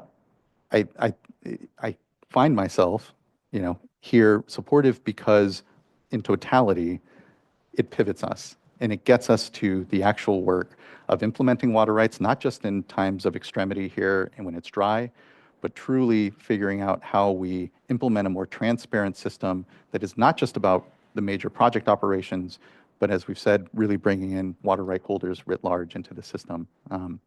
So again, I appreciate the concerns you've voiced there. Obviously, a bit of a difference of opinion when taken in totality, not just the VA contributions, but what the board is proposing on the regulatory side as well.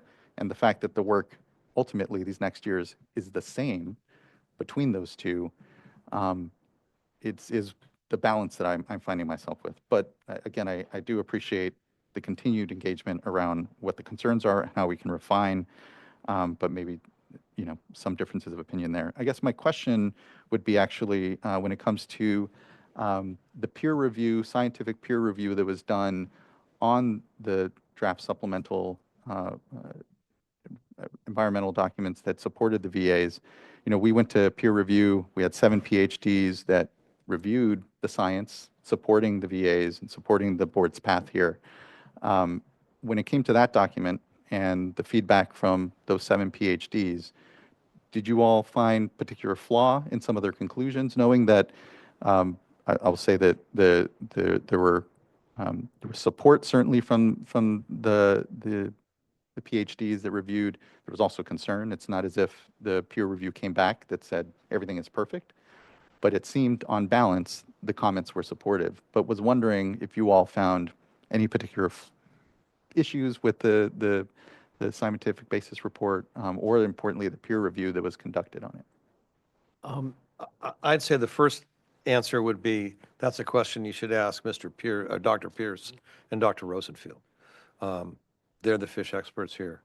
My recollection of the review from Dr. Poff was something along the lines of, it's better and anything's better, and it seemed very perfunctory to me.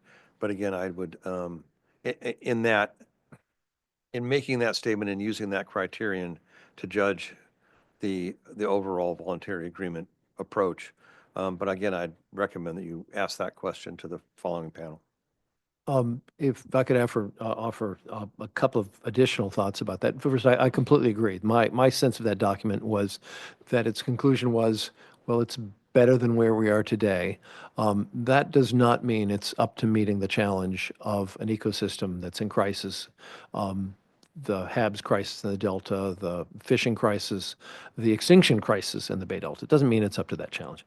Second, and I think this is very important, I think that peer review, understandably, this is what they were charged with, assumed that the water the VAs would provide is real, and did not take into account the fact that by not protecting existing flows, by not having rules to govern future water projects, there's a likelihood that future water projects will result in conditions worse than we are today. I don't think those conditions were in the charge that the peer review evaluated. Appreciate And again, I agree. Ask the PhDs on the next panel, not us. Appreciate those points. Looking to fellow board colleagues if there's additional question or comment. Board Member McGuire. Thank you very much for the constructive and thoughtful presentation and remarks. There's so much we could talk about and so little time, but because this is such an important issue, and this is perhaps one of our last opportunities to speak publicly, I just want to emphasize one really important aspect of this entire program to me. And that is that fundamentally, this was to be responsive to, this action is to be responsive to the Delta Reform Act, which we've talked about today quite a bit. And that the underlying premise, I think, of any voluntary agreement pathway should be fundamentally to increase Delta outflow conditions. Now, the level to which those conditions need to be increased is subject to much debate and discussion, and I think that conversation will continue. There's different perspectives on that. But that is a very important metric if we're talking about metrics, engaging whether or not a certain program has merit to it. And there's a lot of, we can go through the Jello mold, and there's a lot to, we can go down through the layers. I don't want to do that right now and get into each piece and part. But as a decision maker, for me, that's one big test question that I need to be able to answer, is whether or not whatever pathway we're looking at is able to meet the mark. And second, I don't really want to point fingers at any individual participants in the program, but this has been a long evolving program over many years. We've had new folks come on to the HRL program in the past year, which is encouraging to hear such interest in participating in the restoration of the watershed.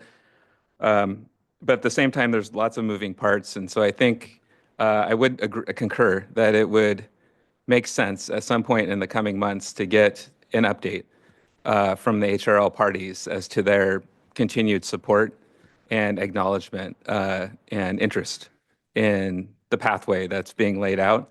Because I do see that there are nuances or some differences in terms of how the board's program implementation is being proposed, and how some of the HRL specific measures had been envisioned through their documents and different strategies that had been developed. So I'm finding myself in a position where I'd be very interested in a true up of that to ensure that the HRL parties, including some that you've mentioned here today, continue to be supportive and intent on participating should the board adopt this approach.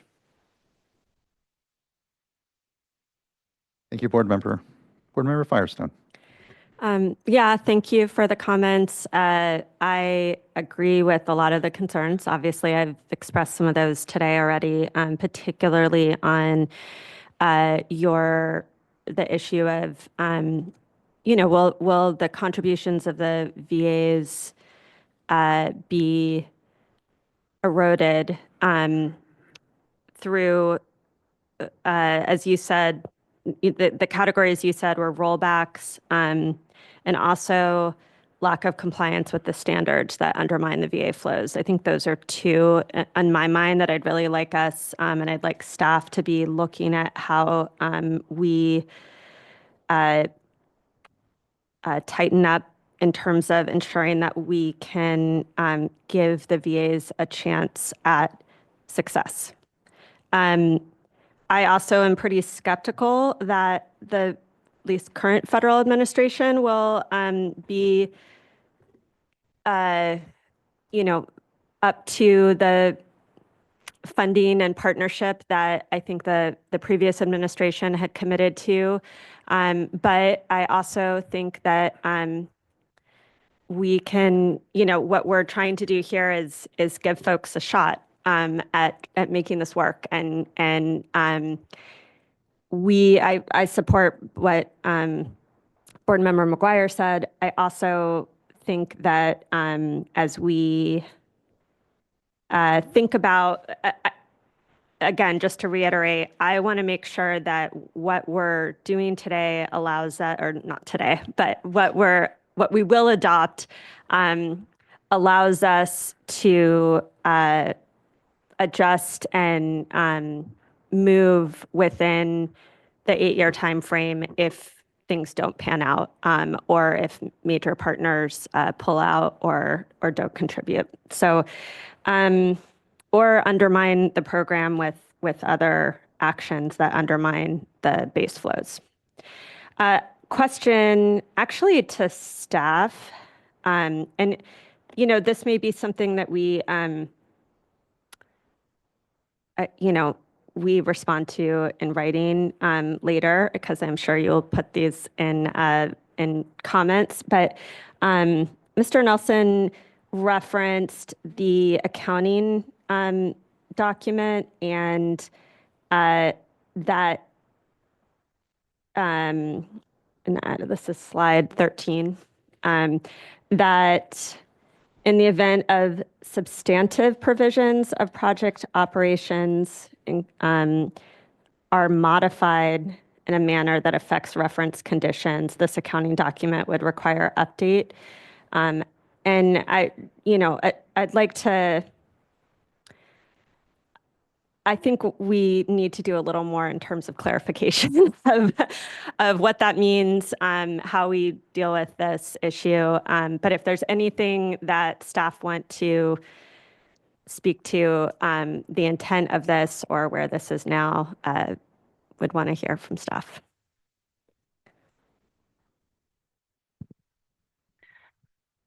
I'll add, I think we're open to clarification related to those provisions. There was another component to the provisions, that was spoke to doing so through a public process with notice and opportunity for comment.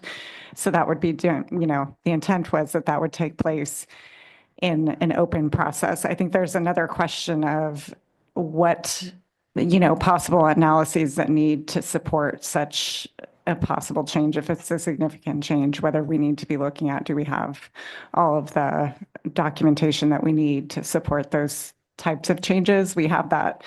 Other parts of the plan are clear about the issue that some of the changes in the plan we would need to evaluate and ensure we have the appropriate documentation. But we can work on some suggestions for clarifying some of these provisions and, possibly bolstering them if the board would like us to do so.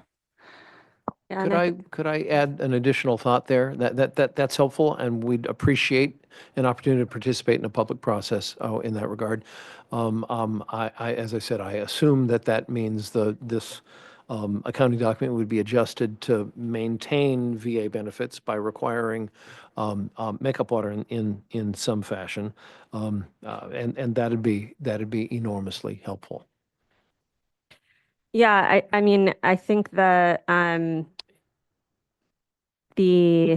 I think it would be, we have 3 days of listening to folks here, but I do think it'd be helpful for, coming out of this, especially if we're trying to adopt this final this year, that we can, be interested in making sure we can give some direction to staff on this to the extent we feel comfortable, at the end of this hearing process, just so we can make sure things are able to move forward effectively and folks know what the intent is. And I'm sorry, I forgot one point. I focused on makeup water in my comments, but there's another reason why this needs to be addressed now in the document before you adopt it, and that is that, frankly put, the project description in your document is no longer accurate. It no longer describes the voluntary agreements as they're before you today. So, from our perspective, makeup water is substantively what we recommend, but we think legally the project description is incorrect and needs to be changed, and the modeling probably also has to be redone to reflect the fact that between Action 5 and the ITP changes, as Carla and Nemeth outlined to you, we're seeing greater exports and more impacts to fish and wildlife. She outlined that yes, we increased exports, and yes, it produced a salmon take at the pumps. Those changes are not in the document before you today. Yeah, I think we certainly heard, I think, a commitment to provide more information. I know the vice chair had said that had asked Director Nemeth on that to make sure that we can analyze what's needed to be able to get to the bottom of that question. If I can, I think, to be clear, I don't think we made a determination yet what exactly those impacts yet are and whether or not it poses a problem to the project. And I think we do need to better understand what those are. And obviously, we heard about the ITP. To your point, we'll see if we hear from the Bureau of Reclamation and any of their considerations here, not being able to speak for them, but they'll definitely we'll need to have to figure out whether there's a certain threshold here and what it means for the project. But it does speak to just future, perhaps changes to those regulatory, we'll say in the context of the Endangered Species Act and the BIOPS, amounts that the VAs are floating on top of it is something I think this board identified at the last year's workshop as well, that, it's a concern. And I think that, to Board Member McGuire's point, and also Board Member Firestone, this project is about increasing those outflows. And I think the challenge all amongst us always is that it is a complex system. And there are multiple requirements. There's FERC requirements. There's flood, releases that are happening in the system. And I think what it leaves, and currently a system of protections that is based on water year types and blocks of water, which kind of makes it hard to really sometimes suss out what are the protections. What are we seeing in the ecosystem? And I think that's why all the more important that, again, it's not just a Healthy Rivers and Landscapes proposal. It is an unimpaired flow regulatory approach that is there, that also gives us, I've always said and believe that it is a measuring stick. It's a way of viewing what is in the system based off of what's naturally hydrologically available.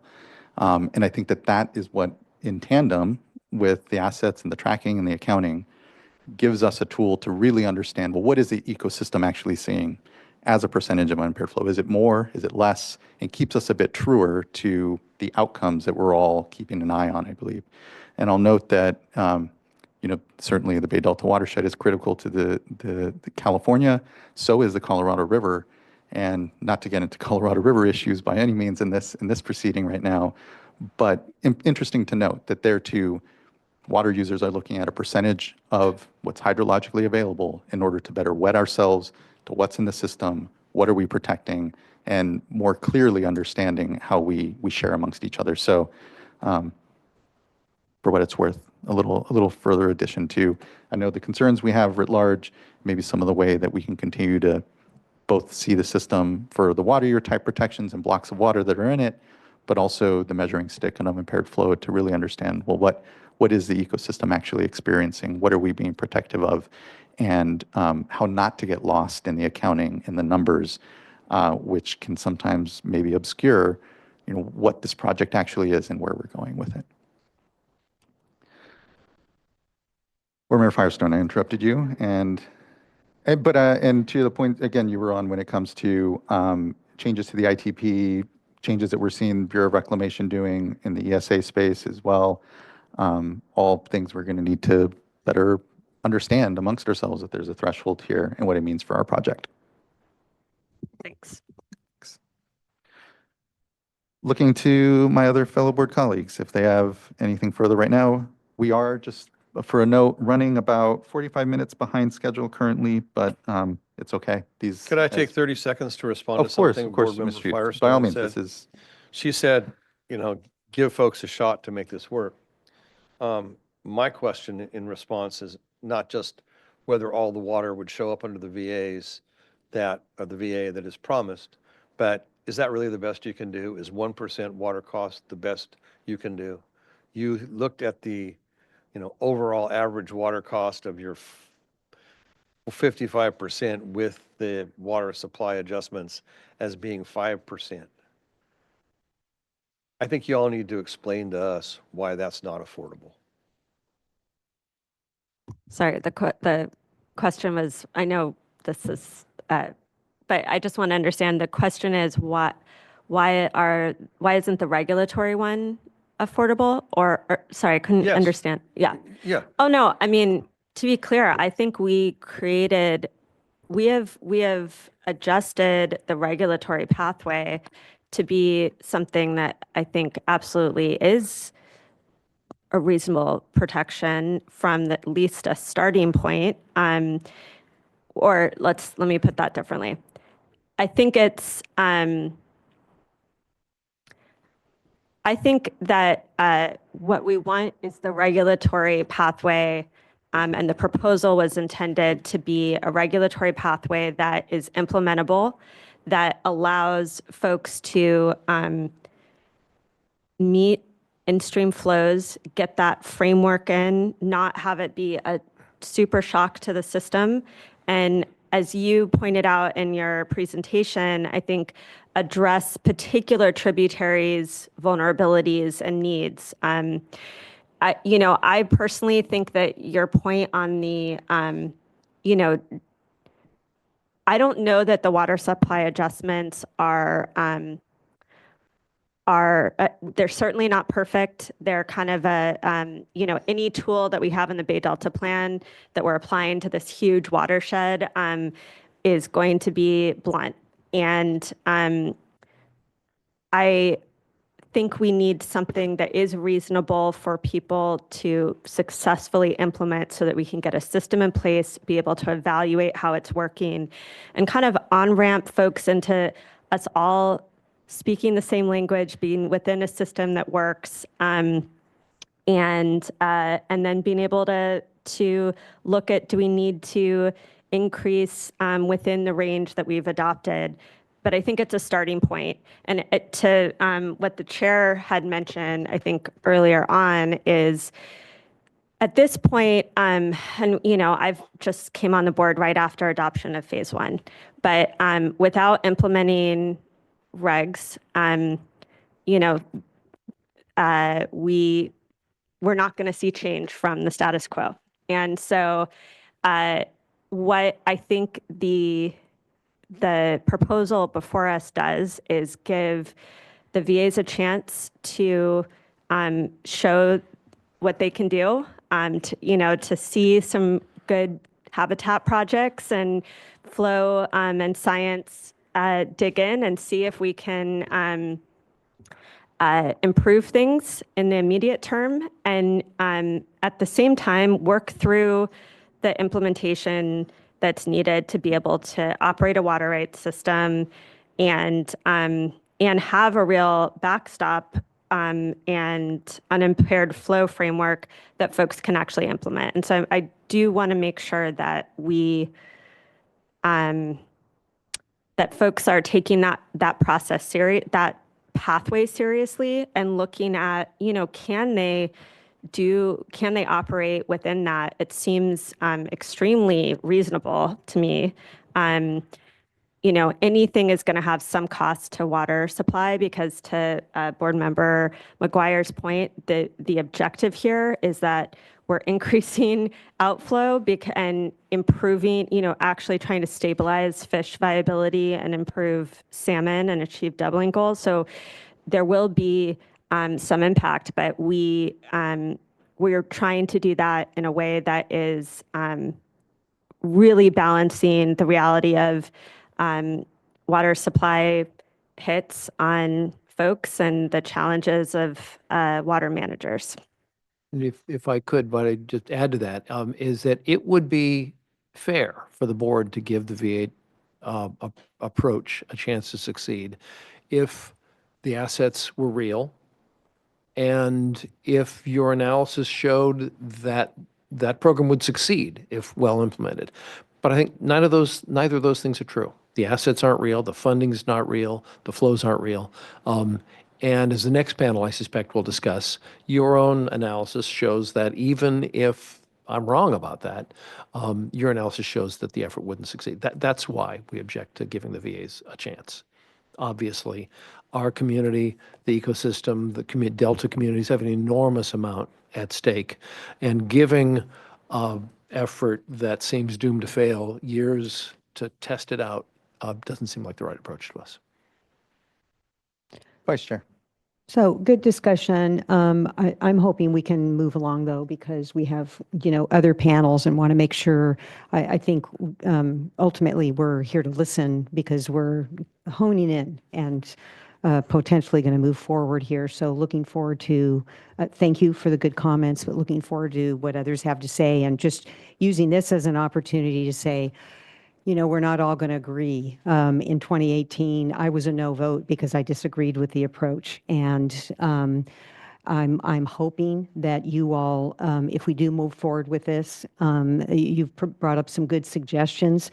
And I'm really looking forward to, if we do move forward with adoption, to the next phase of your participation in the numerous committees that are going to be established. So just wanted to use this opportunity to say thank you for your really good input. And then secondly, on this issue of Action 5 and the ITP, I don't feel at this point that we really know what to do about it, but I don't even know the true extent of it. So hoping that we can direct staff to work with the department, hopefully the Bureau, so that we can get some additional information to determine the extent of the impacts and then, maybe look at this language if needed. So just wanted to chime in at this point on that issue. Thank you, Vice Chair. Thank you again for the discussion here. Thank you both. Look forward to further discussion. Next, we'll move on to panel number 3. And I'll note we're about 15 minutes behind our schedule. So when it comes to individual commenters, we will not likely get to you until about 4:30 at this moment, but we'll see how the rest of the discussions go with the panels. Next is Restore the Delta and Shingle Springs Band of Miwok Indians. So I invite folks to come take a seat. Thank you.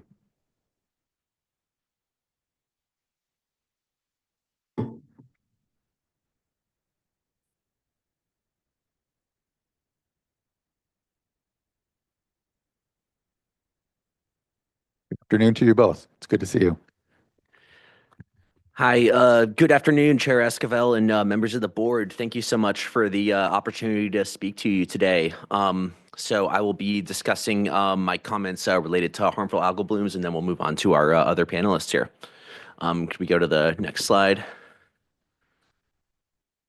One more. So First of all, I'm going to start out with some of the kind of tribal impacts and some specific experiences here. One of the initial impacts related to harmful algal blooms was the cancellation of several tribal events during the summer of 2023 after cyanotoxins were detected at a location on the Sacramento River. Due to the tribe's connection to this waterway back since time immemorial, being able to host events here is especially important. One of these events was a language camp intended to teach tribal youth their ancestral language on their ancestral land, which is what makes this cancellation especially impactful. Although these were just two specific events, I fear the potential future impacts of harmful algal blooms related to things like this, especially given the additional exposure pathways for tribal members, which I will elaborate on in the upcoming slides. Next slide, please. So for the second slide here, I'm going to get into two specific aspects of the plan update here, which particularly stood out to me in relation to harmful algal blooms. So first is the provision allowing for the flow requirements to be reduced to 35 to 45% during low flow years.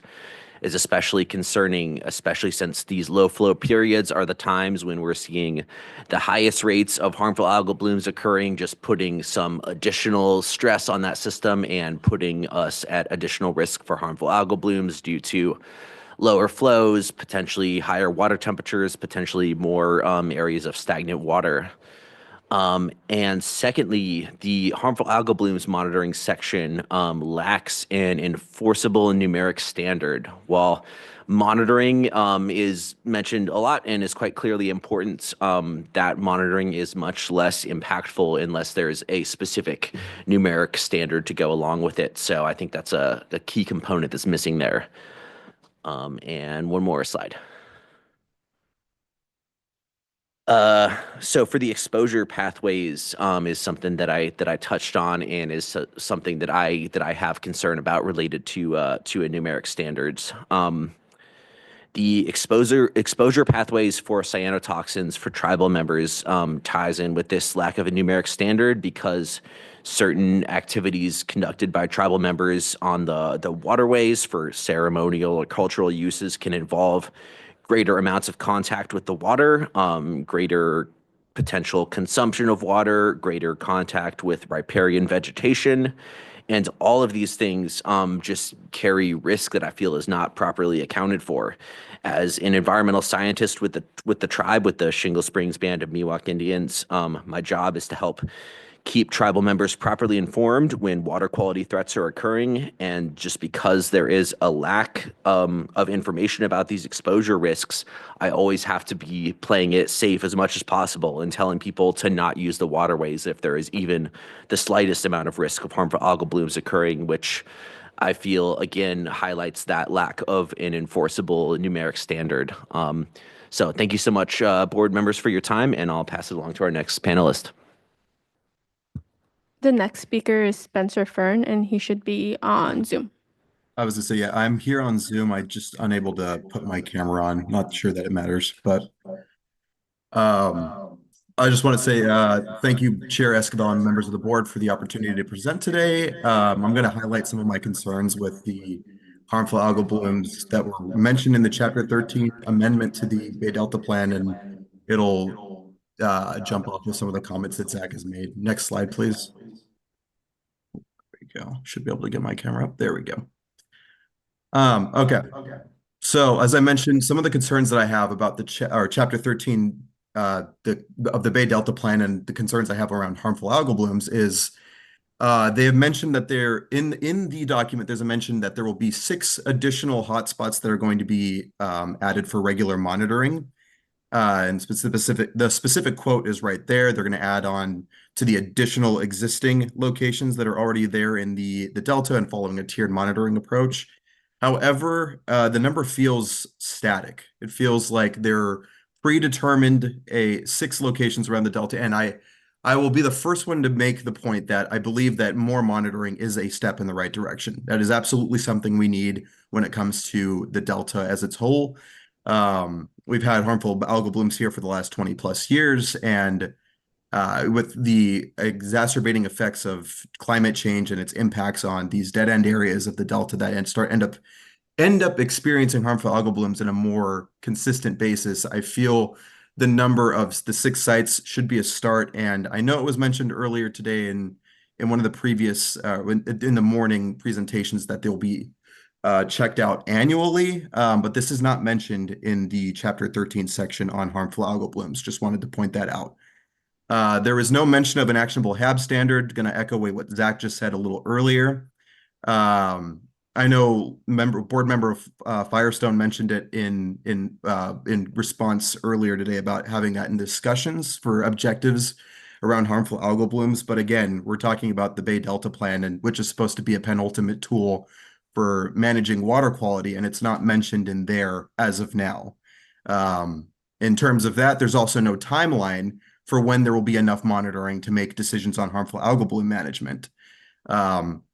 We could spend eons monitoring, but if there are no meantime solutions to at least putting something in place for guardrails, it feels like we're not managing a threat to water users in the Delta and other parts of California for that matter, considering the movement of water through California. So next slide, please. Speaking on the movement of water, I wanted to highlight the voluntary agreements and the regulatory pathways and their impacts on HABs. Some of the arguments that were made in Chapter 13 was the first argument that I've noticed here or noted here is that the reduced storage levels could lead to warmer, stable water conditions, which could lead to higher HABs incidence. And I would make the same argument that removing downstream flow from other parts of the Delta as freshwater flow, cold water to able to flush the areas out would be the same impacts at those dead end areas throughout the Delta. And further on in that argument, they mentioned that cyanobacteria being present in reservoirs might cause a recreation problem as well as a conveyance problem. But I would say that highlights harmful algal blooms as much more of a pressing issue than the movement of water in general, and why we should be prioritizing harmful algal blooms and how we manage those threats, which I do think there could be a little more fine-tuning in Chapter 13. As I mentioned, there is also the argument about dead-end sloughs and how they're likely to be remain unaffected by net flow reduction. And I do think that this is a very poor argument because, yes, the areas that are already experiencing harmful algal blooms because of lack of flow would definitely, it stands to reason that they wouldn't suffer more if more flow is being removed from the system, considering we're dealing with issues here. But on the counter side of the argument, we should be arguing about finding new ways to circulate flow through these areas, these dead end areas, so that we can remove HABs from the Delta, ideally in a way that makes sense. Because as of now, the few things we can control, which are your nutrient loads and your flow and monitoring and reservoir releases, these seem like arguments that we should be making to manage the problem instead of trying to react to the problem as it comes forward. And next slide, please. Chapter 13, and one of the things that I think is really much of an afterthought is the immediate public health. I mentioned it a little earlier when I was talking about the harmful algal bloom standard having something in place, some guardrails. I think there's way too much of a focus on just monitoring as a means of HABs management. And again, I want to make it very clear. I believe that there should be much more monitoring throughout the Delta, and I think that helps inform users of the water, people who are nearby, or even just having advisories out in general to make sure that people are recreating safely. But in this chapter, a lot of the focus I've seen, and again, not saying that we shouldn't be focusing on it, but there's more of the impacts on recreation access and looking at it from a blooms may or may not have a problem here. But my concern is that when there are harmful algal blooms present, people are still recreating in these areas with HABs, and part of that is due to lack of information on harmful algal blooms. I can tell you from my own firsthand account from sampling sites throughout Stockton where we had blooms this past year, I saw people recreating in boat launches. I saw people jumping into harmful algal bloom infested water, and I think that highlights the issue again about the lack of a public awareness, public health, response to public health concerns, and which is why I'm highlighting that we need to get some sort of a harmful algal bloom standard put in place. I'm going to end off with saying that the State Water Board has a duty to oversee water quality and the protection of the Delta. Aside from that harmful algal bloom standard, which I do know, and from previous conversations around this topic, that requires some time. I'm just going to reiterate that we need to see some meantime solutions to managing HABs so that people can safely recreate, because at this point we've had this problem in the Delta for 20 plus years, and I don't see it getting any sooner to something that can possibly help people understand the problems that come from harmful algal blooms. And on that note, I will pass it over to Cynthia to talk about the environmental justice impacts. So next slide, please. Good afternoon, Chair Escobar, members of the board. My name is Cynthia Cortes. I'm the Policy Program Manager with Restore the Delta. Next slide, please. As my colleagues elaborated, existing water quality standards have created the ideal conditions for the proliferation of harmful algal blooms throughout the Delta waterways, and that would only worsen with the proposed update. On this slide, you'll see a picture of a HABs outbreak that took place in downtown Stockton. While HABs are a significant threat affecting public health, ecosystem health, and the local Delta economy, it is not the only threat Delta communities face. Delta communities are burdened by water quality degradation, compounding environmental stressors, and the erosion of a once self-sustained local economy. Poor water policies, such as that being proposed today, disproportionately and disparately impacts Delta environmental justice communities. Increased salinity continues to be a challenge that will worsen with sea level rise due to climate change. Adequate in-stream flow is necessary to manage salinity. Salinity intrusion threatens the Delta's aging levee infrastructure and the prime agricultural land that it surrounds. Loss of vegetation reduces levee stability, increasing the risk for levee failure. And levee failure in the Delta would result in major irreversible damages to Delta agriculture and result in loss of life. Salinity intrusion alters soil composition, damaging crops grown within the Delta and altering, once again, the prime agriculture land. Adequate aquifer recharge is crucial for preventing saltwater intrusion and ensuring a sustainable supply of clean groundwater. Increased occurrence of groundwater contamination would result in increased water treatment costs passed down to ratepayers.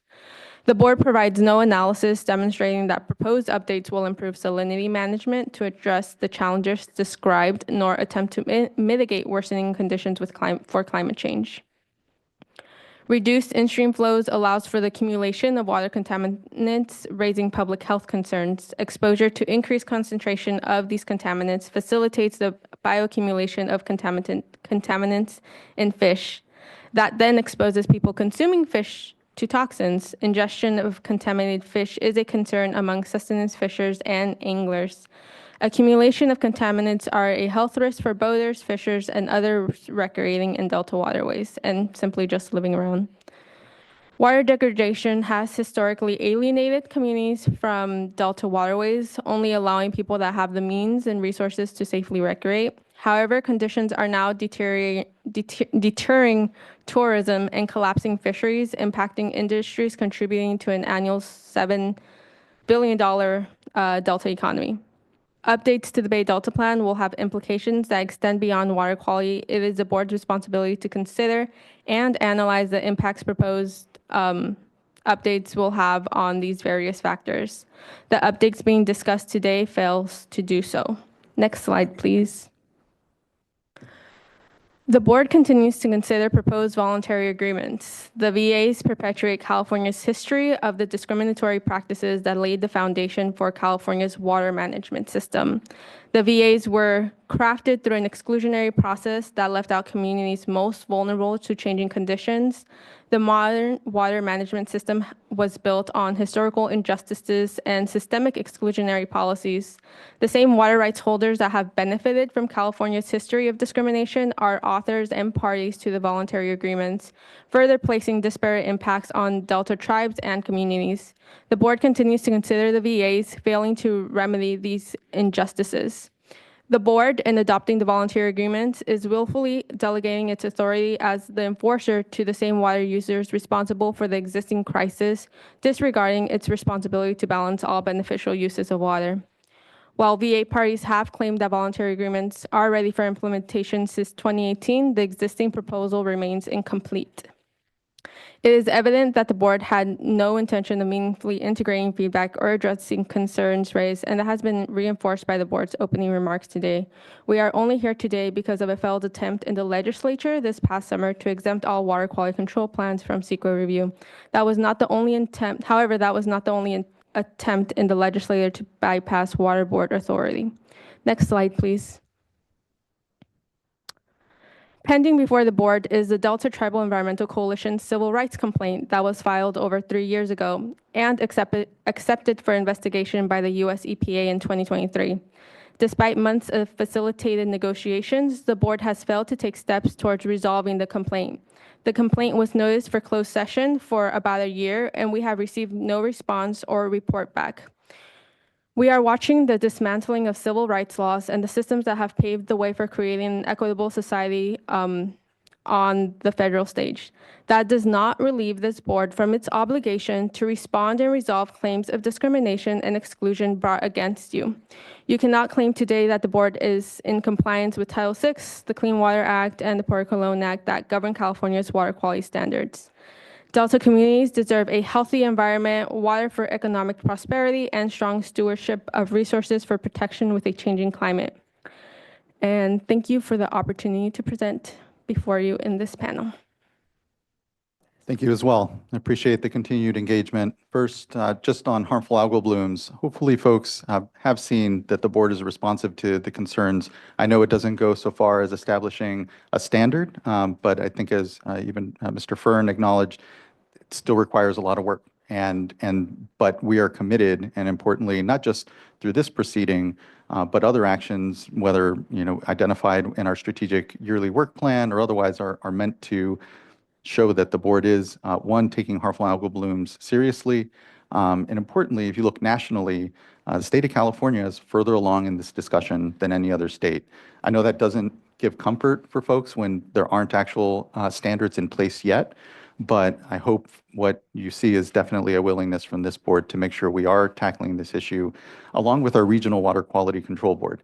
Again, the Bay Delta plan that we have in front of us is important. It is a central tool. It is not the only tool, and we have work ongoing, both the regional board, but I feel at the state board level when it comes to harmful algal blooms.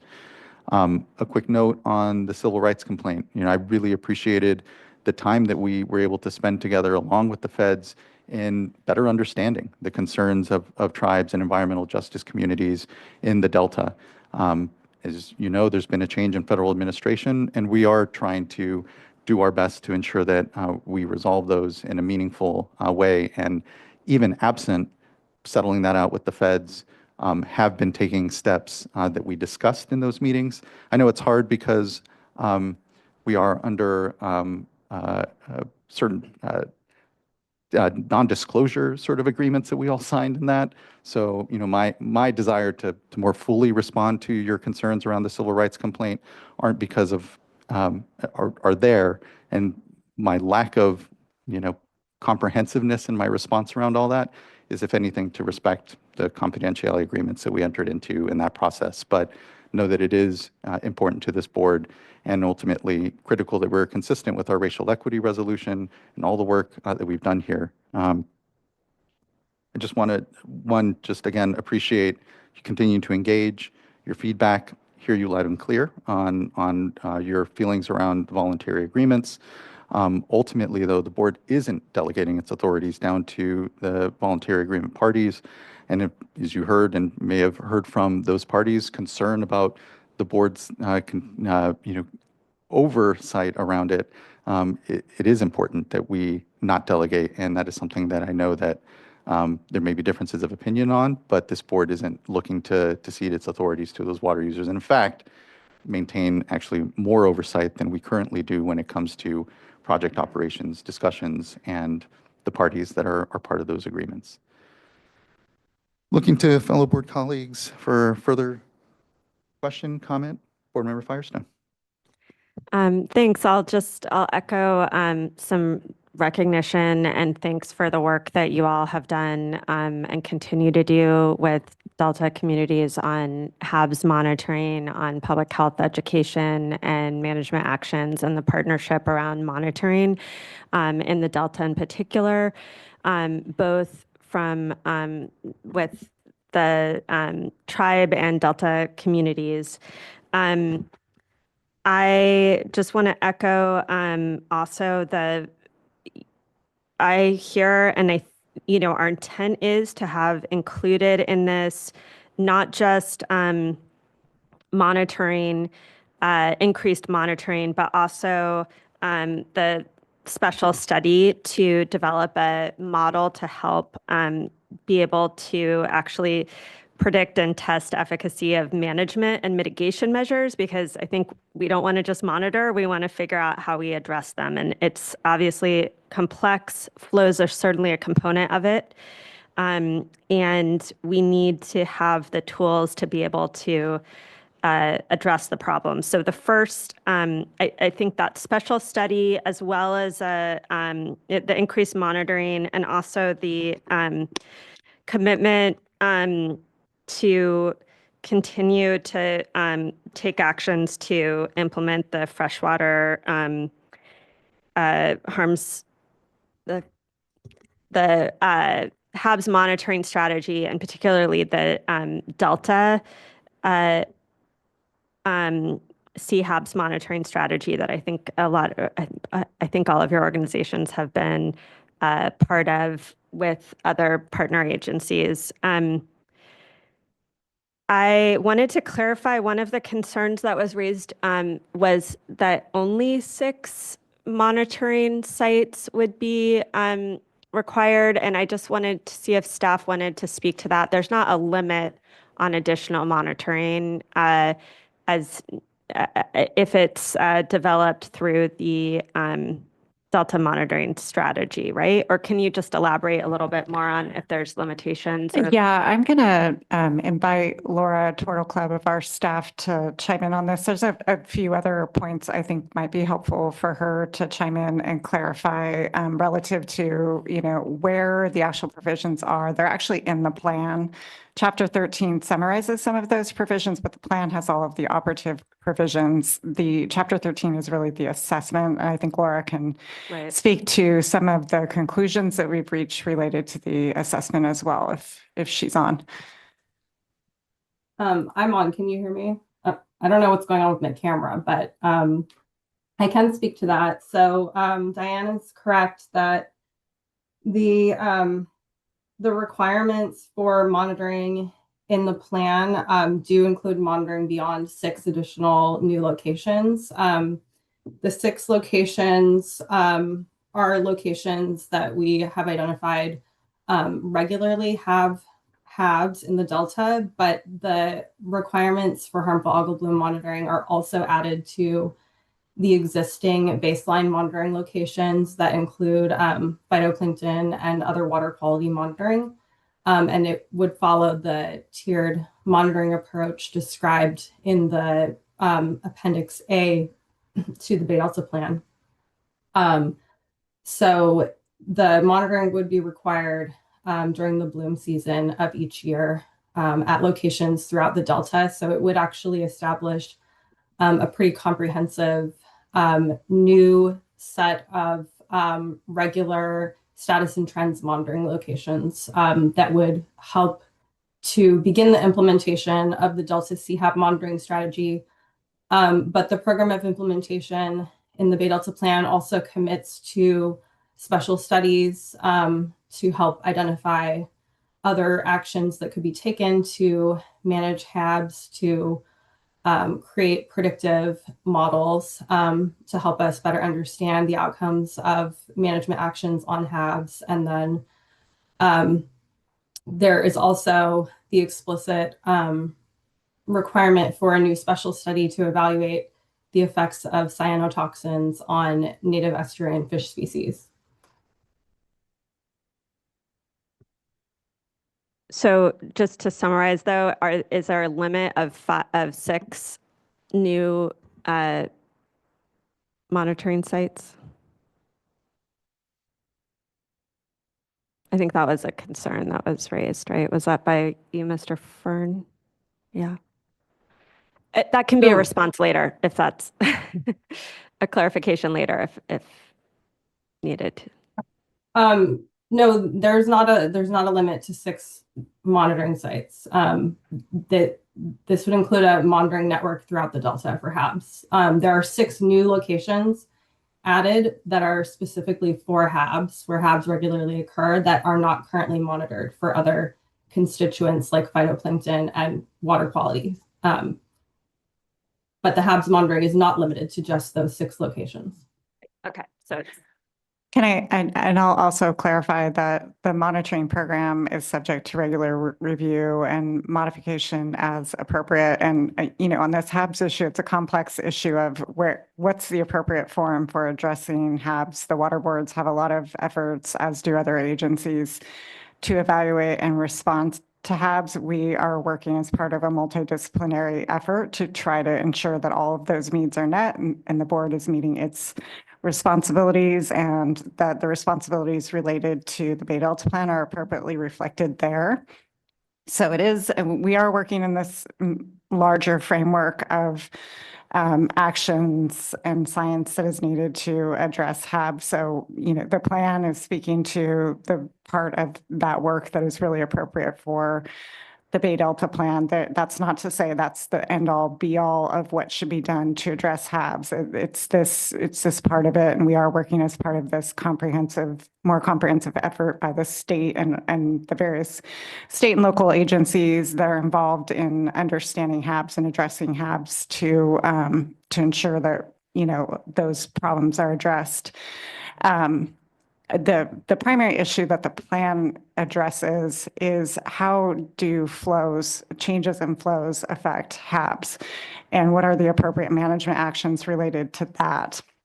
I think some of the analyses that are included in Chapter 13, it's complicated, and one of the things we're trying to understand are how do changes in flows during the winter and spring, when you don't tend to have HABs growth occur, how do those affect the summer and fall flows, and how do reductions in flows that may happen? And we know under the plan, if you have increased flow requirements, you'll likely have some decreased flows in the summer and fall because less water is being moved through the Delta for water supply purposes. And that's where some of the conclusions that Mr.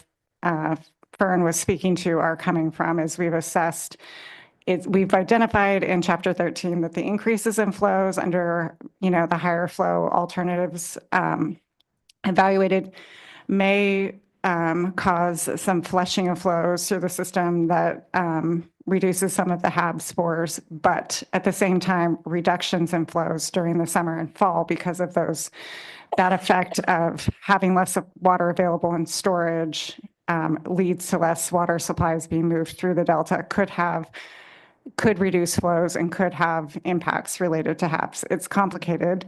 We want to better understand these problems and how our management actions are going to affect the HABs issues. That's why the first step is really building a model to better understand what effects the changes in flows at different times of year have on HABs production. Great, thank you. And I guess just lastly, I'll say, I also, am frustrated that we haven't been able to resolve the civil rights complaint. I think we share the goals, and we are moving forward with, the urgency of trying to update the Bay Delta Plan, of addressing HABs, getting civil rights protections in place procedurally. And I think if I just want to reemphasize, just because we're not updating. This hasn't been scoped, and I think it's more appropriate to be developing HAB's objectives statewide with a fuller group of interested parties than this proceeding has been scoped. And so I want to make sure, though, that it's clear that the priorities that you all and many others have continued to highlight as priorities need to be our priorities within the other processes, our strategic priority discussion, which I think we're having at the next board meeting, to make sure that that's clearly something we're committed to moving forward with, creating objectives for, because I couldn't agree more that that's necessary to make sure that we address this very real environmental justice issue, tribal priority, and community need. Thanks. Thank you, board member. Looking to other colleagues, seeing nothing further. Thank you both. And Mr. Fern, much appreciation. Looking forward to the further discussion here amongst us. All right, let's go ahead now and move to panel number 4. And this will be San Francisco Baykeeper and Friends of the River. Just a note on time, we're still about 50 minutes behind our schedule. So again, after this panel and after board discussion, we'll actually start to take individual comments, which maybe about at 4 o'clock or so, but we'll see how time goes here. Thank you, Mr. Chairman. Eric Busher of San Francisco Baykeeper is going to be the first presenter for the panel, and he's joining us virtually, so I'll hand it off to him. Thank you. Good afternoon, members of the board. My name is Eric Busher. I'm the managing attorney at San Francisco Baykeeper. Before I dive into my presentation, I just have to relay a story. I was reading a book by Catherine Rundell with my kids. They're in 2nd and 4th grade. A couple nights ago, the main character is this 12-year-old girl. She stands up in town square and tries to rally the people against the bad guy in the novel. She says, he's taking our future, and the future needs our protection. It's a fragile thing. The future needs all the help it can get. And that was a clarifying moment for me about why I do this, why I'm here today, and I'm grateful for the opportunity. I do have to say, I am dismayed at some of the things we've heard so far today from the board, because it seems like there's been a determination that we're going to conduct an experiment on the Bay Delta ecosystem through this plan update. Despite what seems like a predetermined outcome, I think it's important that we talk about the future that we see and the future that you all can avoid and can bring into being. The draft plan that was released in July, tweaked in December, and the analysis that accompanies it makes clear that the current proposal will not materially change flows into, through, and out of the Delta. And as a result, the trajectory of decline and crisis that this board has long recognized is overwhelmingly likely to continue. And I won't spend much time on these first several slides because they are all things that the board has previously written, most of which I have previously repeated back to you at public meetings last fall. Next slide, please. In 2009, when the board issued its notice of preparation, it did so because native fish populations were experiencing significant declines. Next slide, please. A year later, pursuant to the Delta Reform Act, the board analyzed the best available science at the time and concluded that the current actual flows were insufficient to protect public trust resources and that current water policies had been disastrous for native fish. Next slide, please. 7 years later, in compiling the best available science in 2017, the board repeated that the Bay Delta ecosystem was in crisis, that fish species had experienced precipitous declines despite 20 years of efforts to reverse them, and that steelhead and salmon specifically were at all-time lows of abundance. Next slide.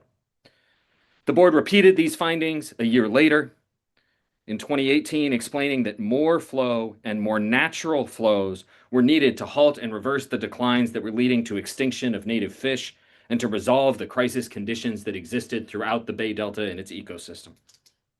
Next slide. 5 years later, the board reiterated The purpose and need for the update, 14 years after it had started. Little had changed about the overall needs of the ecosystem, about the science supporting the need for more flows, about the overall status of existing conditions. As the board articulated, current regulatory requirements are minimal, they're insufficient to protect the ecosystem. Next slide, please. And the board recognized the fundamental problem it had been working for 14 years to resolve. There is too little flow, and the regulatory requirements are only about a third of the actual flow that exists. Moreover, those unregulated flows are not mandated by the board or ESA regulations currently and are likely to be reduced in the future due to climate change and new water infrastructure projects like the Delta Conveyance Project, Sites Reservoir, or new diversions to groundwater storage or recharge. So with that context, I'd like to go to the next slide and touch on some of the fundamental ways that the current draft fails to match those findings and the board's own analysis over the prior 16 years. First, the VAs, and to a lesser extent, the unimpaired flow approach with the water supply adjustments, do not materially change flow conditions that exist in the ecosystem now. And as a result, there is no evidence or any basis in the best available science to suggest that fish populations, and as a result, the fisheries and communities and people will materially change or improve. When the status quo is a crisis and is declining toward extinction, small tweaks and little benefits do not move the needle. Second, as staff indicated this morning, and as I think Board Member Firestone echoed, the water supply adjustments to the unimpaired flow approach materially reduce the benefit that the previously proposed and analyzed unimpaired flow scenarios would have provided. And the voluntary agreements abandon the board's goal of mimicking the natural hydrograph, a goal that the board and the best available science have long recognized is fundamentally necessary to restore the ecosystem and reverse, not just slow, the downward trajectory we're on. Third, unaccountable paper water and long-term earth moving are not the answer. In-stream flow is fish habitat. Fourth, while we recognize that flow and non-flow actions must be taken together, those actions must be based on the needs of the ecosystem, and as you'll hear from my colleagues, the habitat promises and the voluntary agreements are untethered from what actually constrains fish populations today. And fifth, the water supply adjustments don't just materially reduce the benefits previously analyzed in the unimpaired flow approach. They also don't guarantee better long-term water supply because they are untethered from reservoir storage or year-over-year requirements. They provide more water for consumptive uses in any given year, but fail to actually ensure long-term reliability of water supply in the face of drought or climate change. Next slide. And last, I want to talk about the problems with the existing backstop, because I share Chair Esquivel and Board Member Firestone's concerns and desire to have a backstop that works. It is a vital step in this process. First, the stoplight process that's described in the current draft plan guarantees that no regulatory backstop will take effect until a decade or more from now. If the experiment fails, which the best available science says it will, it is likely to be too late at that point. We've needed urgent action for years. The board and other agencies have recognized as much, and instead the board is choosing an experiment that delays the urgent material changes for a decade. The board should not wait 6 years to begin to measure and assess if the experiment of the voluntary agreements are working. It should implement measurable standards and requirements now, not ones to be set in the future. Second, the best available science is clear and has been for more than a decade and a half. Instead of using that science now, the board sets it aside to conduct an experiment.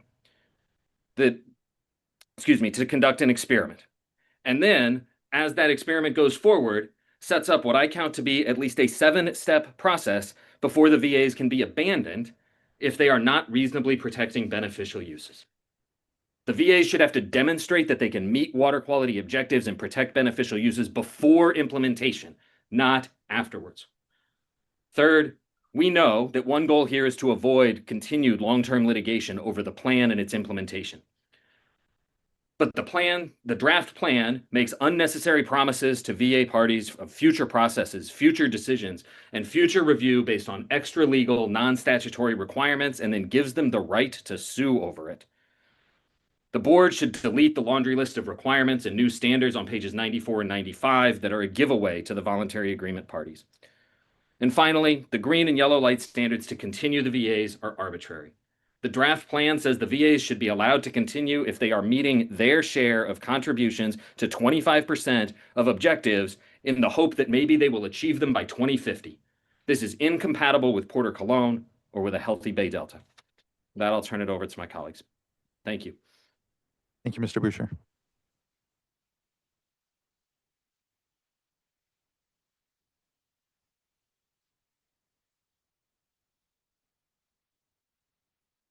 For a presentation. Oh, there we go. Good afternoon, board. My name is Devin Pierce, and I'm here as the lead scientist of Friends of the River. And I want to follow up on the presentation. Just want to apologize. Want to double check that your mic is on. It may be. It is on. Can you okay. not hear me? It's green. Yeah, Yeah. it's green. Okay. Great. Okay. Thank you. Sorry. I'll speak up. I'm here today to kind of focus on some of the scientific aspects of this plan and, importantly, our scientific ability to understand the results of the plan and the outcomes of this plan, which has been a major point of discussion today. Next slide, please. These observations I'm going to make come from my review of the plan documents, as well as the peer-reviewed scientific literature, and a lot of discussions with my scientific colleagues, both recently and over the years. And the strong consensus that everyone agrees on is that flow is the master variable. This is a phrase that I've seen in your own board's documents, staff reports, and elsewhere, because it's true. That statement is the fact that flow is what influences the success or failure of all the other actions that may be taken under VAs or any other plan. It is really what's driving the health of the system. As you've heard already, the VAs offer very limited additional flows, and they don't have the protections that we would like to see backing those up. This is not because there is not science to show that more flow is important. There's, for example, this paper on ecologically functional flows describing the amount of water that would be necessary flowing through a system to protect not just the health of the ecosystem and the fish, but all the other hydrological processes that maintain that system. That is significantly more water than is offered under the current plans. And finally, the flow cannot be replaced by these other non-flow habitat modifications, and I will go into that now. Next slide, please. Just to remind us of where we are in this process, this is about the last 95 years of flow records, outflow from the Delta. And the top panel, you can see what the unimpaired flow would be, categorized by these water year types that we use to characterize water years from wet to supercritical. Supercritical would be a very rare thing. About 2% of the years occur that dryness level, that level of drought in an unimpaired system. But due to our water extractions, we are imposing the actual in the lower panel so that, in fact, now many years from the ecosystem's perspective are supercritically dry or dry years. So that is an ongoing drought imposed by our extractions. And you can see that gradual change over the past decades as more and more water has been removed. The actual flow coming out of the Delta has dropped down to unsustainable levels of unimpaired flow, low percentages. Excuse me. Next slide, please. And again, it has been said, the VAs barely move the needle on that, on increasing flow, providing less than or approximately 1% increased total outflows relative to the current baseline. And again, from that previous slide, that current baseline is much lower than a historical baseline and is really at an unacceptably low level that is imperiling the ecosystem. And under the VA plan, the required flows during the springtime period that's most critical would be essentially unchanged from the current baseline, either in minimum year types or across the year types between 1995 and 2021. In contrast, the regulatory flow approaches using percent of unimpaired flows, either with water supply adjustments or as a level 55%, would provide at least double the flows during those periods. Next slide, please.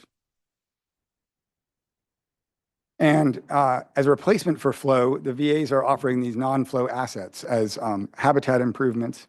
And I want to be careful not to criticize individual projects too directly. Of course, habitat is an important thing. A lot of thought has gone into some of these projects to provide habitat where needed. But as a package, it lacks intentional planning. It lacks, there's a haphazard assortment of projects that were created in some cases opportunistically, in some cases because they were already in plans, but not necessarily in a scientific manner to address limiting factors. As an example here, this is for rearing habitat in the figure. Similar figures exist in the report for spawning habitat. And what you can see is that in some cases, there are changes to the amount being offered under the VAs that even when the amount that exists already exceeds the doubling goal objective, or this somewhat arbitrary 25% of doubling goal objective, which I also don't fully understand based on the report. But that is used as an alternative target. We would expect no population response to a habitat improvement like that if the carrying capacity of species is low for other reasons, which is the case here. Those other reasons being lack of adequate flow. So, well, next slide, please. So again, the non-flow actions, in order to provide the response we want, need to be addressing limiting factors, and in many cases they are not. There is a framework in the report to assess meaningful floodplain events, meaning events that inundate floodplain areas appropriately. But if you actually look through the report, under many of the conditions, those events will be met in a very small percentage of the time. Again, flow is what's driving the success of that habitat improvement, not the existence of that physical habitat change. Temperature is another one that may seem separate from flow, and that you might imagine there are other ways that you could manage it, but really temperature is driven by flow. Better flows, you're going to have better managed temperature conditions in all the rivers. Finally, predator removals is another project that is proposed in many places in the VAs, and there's just really not good evidence that that is going to result in population level responses in a sustainable manner, even locally, for fish population, for native fish populations. Removing predators is not the solution. The solution is providing sufficient flow that the fish have opportunities to evade those predators and successfully migrate out to the ocean. Next slide, please. So as I have tried to lay out here, what really is a concern that I have is that we're proposing the VAs as an experiment, essentially, an 8-year project. Let's see if this works. But they're a badly designed experiment. And they're badly designed in a couple of different ways. I mentioned the haphazard nature of the assets, that they're not, they don't present a cohesive package that you would have designed if you were going out to design the experiment. They're sort of an opportunistic assortment. And I understand why that is, but it still means that they're unlikely to result in the kinds of responses that we want. You guys had asked questions earlier, I believe Board Member McGuire, about the peer reviews and what those might suggest about the success. And I did notice a number of places in those peer reviews where it was pointed out that there was a low likelihood that we would be able to detect responses of the VAs, both over the time frame, also due to the variability within the system. So it's sort of setting up an experiment that we don't really expect to see a result from. The signal to noise ratio, meaning that we won't be able to detect it. And then I think a bigger concern for me is that even if we do see signals, there's essentially no way to connect specific VA actions, either in totality or individually, to those responses, because those responses are likely to be at least as much due to the particular assortment of wet and dry years that we get over the next 8 years and other factors like that. So whatever result at the end of this experiment, we won't be able to know either. We're unlikely to detect an effect, and we will not know whether it was really due to the responses, a response to the VAs. I just lost a point that I was going to add to that. Oh, it's okay. We'll have to go for another time or in my written comments. I'll just close by saying that I really feel that the science is quite clear, that flow is the variable that we should be concerned about here, and that while well-meaning habitat improvements may have locally positive benefits, they're not a cohesive way to make a plan that will really result in population responses and recovery, not just for target species like salmonids that we've heard a lot about, but for the entire ecosystem, the food base, all those different species that are not carefully monitored require that ecosystem to be cohesive, and flow is the variable that will do that. So I'll pass that to my colleagues. Many thanks.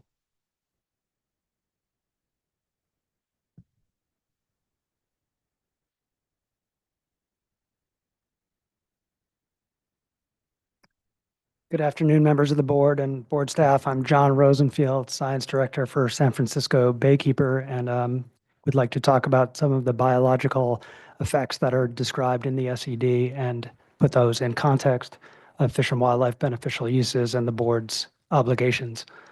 Next slide, please. As we've discussed at length before, the status quo of Fish and Wildlife beneficial uses in this ecosystem is decline. We're looking in the upper left at the population trend of winter-run Chinook salmon, which are endangered, and below at the population trend of white sturgeon, which are now a candidate for listing under the California Endangered Species Act. Next slide, please. Those are the big fish in the ecosystem, but let's look at the tiny fish that everyone is very concerned about. The Fish and Wildlife, in the upper right, I'm showing the time trend, two different surveys and their indices for longfin smelt. The y-axis is log transformed, so that's a big decline that you're looking at. And Fish and Wildlife Service very recently determined that longfin smelt are very likely to go extinct in the near future if current conditions prevail. Below, we see the time trend for delta smelt. I think you all know what that looks like. We can't find delta smelt in the sampling programs that used to produce them in abundance. These trends show that fish and wildlife beneficial uses are not being protected and that fish populations are not viable. These trends are the result of the Water Board's refusal to act on the best available science and predatory delay by the VA parties. Next slide, please. As we've heard also today, other other beneficial uses related to fish and wildlife beneficial uses, but not the same as fish and wildlife beneficial uses, are severely impacted by the status quo conditions of flow and diversion of flow. Next slide, please. The HRL, or the voluntary agreements, are an extinction plan. There is no evidence in the record that the voluntary agreement will move the needle off that status quo, which is decline. For example, here's a table that I put together that's adapted from a similar table, two tables in the SED and tables that the board has produced in scientific basis reports before. The rows show flows associated with beneficial outcomes for various species and attributes of the estuarine ecosystem. There's a species and resources that are involved. The next column is the flow magnitude. The next column is the season in which that flow occurs.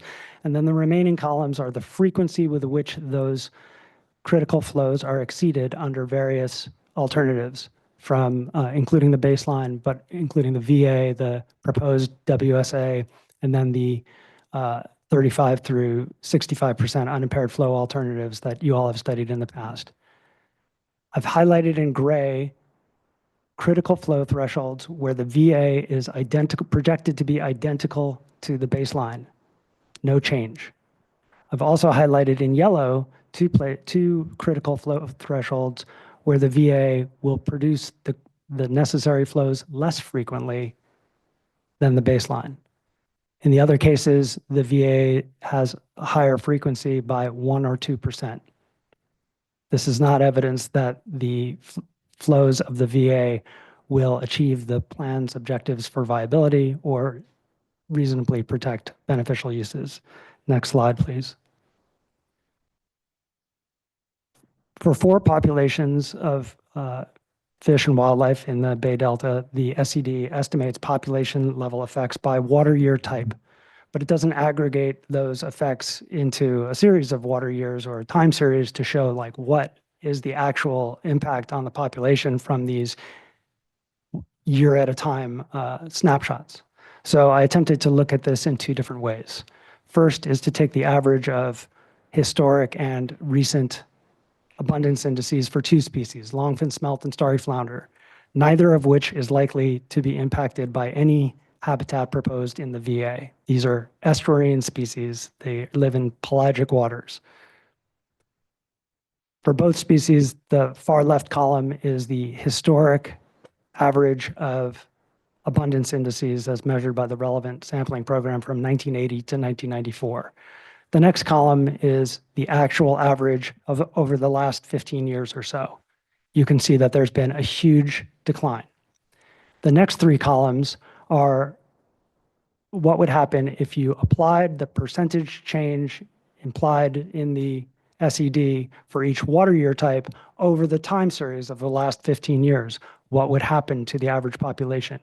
You can see that the increases are meager, perhaps invisible, undetectable. No evidence that this is going to produce viability or reasonably protect beneficial uses. Next slide, please. That last slide was just taking the increase of the population and assuming no compounding effect of benefits produced by the VA or the WSA. But here I wanted to take a more charitable view, in fact, an aggressively charitable view, and assume complete compounding, like an interest rate, right? If you have a benefit in one year and a benefit in the next year and a benefit in the next year, they're adding upon each other, right? So that's the assumption that I made. And also, I'm assuming that the benefits projected for the VA actually occur, which I have extreme doubts about, but just taking them at their word. Now I'm looking at what is the likely change to the long-term population growth rate for the same two species, longfin smelt and starry flounder. On the left bar for each one of them is the historic actual population change turned into a value called R, the population growth rate. It's very negative for both species because both species have declined a lot over the long term. If we assume that the VA improvements, air quotes, change the population growth rate, then you see the second bar. It's an improvement, but it still leads to extinction and loss of beneficial uses. Similarly, if we took the WSA, which is more water, so it's more of an improvement, population will continue to decline. That is not reasonable protection. Declining to extinction is not reasonable protection.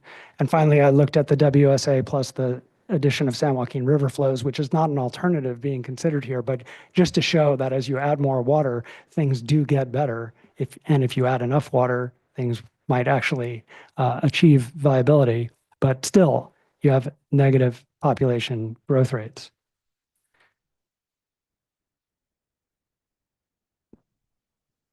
If you adopt the voluntary agreements, this is your legacy. Extinction of native fish species, loss of beneficial uses associated with commercial and recreational fishing, tribal cultural uses, recreation, etc. You have another choice, which is to implement a flow standards, flow objectives that would actually have some chance of achieving viability and reasonable protection of beneficial uses, but the voluntary agreement and the water supply adjustments as proposed are not those alternatives. I'll pass it on to Mr. Bobker. Thank you, Dr. Rosenfield. The members of the board, you're all eyeglass wearers. You've all been to the eye doctor for an examination. So this will be familiar to you. Next slide, please. Okay, which is better? Number one, or next slide? Next slide, please. Oh, no, keep it there. Or number two. Let's go back a slide. Which slide is better? Number one, where fisheries are at, native fish are at record low levels. Salmon fishery is collapsing. Toxoalgal blooms are occurring more frequently and with greater duration. Or number two. Let's go, thank you. Where, just to use examples, tree crop acreage has nearly doubled in the last decade. Agricultural revenues are following a steady upward trend. Let's go to the next slide. Now, okay, that's a crude comparison. But the point is that we see that all the risk, well, actually, let me take a step back. We are not here in this room. We have not been in this proceeding for how many years because California agriculture is drying up and blowing away. We're not in this room because people are dying of thirst in cities. We're here because one of the world's great ecosystems is in danger, where species are going extinct as we speak, where we are going to lose ecosystem services for people. That's not hyperbole. We all know this. We all know that there are existential threats to the Bay Delta ecosystem. But the path that the board is taking is putting all the risk on the ecosystem and none of the risk on the consumptive uses that are driving the decline of that ecosystem, and that's sad. The great Roman historian, Titus Livius, 2,000 years ago, when Rome was transitioning from a republic to an empire, said, "We are in those fateful last days when we can endure neither our vices nor their cure." And boy, does that resonate with me beyond this room, but also in this room. We have spent the better part of 2 decades documenting and I'm sorry, but it's a complex system, but what we know isn't that complex. We know that flows are the driver of ecological condition. We know that habitat is great, but it can't substitute for flow improvements. We know that, in fact, flow and habitat are intimately integrated, that flow is actually very often what creates adequate habitat, deals with predation and invasives, and addresses other threats to the system. We also know that implementing important flow improvements will have impacts, and there are outlier impacts that we need to deal with. And my community and many others have been willing to work with the board to try and identify sophisticated system-specific tools to try and do that. You know, it's complicated, yes. There are trade-offs. There's balancing that you have to do. But in the end, as I say, actually, what we know about the system isn't that complex, and there are trade-offs that we can make that actually balance. I'm going to tell you a little short story here, which is that in December 2018, I was in this room when this board adopted the Phase 1 amendments to the Bay Delta Water Quality Control Plan. At that time, I was working for the Bay Institute, as you guys all know. What did we do in reaction to that December 2018 amendment of the plan by the board? Well, we did 2 things. The Bay Institute sued you. We sued you because we thought that your decision hadn't met the legal standard for protection of the Bay Delta estuary, and that the scientific record was strong to support what was needed to do that. What was the second thing we did? We gave our annual award to your board chair, Felicia Marcus. Why did we do that? We did it because we recognized that the board had done something important. It had made a substantial change to the flow requirements of the Bay Delta. It had brought in water users beyond the 2 projects. So while it may not have been sufficient in our view, it was substantial. There was a change. I thought that's where we'd be at the end of Phase 2, and I have to say that I continually am stunned that we are not. It's almost, you know, I'm almost speechless, to tell you the truth, which is a rare occurrence for me. I don't think we're at a place where, boy, they're just trade-offs we're making, and, you know, okay, you make the best of it. I think we're at a place where you haven't balanced it all. I think you've abdicated your responsibilities. And I like you all. I know most of you pretty well.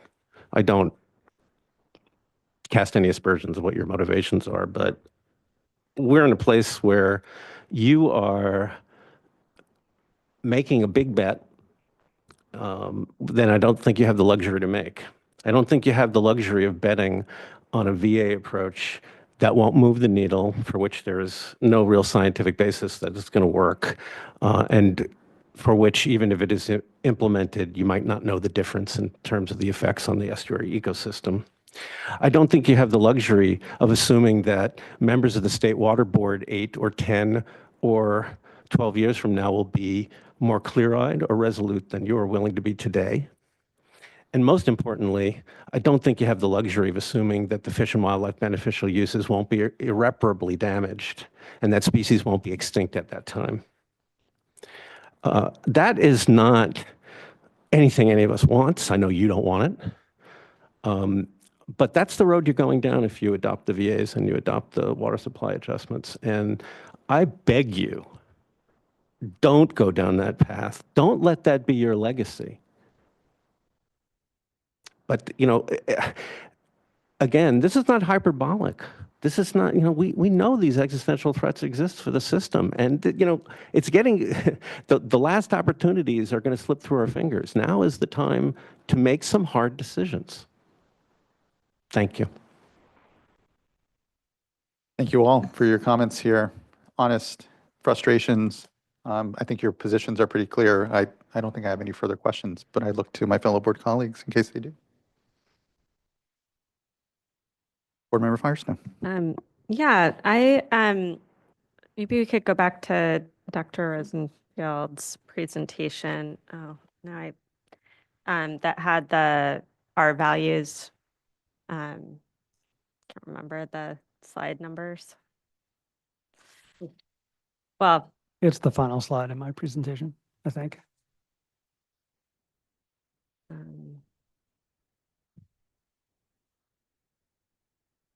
let's see. Go one more back. Sorry, I don't have it up in front of me, but Not the right slide. okay, Yeah, that's my presentation. Keep going. I'm sorry. Next time I'll have the thing up so I can. While you're doing that, I wonder if maybe. If you don't mind speaking to the mic for folks can hear. While we're maybe looking for the slide, I wonder if we could briefly respond to the question that you asked about the peer review. Yeah, by all means. I think it was lightly touched on earlier. But Yeah. I will say I brought that up, and then at that moment I forgot a point that I wanted to make that's not necessarily directly about the peer review, but is quite related to that, and that is this issue of our ability to understand and detect differences at the end of that, and I want to highlight that I think that the way that essentially the hypothesis of this experiment, the null hypothesis should be that there's no effect, that if we continue essentially the same flow conditions that we have currently under baseline, and we do these VA habitat modifications, the null is that there's no effect, and our ability to detect an effect should be the alternative hypothesis in this experiment. But that is exactly the opposite of how it is set up. And I'll just quote, the VA pathway would be extended at the end of the 8 years unless there is, quote, significant evidence that continuing implementation of the VA pathway will not provide reasonable protection of beneficial uses or will jeopardize the continued survival of native fishes. And that's an opposite way of setting up an experiment, such that you're putting the burden of proof on finding evidence rather and assuming that if you find no evidence, you just keep going as is. So that to me is a big weakness in the way the entire thing has been set up. And that point specifically is coming from the Bay Delta plan, but there were multiple places throughout the peer review and under my reading of the peer review where those various reviewers that you noted did highlight positive things about the plan, but that their overall review of it found these kinds of weaknesses and many more. Thank you for that.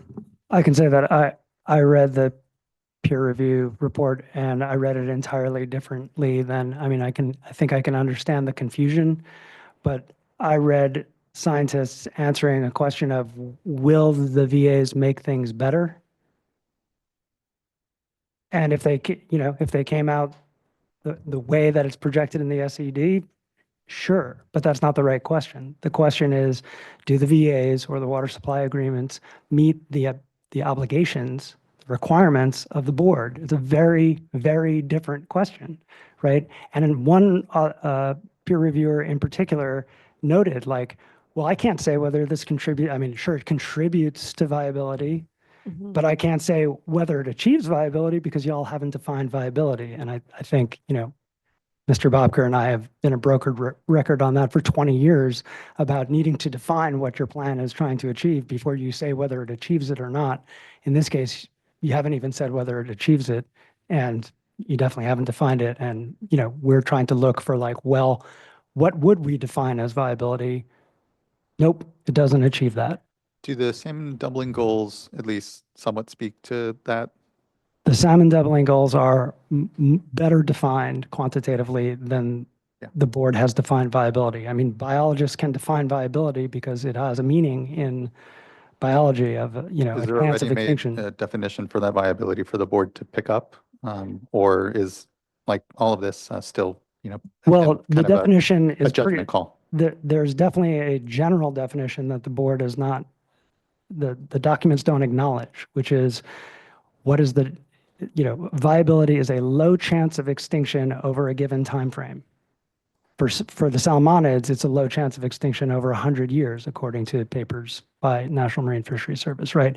But pick your chance of extinction, pick your time frame, and measure whether your plan is likely to exceed the, you know, improve upon the species chances, right? And then there are, you know, there are quantitative results in your SED that I'm doing my best to try and interpret in terms of an overall response rather than just like above normal years, 6% difference in population growth. That doesn't mean anything in terms of viability, right? That's what I tried to show on the screen, that if you take that in context, that's a very, very small improvement if it occurred relative to the decline that you're trying to reverse. And in fact, it does not reverse the decline, right?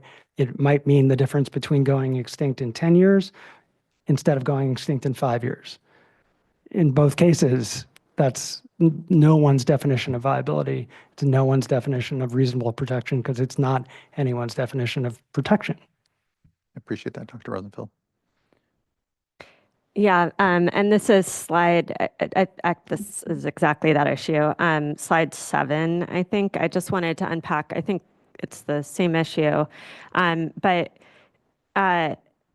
So the goal here is to, one of the two main goals is viability and then doubling for salmon and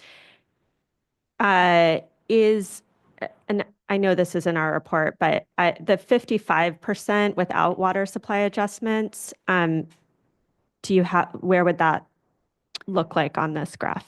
Those numbers are, you know, the 55% flat unimpaired flow without, or, you know, within an adaptive range that was proposed last time we talked about phase 2 was not analyzed in this way. Or, you know, this is my own analysis, right? But it comes from numbers that are presented in the report that were not produced for the 55%. It was produced in the draft staff report. I'm trying to remember but it was produced as like median changes.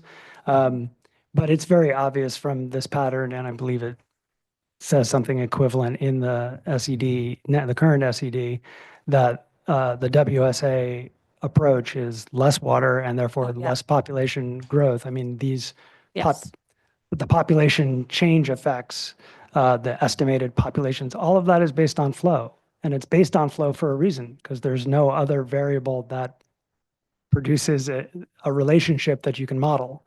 And there's a good reason for that, because there's not a relationship that's available, that's modelable, not for lack of trying. Yep.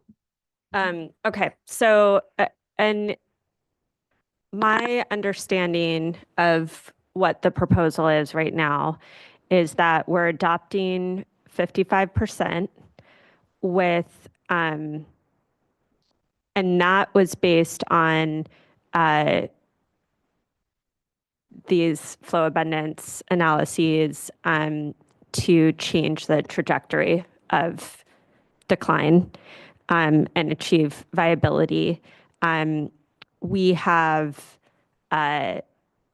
created this on-ramp, let's call it, for existing water users to do water supply adjustments to mitigate some of that shock into the system of that would happen with 55%. That does, I mean, my understanding of our analysis is that does greatly reduce the benefits of 55%. Well, I mean, but- just to be clear, like, I know it's called the WSA/55%, but as I understand it, that 55% is in the wettest part of years, whereas the 55% in the previous unimpaired flow thing was the starting point for all years, but, you know, like it wasn't restricted to the upper 1/3 of years. So those two 55% are not the same thing. Agreed. And what we're adopting here, though, is my understanding is it's an implementation plan that starts out with those water supply adjustments for existing water users, but that what we're adopting allows the board to move up to 55% without an additional basin plan amendment. And so I just want to make sure with staff that that's the case. That is correct. Yes. The idea behind the water supply adjustments is really is related to allowing the water user community time to absorb the water supply impacts and adjust to the changes in the regulatory provisions. So it's an incremental implementation. If that happens to be adequate for the reasonable protection of beneficial uses, you wouldn't necessarily have to modify those water supply adjustments, but the plan provides for allowing the board to do that as part of its periodic review if it finds that additional action beyond the 55% of unimpaired flow with water supply adjustments are needed.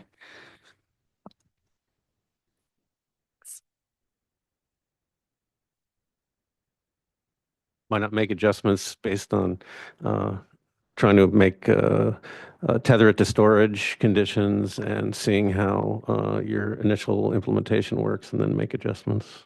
I mean, given the earlier discussion about where the almost not the lion's share, almost all the risk lies on the fish and wildlife beneficial uses, it seems like maybe your starting point is the wrong place.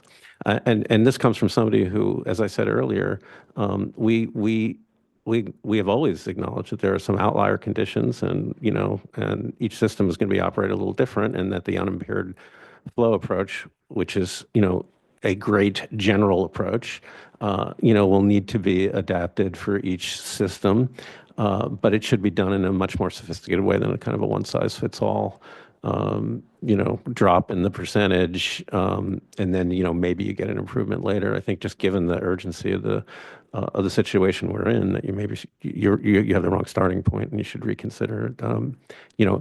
It sounds like you've got the architecture. Why not start in a different place? Thank you, board member. Looking to fellow board colleagues. Seeing none at this time. Thank you three again. Really appreciate this discussion. Next, we will move to individual commenters. I have, I think, on my list here about 10 individuals that have signed up who are in person. I appreciate everyone that's joining us virtually.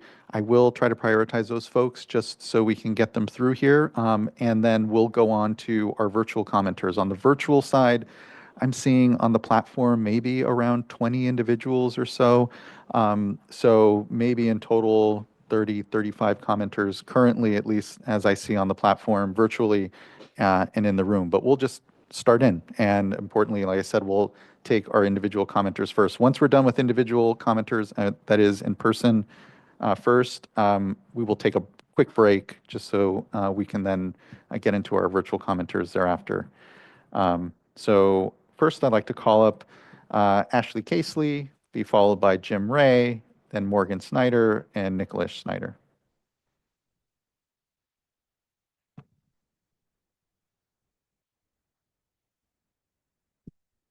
Okay, so it's on? It is on. Good Okay, afternoon. thank Good to see you. Good afternoon. Good afternoon, Chair Escobar and members of the board. My name is Ashley Casey. I'm the Executive Director of the Sacramento Water Forum. Over the last 25 years, Sacramento, the Water Forum has served as a diverse coalition of water purveyors, environmentalists, business leaders, and public agencies dedicated to the co-equal objectives of reliable water supply and protecting the ecological and recreational values of the Lower American River. I'm here today to provide a technical perspective on how habitat restoration, like those described in the Healthy Rivers and Landscapes program, align with the biological needs of the American River ecosystem. Our decades-long science-based monitoring on the American River demonstrate that while flow is a critical master variable, flow alone cannot recover the native species if the physical landscape remains degraded. The habitat restoration that the Water Forum enlists are designed to address the physical limiting factors, specifically the lack of spawning gravel and rearing side channels that currently prevent salmonids from thriving even when water is abundant. By integrating flow with specific engineered habitat improvements, we maximize the biological benefit of every acre-foot of water that is in the river. Our habitat restoration includes significant gravel augmentation. This addresses the sediment starvation caused by Folsom Dam, providing the specific substrate size necessary for Chinook salmon and steelhead to deposit and protect their eggs. Our restoration also includes the creation of side channels and alcoves. These provide slow water habitat where juvenile fish can grow, find cover from predators, and seek refuge when high flow events would otherwise wash them downstream prematurely. Finally, integrated science and monitoring is the key to determining the success of any habitat program. The Water Forum has demonstrated its ability to deliver this, resulting in important groundbreaking findings and peer-reviewed publication that has advanced the state of the science. Programs that can effectively collect and synthesize data are best suited to allow for the responsive adaptive management that is needed. The Water Forum history proves that the most durable gains for the river come from sophisticated, collaborative stewardship of the physical landscape. The habitat restoration components of the American River regions portion of the Healthy Rivers and Landscape program represent a scientifically rigorous approach to addressing the complex needs of the American River's iconic fish species. Thank you for the opportunity to share these technical insights with you as you consider the future of the Bay Delta Plan. Thank you very much. Appreciate those comments. Next, I'd like to call up our next commenter. Hold on, my screen went away on me. Jim Ray, be followed by Morgan Snyder, Nicholas Snyder, and then Tony Ferenzi. Good afternoon, Chairman Esquivel and board members. My name is Jim Ray, and I'm a businessman in the Sacramento region working in the housing industry and supporting economic development. I'm also a member of the Business Caucus of the Sacramento Water Forum when we represent the Metro Chamber, Association of Realtors, the North State Building Industry, the Associated General Contractors, and the Sacramento Regional Business Exchange, among others. The Water Forum objectives are support reliable regional water supply and protection of the natural resource of the American River. And we're currently in a housing crisis in the state, and trying to meet the ambitious regional housing needs assessment depend entirely on a reliable and affordable water infrastructure. Excuse me. To build housing, we need absolute assurance that local water suppliers have long-term reliability to service new connections. The projected loss of 1 million acre-feet of groundwater storage in our region with the rigid, unimpaired flow approach increases the risks and constraints to economic development. The unimpaired flow regulatory would force local water agencies to invest significantly in more expensive alternative supplies if they're available at all. Those costs will be passed on directly to developers and ratepayers. Unlike the rigid regulatory path, the Healthy Rivers and Landscapes approach provides the water supply certainty that business and lenders need for important economic development while balancing the ecosystem that Ashley just described and providing the satisfying the economic needs of this region. By protecting our regional groundwater bank, the aquifer, the Healthy Rivers and Landscape proposal ensures our region will remain a viable place for investment, even as climate change increases and drought becomes more frequent. We urge the board to adopt the Healthy Rivers and Landscape proposal in 2026. It's the only path for our region that protects both environmental heritage and our region's ability to build the housing our workforce needs. Thank you for considering these comments. Thank you for those comments, Mr. Ray. Much appreciation in the participation today. Next, I'd like to call up Morgan Snyder, be followed by Nicholas Snyder, then Tony Ferenzi, and then Vanessa Buenos Rosto. Good afternoon, Chair Esquivel and board members. Thank you so much for the opportunity to comment today. My name is Morgan Snyder, and I'm the Director of Policy and Programs at Restore the Delta. I'm here today to share concerns with the proposed adoption of this update to the Bay Delta Plan, and I want to specifically address some of the comments that were made earlier that misconstrued the process and the implications of water quality for communities. Today, Secretary Crowfoot made a statement that HRL was and will continue to be an inclusive process. I want to be clear, Delta communities, environmental justice communities, and tribes were not given a seat at the table from the start. The commitment to better engage with tribes does not appear to extend to community. Engagement at this point, to be frank, feels a little too late. The agreements have already been made without our input. And the historic inequities in the system that have estranged our communities from access to our waterways are compounding reasons why the Delta Tribal Environmental Coalition filed that Title VI complaint you heard about earlier today. 4 years have gone by since that complaint was filed, an entire year of which the complaint sat on the Water Board's agenda, yet the Water Board has failed to resolve these inequities highlighted in our complaint. And these inequities we see present today in how the voluntary agreements were developed, and more broadly in what the board plans to propose to implement. We urge the board to reconsider a regulatory pathway that prioritizes unimpaired flow standards through the system. I would also like to speak to the comments made by Director Nemeth this morning. First, the presentation appeared to be relatively out of scope about what we're discussing here today. But I do want to note that the proposed changes to the ITP came about in direct response to the Bureau's recent adoption of Action 5.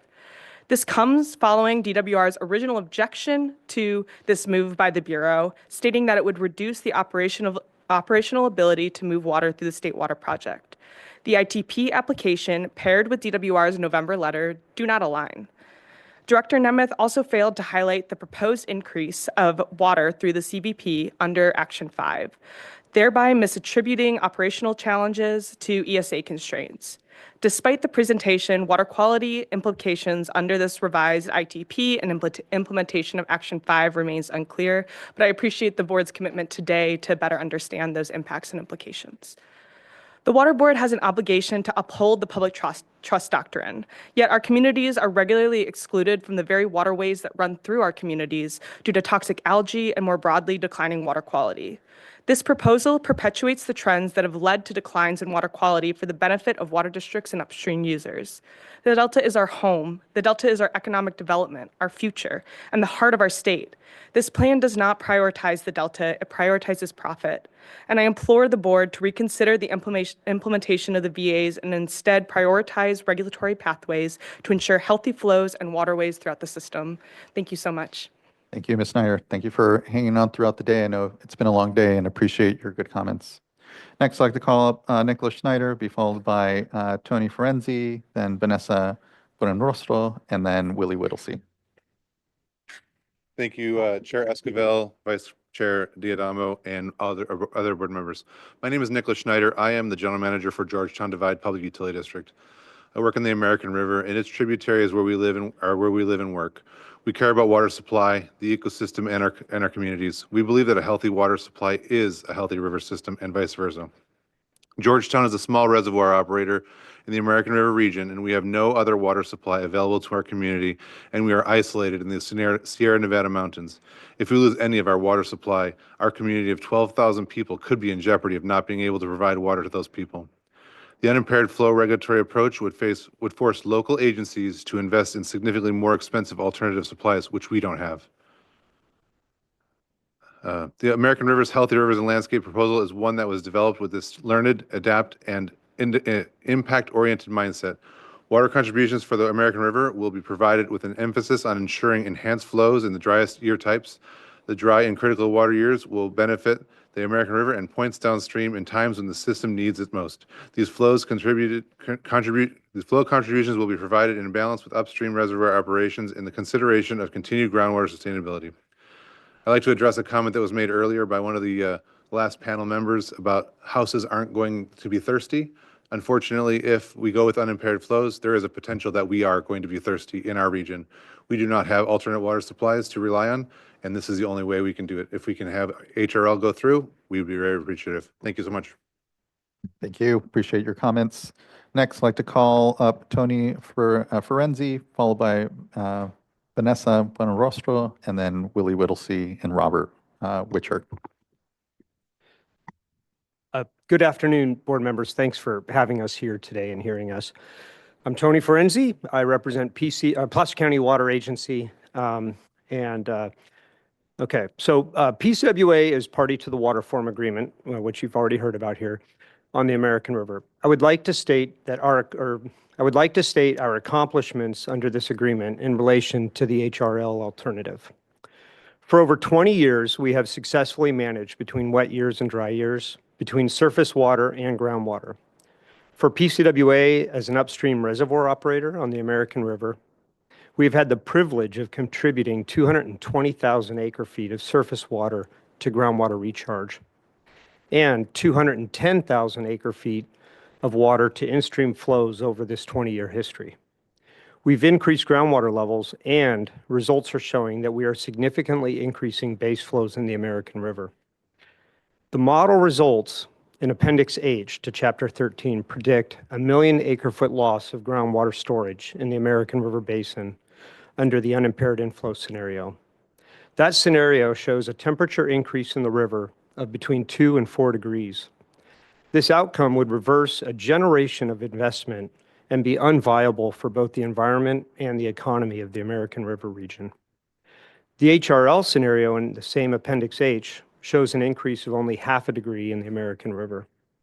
Our HRL proposal is one that was developed, as Nick had just said, with the learned, adaptive, and impact-oriented mindset gained from the water forum. PCWA's contributions to the HRL will be in addition to what we are already doing in the water forum. So with this demonstrated success in mind, PCWA urges the board to adopt the HRL alternative. Thank you very much for hearing us. Thank you as well. Appreciate your contributions here. Next, I'd like to call up, apologies, let me see, where am I on my list? Vanessa Buenarrostro, and then Willie Whittlesey, then Robert Witcher.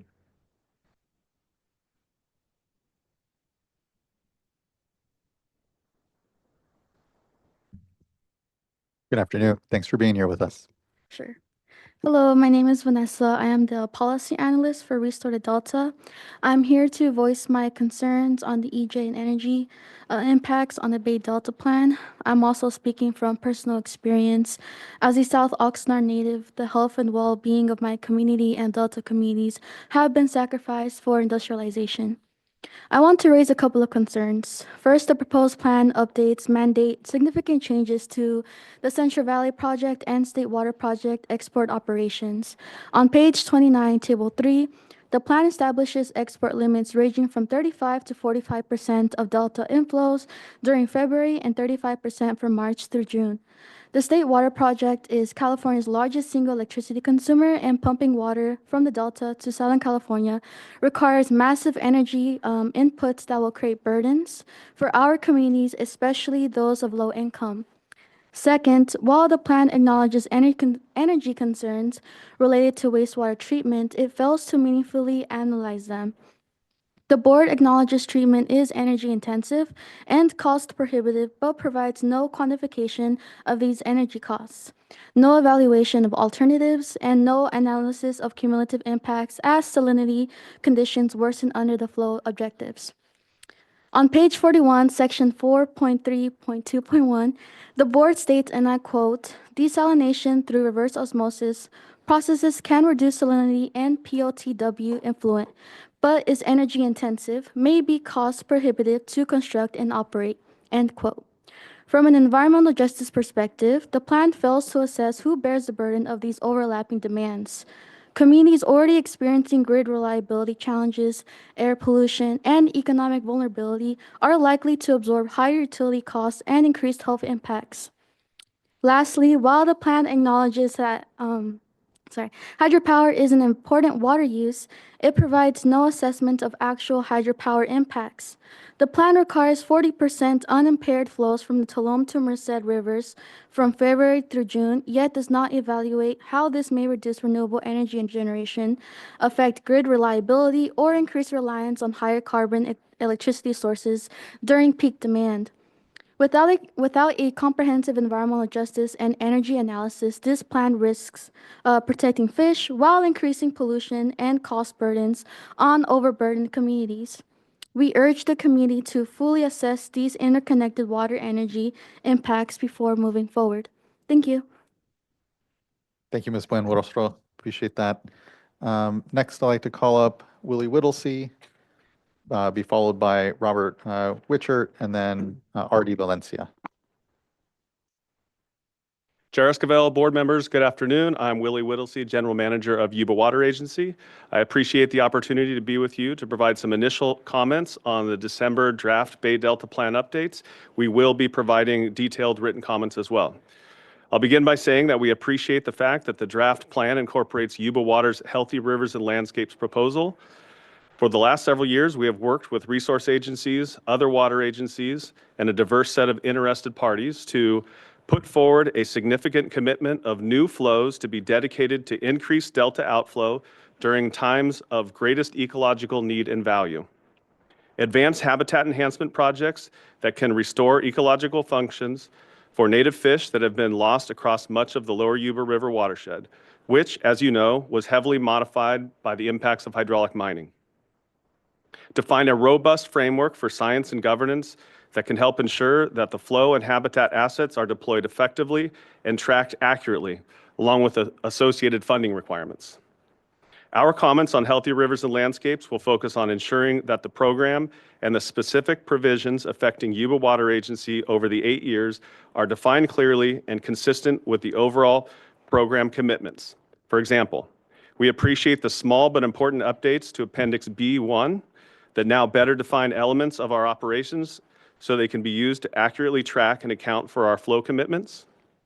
We will be identifying additional conforming edits to incorporation into the plan. We'll be requesting targeted edits to ensure that the benefits of habitat enhancement projects are accurately accounted for, and we will be requesting additional clarity for new proposed HRL flow contributions in the Yuba watershed to ensure that there are no redirected impacts to Yuba Water Agency consistent with the MOU and term sheet. We will also be providing technical comments on the proposed unimpaired flow-based regulatory approach. Across all of our comments, I'd like to take this opportunity to emphasize that on all issues, we will work hard to ensure that our comments and recommendations are constructive and actionable by the board as you work to finalize the plan for adoption. The December draft plan, like the July draft, is a product that incorporates important feedback submitted in the many workshops, hearings, meetings, and comment periods held to date. We understand that iterative process will continue. As we move forward, it's my goal to do everything we can to contribute to the board's next steps in a constructive, efficient, and reasonable manner. Thanks again to you and the State Board staff for your consideration of these issues. I look forward to the work to come, and I'd be happy to answer any questions. Thank you. Thank you very much, Mr. Whittlesey. Appreciate those constructive engagements and comments, and for, as you've heard from the dais here, helping us make the regulatory pathway an implementable one. So I appreciate that. Yes. Good afternoon. Mr. Wickert. Chair Esquivel, my name is Robert Wickert. I'm an elected board member of the Sacramento Suburban Water District, Vice Chair Diamato. Thank you for hearing us, the entire board. Thank you very much. I do appreciate it. I also want to thank Chair Esquivel and Director Crowfoot for making my point. My point was that the Healthy Rivers and Landscapes program is enforceable. And that was made quite clear this morning. It is enforceable. It requires monitoring, it requires reporting, and to resonate a bit with Board Member Firestone's concern about we don't want to wait 8 years to decide if it's working, I've asked one of our staff members, Michelle Bononis, who you might know, to put together in our written comments some near-term signs of success so that we don't wait 7 or 8 years to find out if things are working. I do want to say very clearly that the Healthy Rivers and Landscape Program advances the region's flow management standard, which provides protection for cold water fish by increasing water supply reliability as well as adding spawning and rearing habitat. I say cold water fish. Everybody in this room knows that hot water kills fish. So it's not just flow. We have to be very, very mindful of the temperatures. And the board's own data in Appendix H shows clearly, I think Mr. Frenzy mentioned it, that the unimpaired flow regime actually makes things worse with regard to temperature. And I certainly don't want to see that happen. I also want to point out that my agency and many others have done what we call conjunctive use, where we use surface water in times of high surface water flow instead of groundwater and then bank that groundwater. We have saved in the groundwater bank 470,000 acre feet, while we've also increased the American River base flow by 15,000 acre feet as a result of that storage. Our agency and others have committed 30,000 acre feet per year to groundwater substitution to enable increased springtime delta flows in dry and driest years. We think that will help, and we're implementing that along with the Healthy Rivers and Landscapes program. The Healthy Rivers and Landscape program is also consistent with conservation as a way of life. We're all aware of that, and conservation, of course, can result in increased river flows. As pointed out by others, the unimpaired flow regime would require additional groundwater pumping, deplete our groundwater storage, potentially eliminate our ability to meet the Sustainable Groundwater Management Act, and result in increased surface water depletion and possibly return to the chronic groundwater subsidence that we saw prior to our implementation of good groundwater management 25 years ago. For these reasons and others that I don't have time to tell you, I urge the board to adopt the Healthy Rivers and Landscapes program, which I feel will be a benefit to the region. Thank you very much. Thank you as well, Mr. Weichert. Appreciate your comments here, your time hanging on. I know it's been a long day, so thank you. Appreciate it. Next, I'd like to call up Artie Valencia, be followed by Michaela Mendoza, and then I believe our last in-person commenter will be Mike Jones. If there is someone here in the room looking to provide comment in person, and I did not just call out your name, please do check in with the board clerk or just pop up after our last commenter. Good afternoon. Thank you. Good afternoon, Chair Escobar and members of the board. My name is Artie Valencia. I'm the Flood and Land Restoration Program Manager at Restore the Delta. I'm here to raise concerns with the proposed updates to the Bay Delta Plan, including the illegitimate voluntary agreements proposal. Proposed updates to the Bay Delta Plan did not supply our waterways with the necessary flow to prevent water quality degradation for Delta communities that have experienced in the past several years, much less reverse and restore the system. Instead, the board is continuing to consider the voluntary agreements, delegating its regulatory authority to the same industry responsible for existing degraded conditions. While there's a plethora of concerns with the proposed update, I'm going to highlight some here that pose a significant threat to Delta communities, the ecosystem, and the local Delta economy. First, adequate in-stream flow is crucial for preventing saltwater intrusion in the Delta levee system and groundwater aquifers. Saltwater intrusion is weakening already aging levees in the Delta, increasing the risk of saline flooding resulting from levee failure and threatening surrounding the community, Delta ag land, and permanently altering the ecosystem. Adequate aquifer recharge is crucial for preventing saltwater intrusion and ensuring a sustainable supply of clean groundwater. We also are finding it increasingly difficult to stay grounded in the current state of the waterways due to the fact that for several weeks during June, flow data and river stage data for monitoring stations had disappeared for several of the stations. Next, proposed updates did not provide the flow necessary to support conditions necessary for salmon migration and spawning. Water temperatures have to be cold enough to support egg and fry survival, and flows are integral to maintain water levels in the gravel beds of salmon reeds. Proposed voluntary agreements substitute crucial in-stream flows needed for temperature management with habitat. And while we support habitat restoration, we are currently working on a local restoration project ourselves. Habitat is not a substitute for robust numeric in-stream flow standards informed by the best available science. Restore the Delta at the moment, for second year in a row, we are sponsoring a classroom for the California Aquarium Education Program, a program teaching the next generation of environmental stewards about life cycle, aquatic habitats, fish survival needs, and climate change through hatching and raising salmons in the classroom.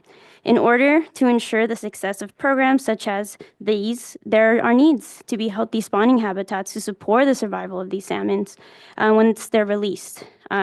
And sustain California's fisheries and watersheds. Proposed updates will further alienate communities for local waterways, worsen the Delta fish crisis, and pose a significant financial burden on Delta communities to remedy the consequences of that result. Thank you for the opportunity to comment. Thank you, Ms. Valencia. Appreciate those comments. Next, I'd like to call up Michaela Mendoza, be followed again by our last in-person commenter at this time, Mike Jones. Hello, Chair Esquivel and members of the board. My name is Michelle Mendoza, and I'm the Outreach Coordinator for Restore the Delta. I'm here to provide public comment pertaining to our Sustainable Agriculture Program and the impacts of the Bay Delta Plan update on Delta agriculture. So Delta agriculture provides $4.6 billion annually in economic value, spanning more than 400,000 acres of farmland, 80% of which is considered prime agricultural land by the USDA. The Delta relies upon freshwater flows to sustain generation of farmers. Delta farmers face multiple threats: subsidence from oxidized peat soil, salinity intrusion linked to sea level rise, and an overallocated system. Toxic algae indicative of a changing climate and inadequate flows, as well as a complex national and global market. Yet fundamentally, freshwater flows are critical for maintaining Delta water quality and the tens of thousands of jobs supported by Delta agriculture. But the proposed voluntary agreements threaten adequate flows through the system, significantly weakening regulatory oversight of flow standards. Under the proposed update, upstream water users would determine adequate flows, rendering downstream users, including farmers in the South Delta, at a disadvantage. The voluntary agreements, inequitable in their very development, will be detrimental to the future of Delta agriculture. The updated plan also assumes the availability of land for habitat. It remains unclear if, one, the proposed scope and acreage are available, and two, whether the best available science supports the proposed habitat projects. It seems regulatory oversight has been sacrificed for underdeveloped and unbacked plans for environmental mitigation. The proposed update is not backed by science and puts the future of Delta agriculture directly at risk. We urge the board to reconsider the adoption of the voluntary agreements and instead support a regulatory flow standard backed by science and protective of the economic drivers in the Delta. Thank you. Thank you, Ms. Valencia. Sorry, my list got messed up here. Okay. Mike Jones, do we have as a speaker in person? Not seeing. I think we may be done with our in-person commenters again, unless there's someone here in the room going once and going twice. Let's go ahead and just give ourselves just a quick break so that we can have the mental fortitude to make sure we're listening to our virtual commenters, which we have about 23 that I'm seeing right now. So let's go just a quick 10-minute break. Let's bring ourselves back here at 4:23.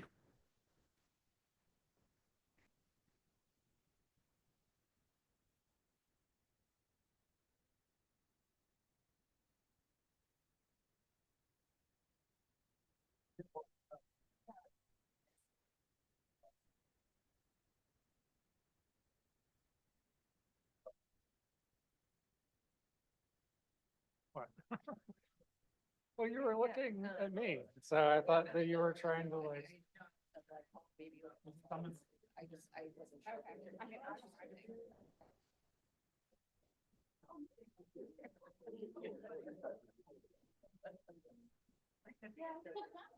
No, I agree. I don't think it makes sense. For sure.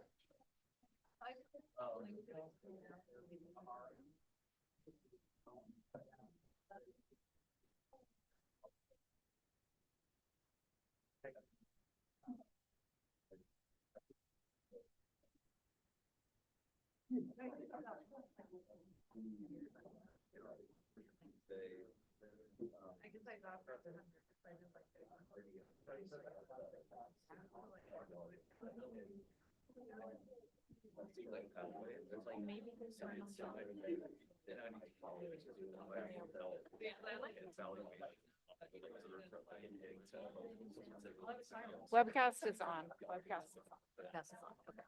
And that's good.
All right, everyone, we are at 4:23. Appreciate the 10-minute break.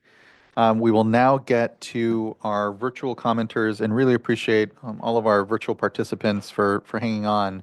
I know it's been a long day and for waiting here after we get through the individual commenters here in the room.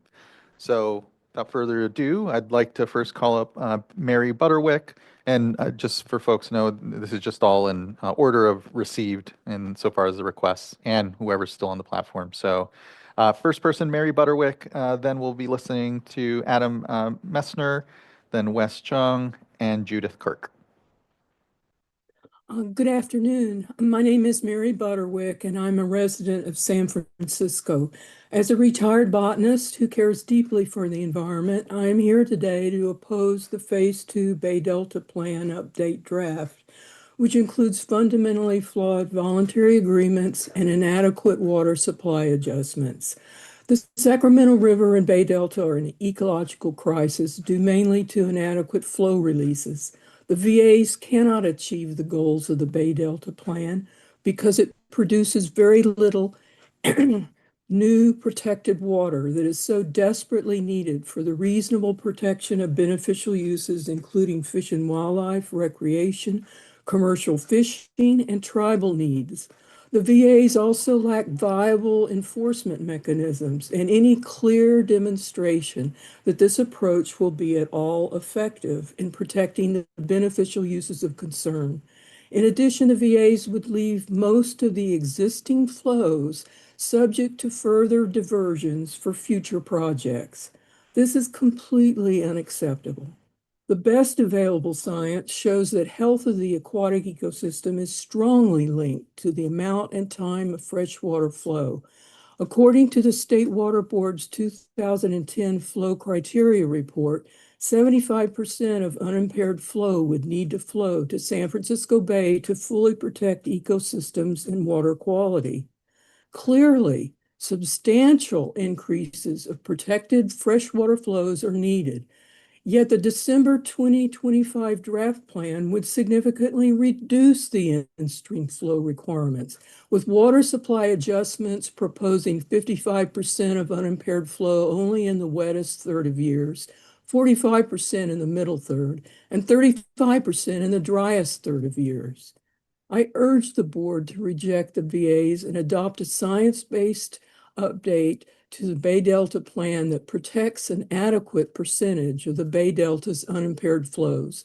The board's time and resources would be better spent developing a legally robust program of implementation and enforcement. Specifically, the water quality objectives need to include numeric in-stream flow standards upfront that require increased flows sufficient for the reasonable protection of beneficial uses. The board has the legal authority, the scientific expertise, and the responsibility to protect all beneficial uses and public trust resources. With 7 native fish species on the brink of extinction and the future of the commercial salmon fishery at stake, the board is running out of time to act. Thank you very much.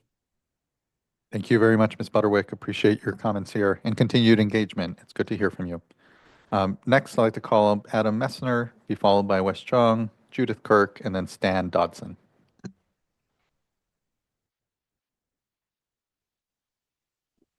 I apologize. I've got to pull my notes together here. Is it possible to come back to me in course. just 1 minute? Of course, no problem at all. We'll come back to you right now, Mr. Messner, and instead we'll go then to Wes Chung.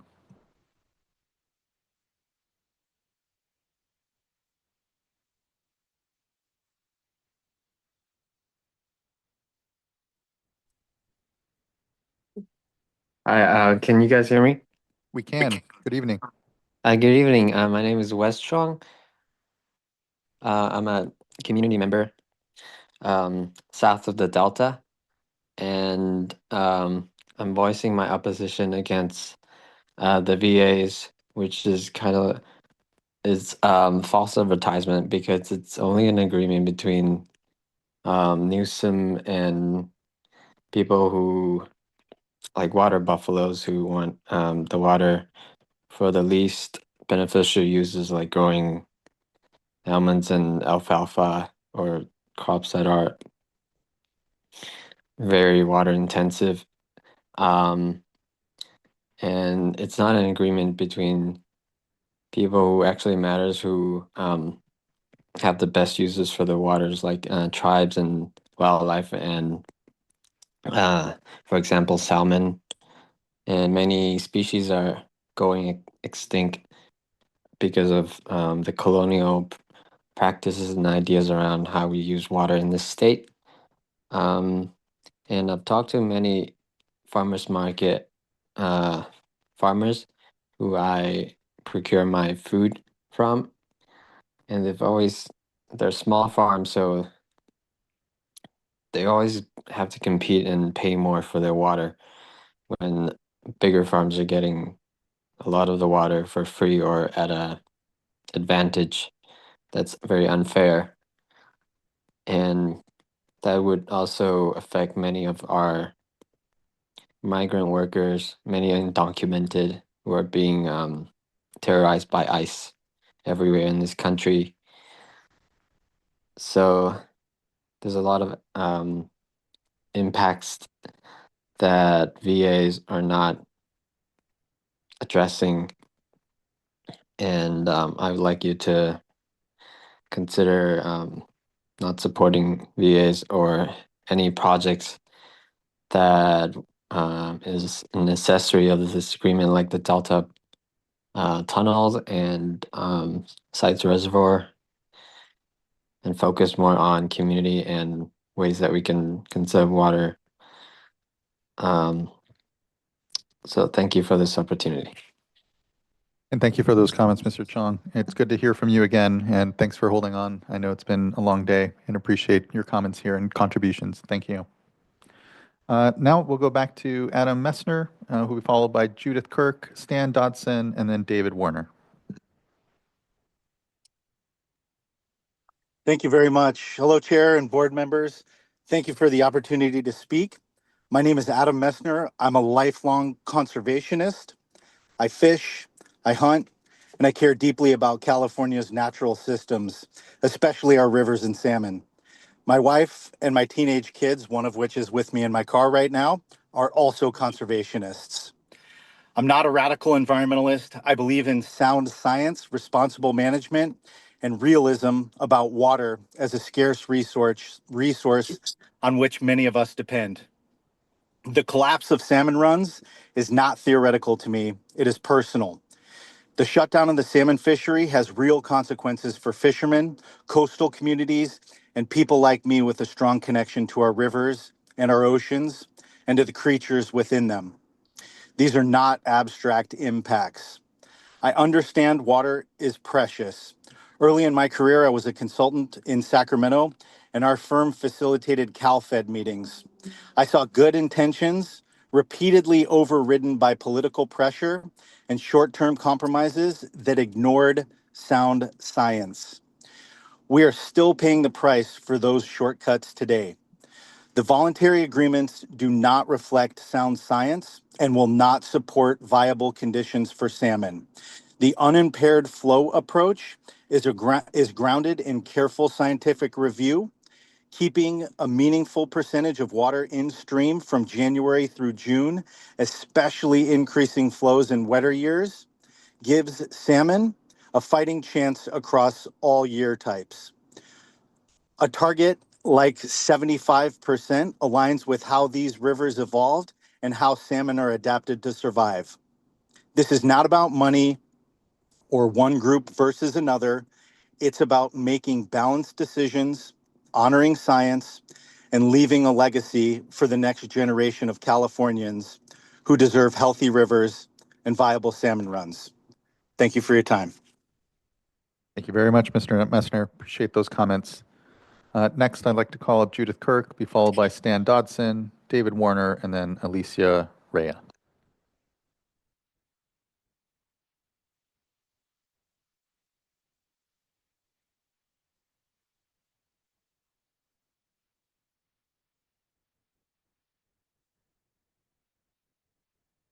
And Ms. Kirk should have been invited to come off unmute and or share your camera. You may be away from your desk at this moment, and so you won't be hearing this, but we'll come back to you and we'll check in with you there. We can move on then to Stan Dodson, be followed by David Warner, then Alicia Rea.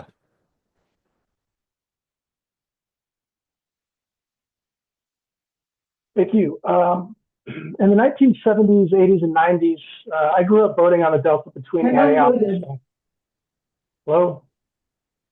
You guys hear me? We can. I'm sorry, that wasn't from us. I apologize. I grew up basically on the Delta between Antioch and Stockton on the San Joaquin River and up to Locke on the Sacramento. I navigated its main channels and explored many miles of sloughs. I hunted for duck and pheasant, fished, and maintained crawdad traps. Currently, I live in Tuolumne County, where I recreate on the Merced, Tuolumne, Stanislaus, McCollum, and American rivers. I hold degrees in forestry, natural resources, and watershed management, and currently work as a program director at the Central Sierra Environmental Resource Center in Point Heart. I am against the proposed voluntary agreements. They fail to provide immediate standards ensuring water quality, and they ignore repeated warnings from state and federal fish and wildlife agencies regarding failing ecosystem standards. The current water quality plan is 30 plus years old, while voluntary agreements continue to be used as a stalling tactic. Your own scientific staff has determined that restoring this ecosystem requires at least a 55% unimpaired flow. Yet in some water years, the volunteer agreements offer a fraction of that, often barely moving the needle above the disastrous status quo. In fact, Chapter 13 provides no proof that voluntary agreements would achieve any desired environmental outcomes. The Bay Delta ecosystem is not just in a slow decline, it is in a free fall. The Delta smelt is functionally extinct in the wild, and winter-run Chinook salmon and white sturgeon are teetering on the brink. The unnaturally warm water from highly depleted flows is causing toxic algal blooms that threaten people, pets, and wildlife. And saltwater intrusion harms farmers and Delta residents and creates further negative effects to native species by altering spawning habitats and by generally benefiting invasive species. The core premise of voluntary agreements is that we can substitute physical habitat restoration for water volume, yet for fish, flow is habitat. Without cold, fast-moving water to flush out toxins and carry salmon to the sea, a restored floodplain is nothing but a graveyard. Another major problem with voluntary agreements is their lack of accountability and enforceability. Because these agreements skirt regulatory mandates, they lack the teeth needed for long-term compliance or any triggers that would force changes if fish populations continue to decline. And I'm concerned that off-ramps would allow water agencies to walk away from their commitments during severe droughts, exactly when the environment needs the water most. Now, our governor, for various reasons, is leading the charge for voluntary agreements. But in doing so, he's clearly putting politics above water quality. I ask this board to fulfill your mandate to ensure water quality by embracing the science, by rejecting voluntary agreements, and by adopting a Phase 2 Bay Delta plan with strong, science-based, and enforceable flow standards that retain the 55 to 65% of the natural flows. Thank you for this opportunity to comment. And thank you for those comments. Much appreciation, Mr. Dodson. Next, I'd like to call up David Warner, be followed by Alicia Rea, and then we'll check back in with Judith Kirk.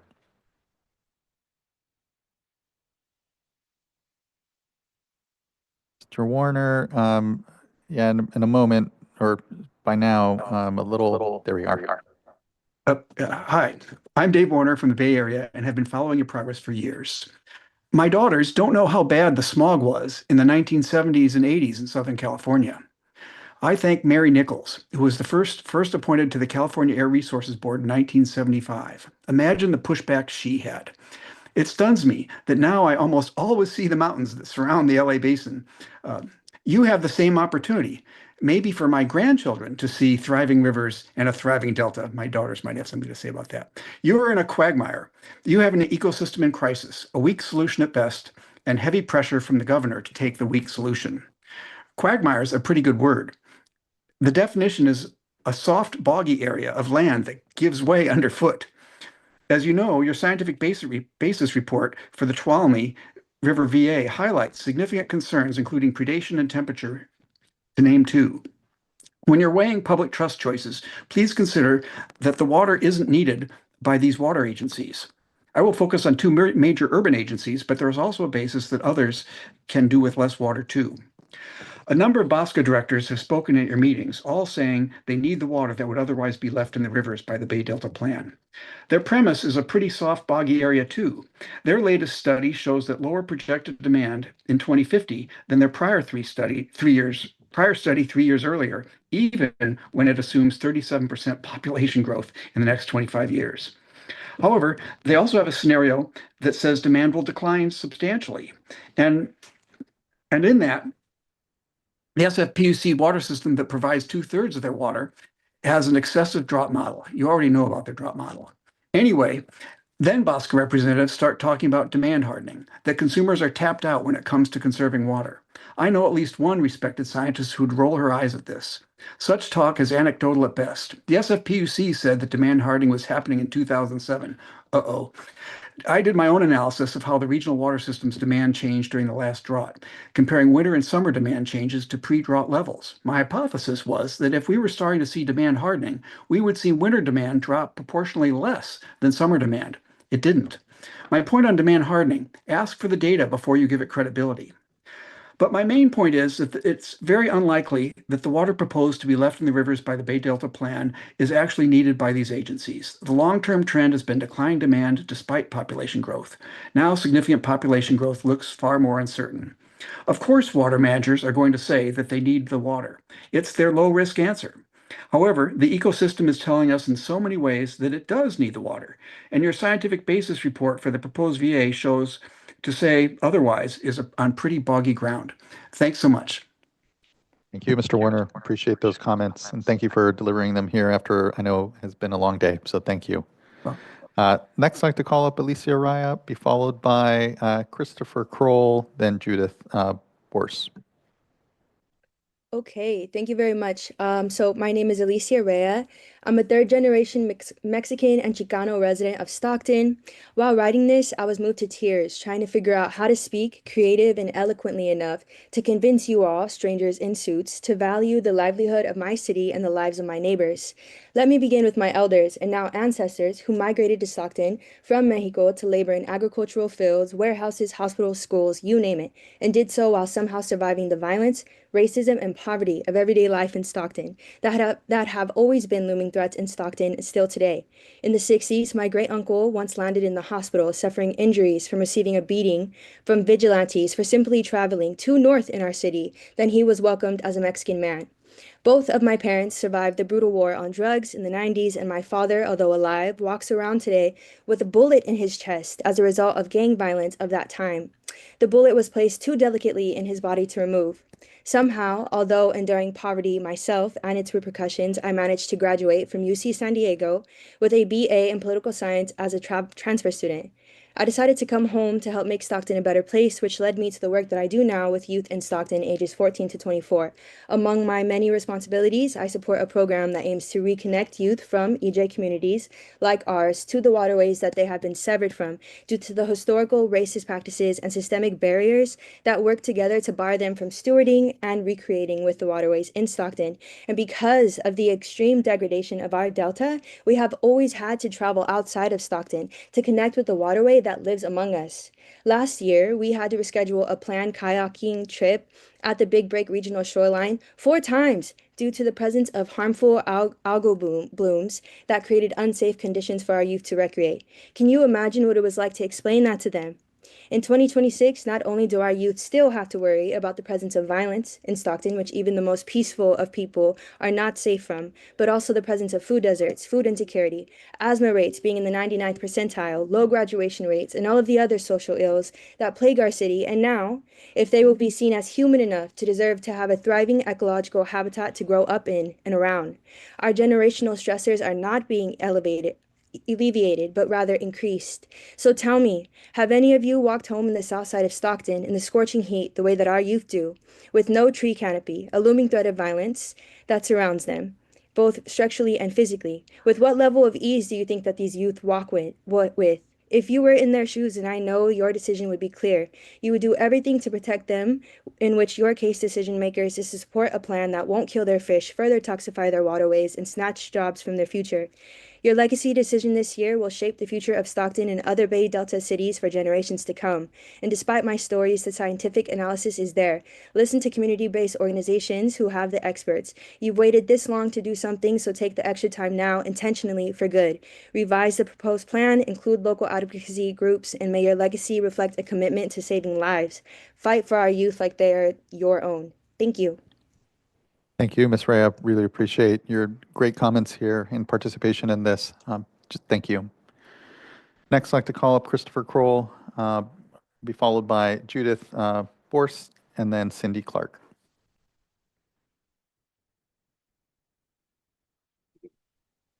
Thank you, board members. My name is Christopher Kroll. I live in Berkeley at the bottom end almost of the Bay Delta system. I've lived next to or within a mile of the Bay for most of my life. I've recreated there, and it's an existential part of my life as a resident of the Bay Area. And I'm very concerned about the health and well-being of the Bay.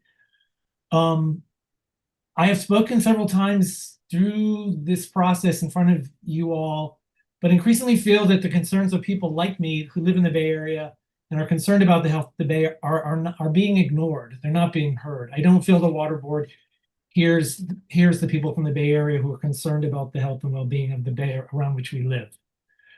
The science has been established, and you know it. You've heard it again and again today. We know what the science is. We need more flow to maintain the health and well-being of the system, from the rivers in the Sierra to the Bay I love so much.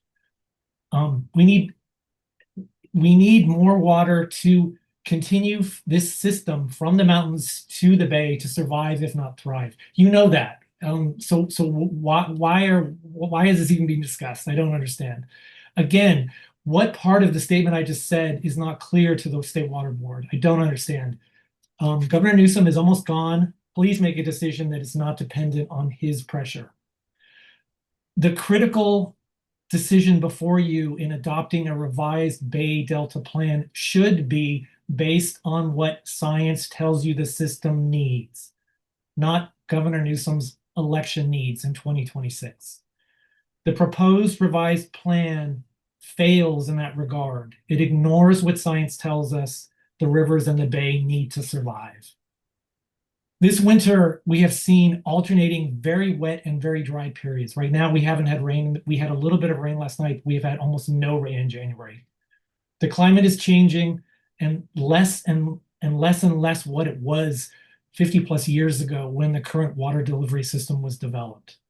We all need to change and reduce our water consumption in a drying climate. This includes me as an urban consumer of Sierra Nevada water, as well as almond farmers in the Central Valley. Voluntary agreements don't get us there. The VAs maintain a failed status quo. The system now is failing. You know it, I know it, everyone who's spoken today, well, most people know that. The Bay Delta is in a steep decline. You have the opportunity here by the actions you take now to stop that or make it worse, and that's what you're going to do, one or the other. Maintaining required flows should be the focus of the revised plan. Again, the science is clear on this. I know this, you know this. I ask that you reject the voluntary agreements and approve a Bay Delta plan with at least 55% of unimpaired flows at all times. Actually, more is needed. And with that, I urge you to do the right thing. You are the ultimate authorities who are going to decide whether the Bay Delta dies in our lifetime. Please do the right thing. Thank you very much for your listening to me. Thank you very much for those comments. Much appreciation, Mr. Kroll. Next, I'd like to call up Judith Borks, be followed by Cindy Clark, then Judith Kirk, and then Mike Bassi. Hi, this is Judy Bortz. I don't know if can you hear me? We can. Thank you. Good evening. Good to see you. Okay, great. So I live in Redwood City, and I'm a longtime member of the environmental community with 350 Silicon Valley and now Climate Action California. The proposed Bay Delta plan should balance the needs of the water users, but appears to favor the voluntary agreements approach rather than explicit regulations on water flows needed by the Bay ecosystem. I ask that the Water Board institute explicit water flow regulations based on scientific analysis to support this most critical and largest aquatic water ecosystem in our state. The plan has not been substantially updated, since 1995, and many changes, including climate change and multiple years of extreme drought, have impacted these waterways. Current flow standards are inadequate and has resulted in the collapse of fish populations, including salmon, which have not been open to fishing for the past 3 years. Listening to Baykeeper's presentation earlier shows that voluntary agreements have really failed, and we need to do something different. Repeating the old stuff isn't going to work. With climate change and expected sea level rise, one of the foreseen adaptation measures is to use wetlands as a natural barrier to storms and tides, but the current low flows of the bay ecosystem often result in wetlands not receiving enough silt to sustain them. The low flows also cause more frequent and longer occurrences of toxic algal blooms that harm both people and animals. Our world is experiencing water and drought issues across many countries. We can learn from these other places, like Tehran, which is in a massive drought situation for 6 years now, with lack of water to sustain its population of 10 million, and is now deciding it must relocate the capital to another part of the country at cost of billions. Tehran failed to manage its water resources, which has resulted in major unsustainable groundwater depletion from overpumping and failing infrastructure. The crisis stems from the decades of mismanagement, heavy agricultural use, and abandonment of traditional water systems. Tehran is further down the road and in more dire straits than us in dealing with water issues, and we must not make the same mistakes. Land subsidence in California's Central Valley is causing the land to sink by up to an inch a year on average since 2006. The irreversible compaction of underground aquifers has caused up to 28 feet of sinking in some areas. The Bay Delta Plan must fully assess the water needs of its users and develop comprehensive plans to oversee the health of the Bay. I have lived in the Bay Area for over 30 years and want to see our waterways managed scientifically to meet the needs of both the people, commercial needs, and agriculture. But we must also make wise choices, including altering the crops we grow that can be sustained with reasonable amounts of water. Climate change is going to bring more challenges to meeting our water needs, but if we plan now, we can adapt. Please do not continue the policy of voluntary agreements, but establish needed flow standards to keep the Bay healthy and strong for future generations. Thank you. Thank you very much, Ms. Borks. I know it's been a long day, so thank you. Next, I'd like to call up Cindy Clark, be followed by Judith Kirk, Mike Bassey, and then Mark Moulton. Great. Good afternoon. Can you hear me okay? We can. Good afternoon. Super. So my name is Cindy Clark. I want to thank you quickly for this opportunity to speak today and also thank board members for your service to our state. I come here today, I'm just representing myself. I'm retired, but I spent the 8 years recently doing water policy in California, federal regenerative agriculture policy, and I'm a member of the California Bar Association. I was born in California, and I lived here long enough to remember my mother shopping at Safeway for salmon all summer for $3.99 a pound.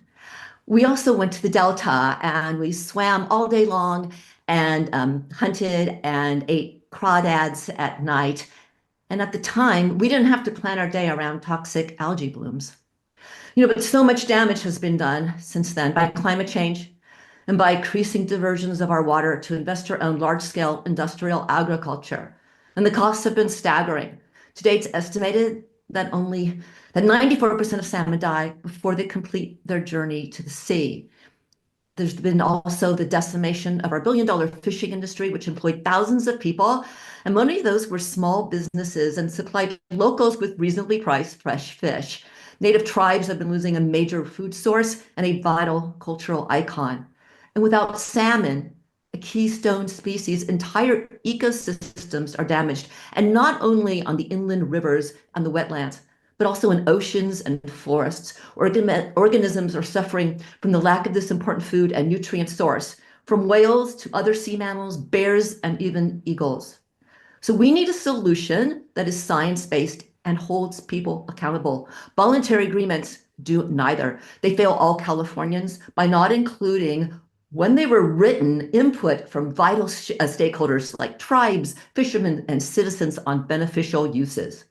The board should quickly adopt and implement a Bay Delta water quality control plan that includes strong new science-based protections that require increased flows of at least 55% in Central Valley rivers in most years. This would spur innovation to deliver water more efficiently, far more sustainably, and serve all Californians now and future generations. Thank you very much. Thank you, Ms. Clark. Really appreciate those good comments. Thank you for your contributions here. Next, I'd like to call up Judith Kirk, be followed by Mike Bassey, Mark Moulton, and then Catherine Hugg.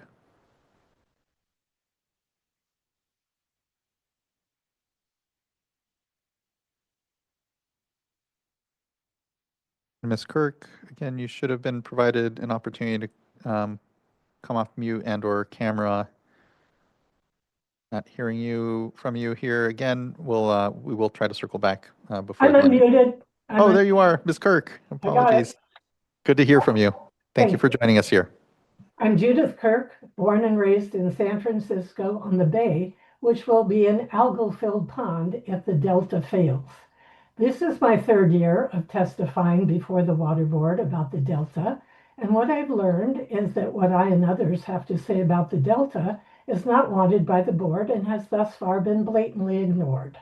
The Water Board has broken the law and has not completed the mandated Bay Delta Water Quality Control Plan that is 30 years overdue.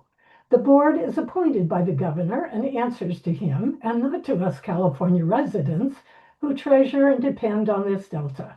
The reason we have no plan is that in recent history, the governors and their water boards don't want a plan. They want to continue the so-called voluntary agreements that let Big Ag control who gets 80% of California Delta and river water, and for that, there's always a price that benefits the governors. This current governor wants the money he will get from Big Ag for the presidential campaign he has been determined to achieve since he was mayor of San Francisco. Big Ag needs the governor so they can plant crops in the desert areas of the southern San Joaquin Valley where crops shouldn't be planted, and they will bring a whole lot of money. In recent history, governors have tried a number of ways to get that water to Big Ag. In my recent history, it was the peripheral canal, the 2 tunnels under the Delta, and now it is one giant tunnel under the Delta. The people of California have said no to all. The legislature has heard from the people, from the science, and from the courts, and has refused to give the governors what they have wanted. Newsom even tried an end run around the legislature after its session ended. And thanks to the legislature hearing from so many of us, it didn't work. He's still trying. To the board, follow the law, make a plan based on what the science says is needed. No voluntary agreements.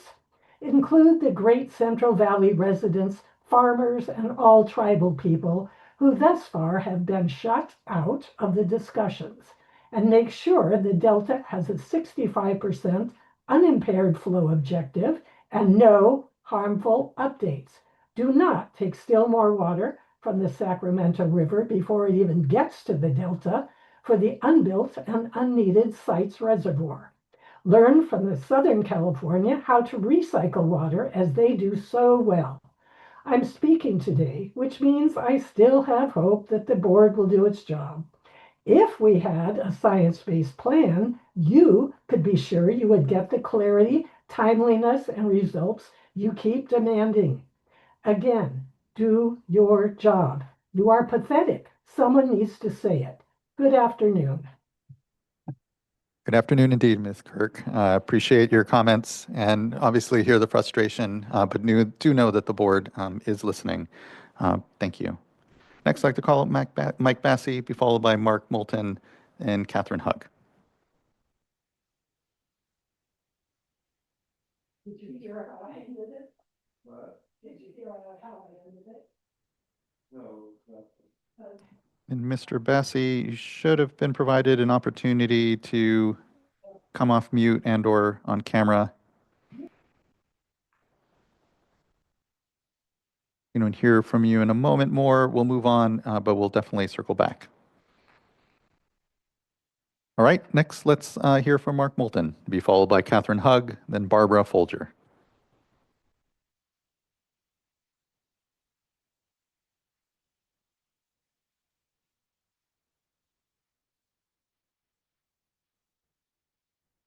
Mr. Moulton, you similarly should have been provided an opportunity to come off mute and/or camera. You are unmuted. No, Okay. wait a minute. There we are. It says my video is disabled by the host. I'm sorry. Oh, it's okay, Mr. Moulton. I'd like to. It should pop on again, or at least invite you to come off. Oh, there we go. There we go. Thank you. You're welcome. Hi. Good to see you. I'm Mark Moulton. I've testified before, and I'd like to do it again. People have made all the points that I want to make, probably much better than that I can. But one thing that I bring that I want to mention is that my family's been in the state since the 1880s and civic leaders and involved in finance and politics and business. So I'm a very strong advocate for California's economic success.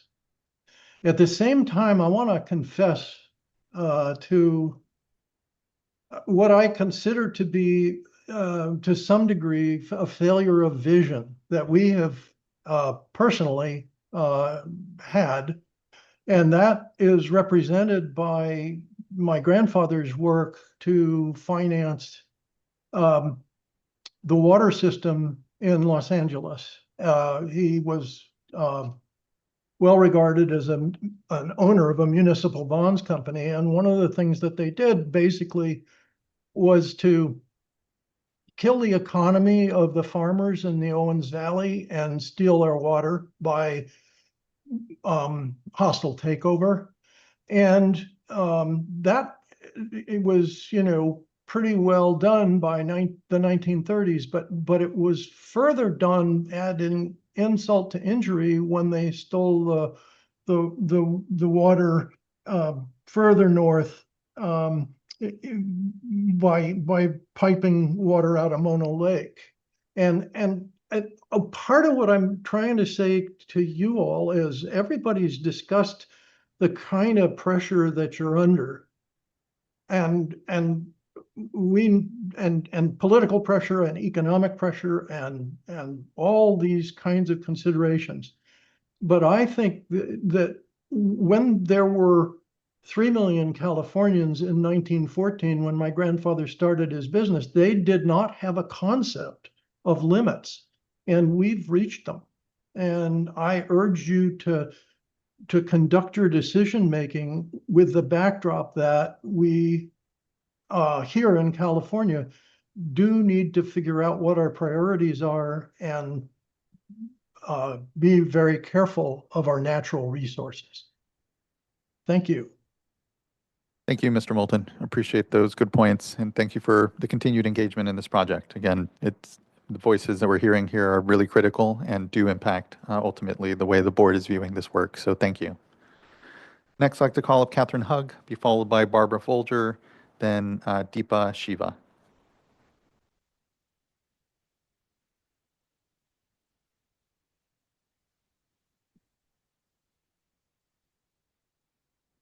Hello? Hello? Good evening. Good to hear from you, Ms. Hugg. Yes.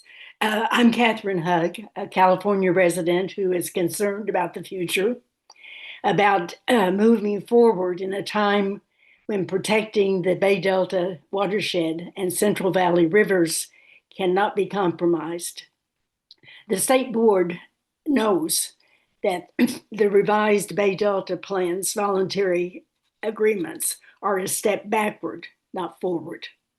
I urge the board not to succumb to the politics, that pressure of politics, but rather to make decisions that will ensure sufficient flows. All of us must think beyond personal and corporate profit to building a sustainable future. Thank you. Thank you very much for those comments, Ms. Hugg. Thank you for the continued contributions here. Next, I'd like to call up Barbara Folger, be followed by Deepa Shiva, then Jesse Reeder.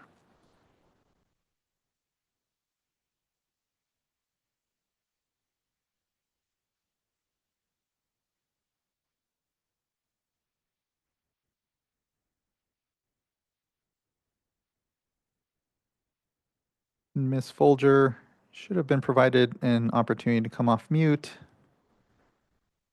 and/or come on camera. If we don't hear from you in a moment more, we'll move on, but circle back. Here we go. Sorry, it No, disappeared. no, sorry in the least. It Good to hear disappeared from you. behind my notes.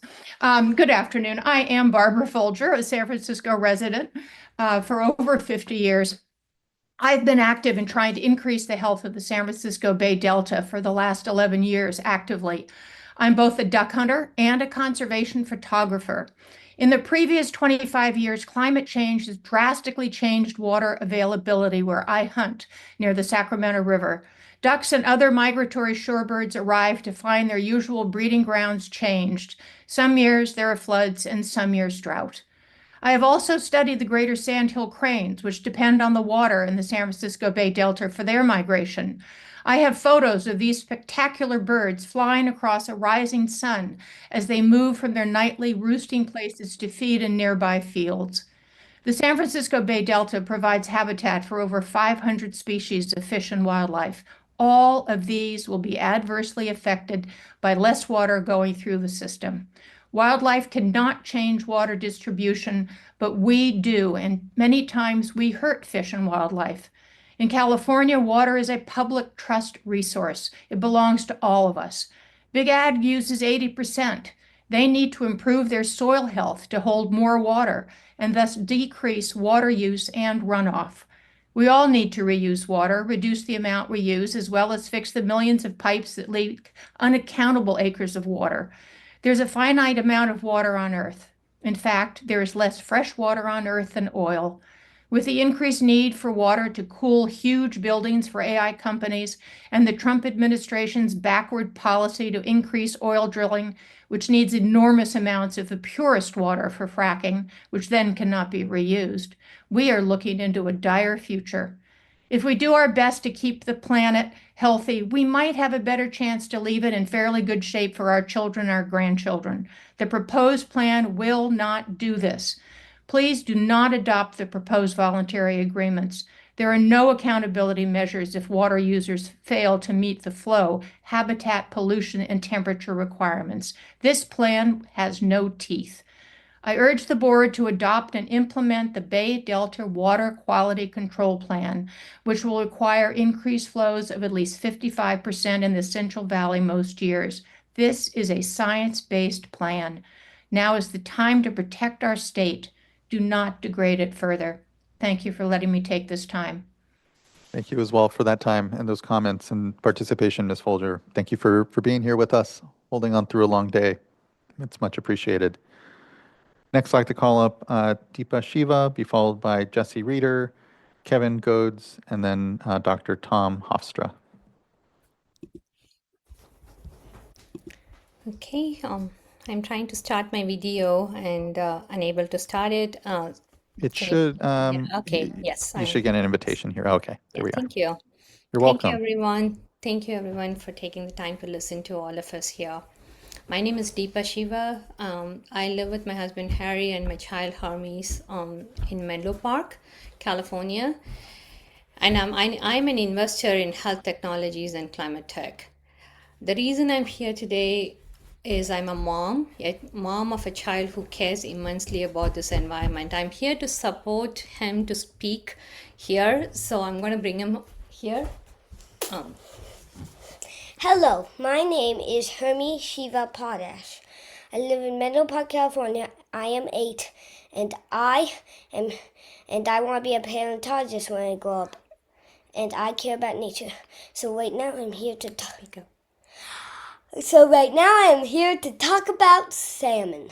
Salmon are very important in 2 ecosystems, not just one. They are very important in river ecosystems and very important in ocean ecosystems. They go swim up the river to lay their eggs. Then they die. Then they swim down the then once they hatch, they swim down the river to the ocean where they live for 4 years, and then the cycle repeats. So I am encouraging the water board to reject voluntary agreements, and there should be 55% every year, because the salmon need water. You can't have them ending up in any field. Thank you for listening. Thank you so much, Ms. Shiva, for your comments here, and importantly, Hermie, good to meet you, and thank you for those well-delivered comments here before us. You make the right decision. Thank you you. so much for listening to us. Thank you both. Really appreciate your comments and participation today. Next, I'd like to call up Jesse Reeder, be followed by Kevin Goads, and then Dr. Tom Hofstra. Hi, I'm Jessie Rader. Thank you for letting me be here. I'm calling in from Chico, California. I'm a volunteer with Friends of Butte Creek, which works to protect Butte Creek as a stronghold for threatened spring run Chinook salmon. But I want to speak on behalf of several rivers today. I grew up on the Feather River. I vacationed all my life on the Yuba. I've spent significant time on the Tuolumne. 15 years ago, when this update to the Bay Delta Water Quality Plan was just getting started, I was part of a boating trip called Paddle to the Sea. It went along the Tuolumne River from Yosemite to the San Francisco Bay. And on this trip, some 200 people wrote handwritten letters to the State Water Board members asking for more water in the river for recreation and fish. Most of those folks were from the Modesto area and had joined in the big paddle for a day of canoeing. I had the privilege of making 4 copies of each of those handwritten letters and assembling them into 5 binders, which we delivered to the members of the State Water Board, all of whom I believe were your predecessors. So that's why I wanted to mention it here today, so you heard about it too. I have to tell you, there was one day on that trip when all the canoes got stuck on the bottom of the riverbed, and we had to pull them up and walk because the water was so low. There were nearby orchards using flood irrigation, and the water was deeper there than it was in the riverbed that day. I was also around and paying attention to this process when the voluntary agreement process started, and I remember a lot of us had high hopes for that at the start. But in the decades since, the Trump administration has shown us all, quite painfully, that rules that are without enforcement mechanisms are basically no good at all. Even if they start with good intentions, unenforceable rules are not up to the task. We heard from panel 4 today that the current regulatory backstop is an illusion and it's not fooling anyone. And frankly, the look of these voluntary agreements, well, it sort of smacks of Zuckerberg and Bezos sitting front row at the inauguration.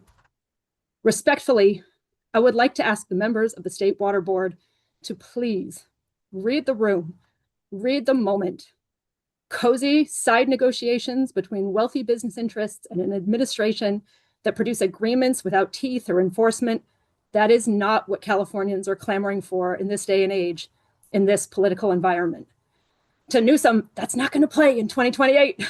We want government that works for the people, that protects the public trust. This is it. This is the time to be on the right side of history. You 5 can be the people who saved the salmon. But we heard that the current path is breaking that trust and presiding over extinction. You have a historic opportunity and responsibility to protect California's heritage. Please take it. This past October, I had the privilege of accompanying a group of 6th and 7th graders on a 4-day rafting trip on the Sacramento River. These kids had been learning about salmon on the trip and in class beforehand, and the highlight of the trip was finding a handful of salmon skeletons on the riverbank. I wish you could have seen these kids picking up these skeletons and oohing and awing over them, running around with them, saying they looked like dragons. It was so fun watching these kids come alive in this weird encounter with our glorious California megafauna. But there were only a handful of skeletons, and there should have been thousands. And I desperately want our future generations to get to experience them. Please take this historic opportunity to put the water that is needed back into the river through the strongest enforceable regulatory measures. Thank you. Thank you, Ms. Rader. Really appreciate your good comments and your long following of this process and work. Really appreciate your words here this evening. Thank you. Next, I'd like to call up Kevin Goads, be followed by Dr. Tom Hofstra and Mark Morey.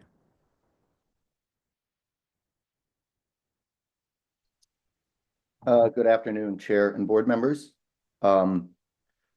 First, I'd like to clarify that the women in my family pronounce our last name Goddess. So I appreciate the opportunity to comment today. My name is Kevin Goddess, and I represent Coastside Fishing Club, a group of around 12,000 registered members, and want to express concern about the voluntary agreements on behalf of our statewide membership. While the California Healthy Rivers and Landscape Plan and its voluntary agreements framework laudably incorporate critical non-flow elements like habitat restoration, fish passage improvements, and have benefited from modernized hatchery practices, including parental-based tagging for better stock assessment and new release strategies, these measures are rendered insufficient without legally assured science-based water flows. The Water Board's endorsement of voluntary agreements relies on promising but unproven scientific monitoring and unenforceable adaptive management policies, a strategy that risks conducting a mere post-mortem analysis on salmon populations rather than providing precautionary preventative flows needed for recovery. Data reveals a fundamental mismatch.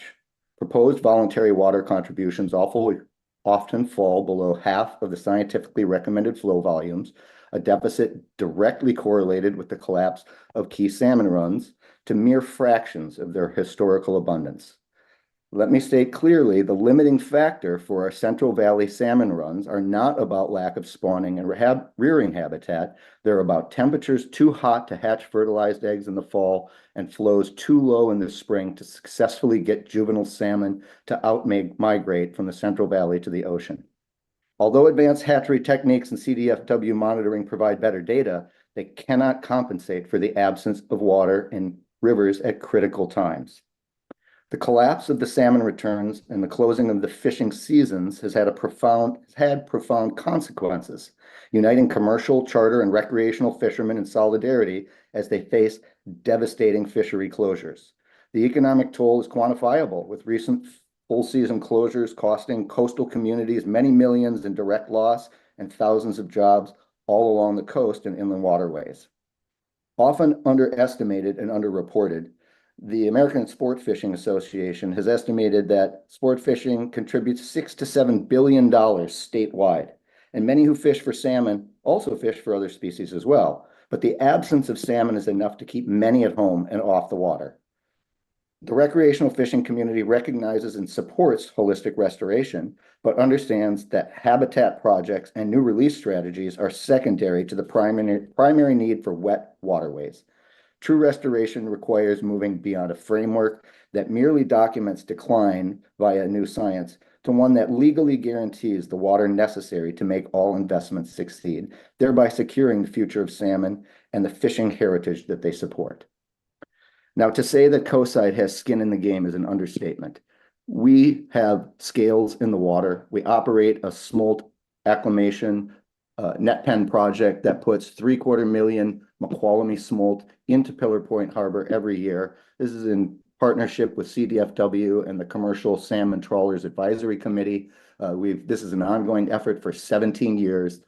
So we are committed, and we ask that you make the same commitment to the fish and the people of California. Thank you. Thank you, Mr. Goddess. Really appreciate those comments. Apologies for mispronunciation of the last name, but many thanks. Next, I'd like to call up Dr. Tom Hofstra, be followed by Mark Morey, then Dr. Jennifer Pfeiffer, or Janine Pfeiffer, apologies.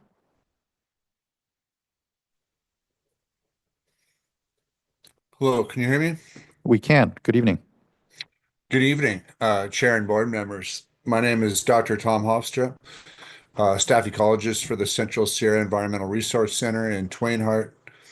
CSERC has worked for decades to protect water resources, particularly in the upstream regions of the Sierra Nevada that are the source of much of the state's water supply. I'm here today to highlight the critical failure of environmental stewardship and public policy reflected in the proposed 2025-2026 Bay Delta Plan update and Chapter 13 of the staff report. This plan does not represent progress. It represents a dangerous pivot towards political compromise over scientific requirements.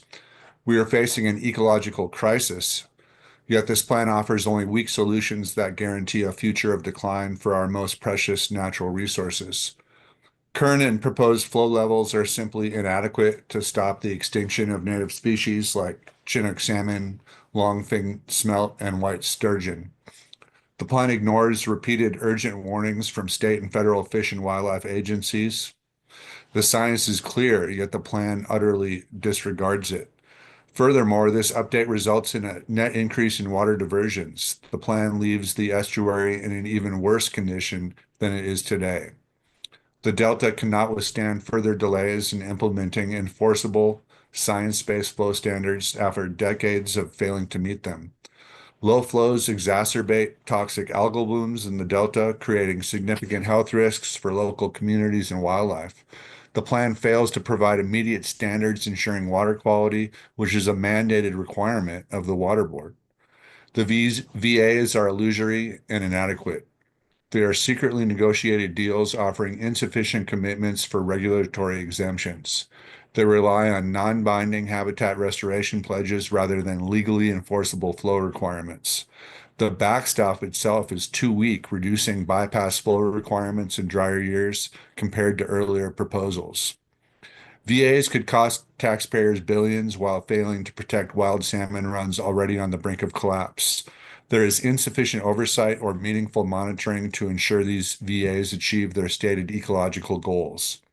This plan is a blueprint for environmental failure. We deserve a plan that honors scientific requirements, implements enforceable flow standards now, and protects our ecosystem and communities. Thank you. Thank you very much, Dr. Hofstra.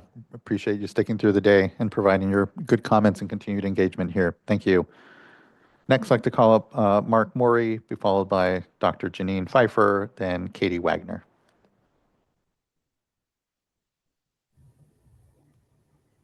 Hi there, can you hear me? We can. Good evening. Thank you for being here with us. Great. Thank you, members of the board. My name is Mark Morey. I serve as a board member for Kayaks Unlimited, a cooperative kayak club located in San Francisco. I kayak in the Bay a couple times a week. Our organization is a dedicated community of dozens of paddlers who use the San Francisco Bay nearly every day of the year for recreation. Beyond our personal paddling, we take pride in our community paddling program that introduces local youth groups and nonprofits to the Bay's waters, often giving young people, many from underserved communities, their very first experience on the water. We have already taken 2 groups out this year and have a Girl Scouts troop and a historical group on the calendar. This is just one example of beneficial use of Bay waters. Because we operate from a human-powered perspective, our members have a unique vantage point on the Bay's health. We are firsthand witnesses to the shifting conditions of our local ecosystem. In recent years, we have become increasingly alarmed by the impact of low freshwater flows. In many places that should be vibrant, moving, tidal environments, they are frequently reduced to stagnant pools of algae and muck. These conditions are the perfect breeding ground for toxic algae blooms, which pose a direct health risk to our paddlers and the people we introduce to the Bay. I am here today to urge the board to reject the proposed voluntary agreements. These arrangements prioritize political compromise over ecological necessity and do not provide the safeguards required to protect the Bay's water quality. Instead, we ask you fulfill your responsibility under the public trust to protect the environment by mandating unimpaired flows of over 50%. Decades have passed since the Bay Delta Plan was meaningfully updated. The status quo is clearly failing. We need a plan grounded in biological reality, one that ensures the San Francisco Bay remains a safe living resource for wildlife and for the thousands of people like me who recreate on its surface. Please do not favor upstream diversions at the expense of the health of the people who use the water for recreation and education. We all need to make the Bay a place that everyone can enjoy far into the future. Thank you for your time and for considering the perspective of the San Francisco paddling community. Thank you for your voice here, Mr. Morey, and thank you for your time as well and delivery of these comments. It's much appreciated. Next, I'd like to call up Dr. Janine Pfeiffer, be followed by Katie Wagner, then Ken Bacher Basarati. Good evening. Good evening. Good to see you. We're all still here. And I am grateful for the opportunity to address the State Water Resources Board. And I'm also grateful to witness the heartfelt testimony of people who have devoted 1, 2, 3, maybe even 4 decades of their life to this issue. There are 2 points I want to make. One is the fact that scientists have been calling for co-equal management, co-equal goals of the Delta for decades. And that means managing for a healthy ecosystem while also managing for water supply to Californians. I don't see this happening in the current plan, and definitely not with voluntary agreements. If I was a rancher and I was setting up a farm, I wouldn't set up a fence full of holes. And I have watched the Delta smelt go to functional extinction within my lifetime. I started at UC Davis when it was still in the hundreds of thousands. Now there have been 6 years and it hasn't been found. The parallels to the smelt and the Clear Lake Hitch, which I know the State Water Resources Control Board is very familiar with, are uncanny. Both fish are of cultural significance to tribes. Both fish have been underestimated and neglected. Both fish serve as sentinels for ecological damage.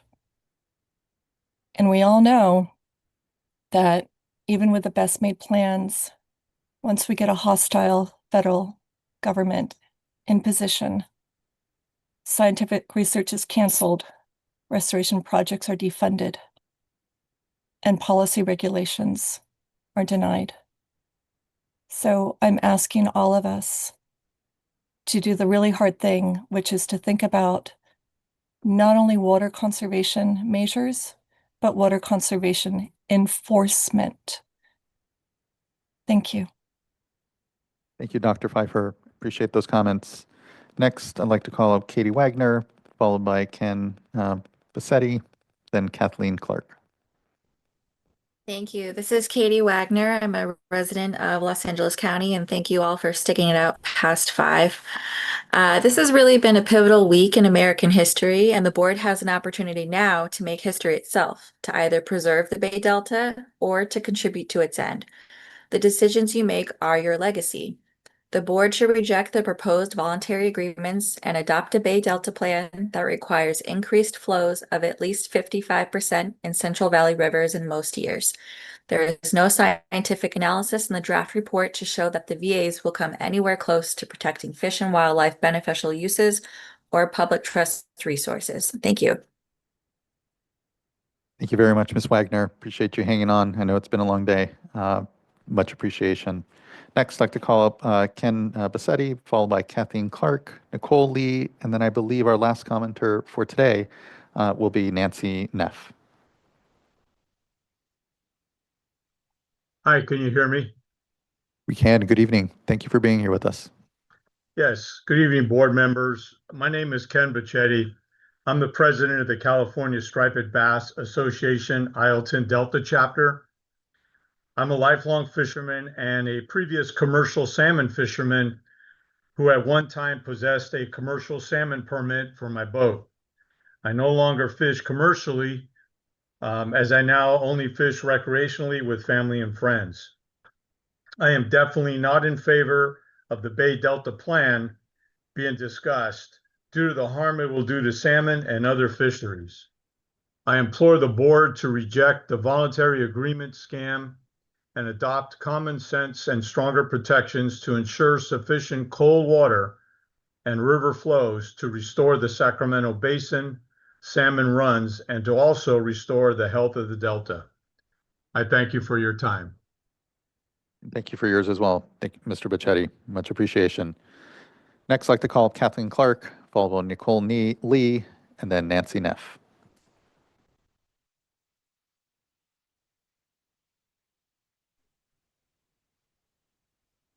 Good afternoon. Good afternoon. Good evening, Ms. Clark. Yes, my name is Kathleen Clark. I'm a resident of San Francisco. I've also lived for an extended period of time in the Central Valley, and I have a property in Tuolumne County. I'm also a healthcare provider. And since I've lived in so many places, I've heard the opinions and arguments from all of the stakeholders. And as I've processed this information, I really can't support the voluntary agreements at all. I think the result would be increased water temperature, increased opportunity for toxins and algae blooms to happen, and that would greatly impact all of the people that recreate both on the rivers and in the Bay Delta, the boaters, the fishermen, the duck hunters, and so on. The other thing I observed is many people fish not for recreation, but to put food on their table, particularly in the Central Valley. And in my opinion, that would be another opportunity for serious health issues.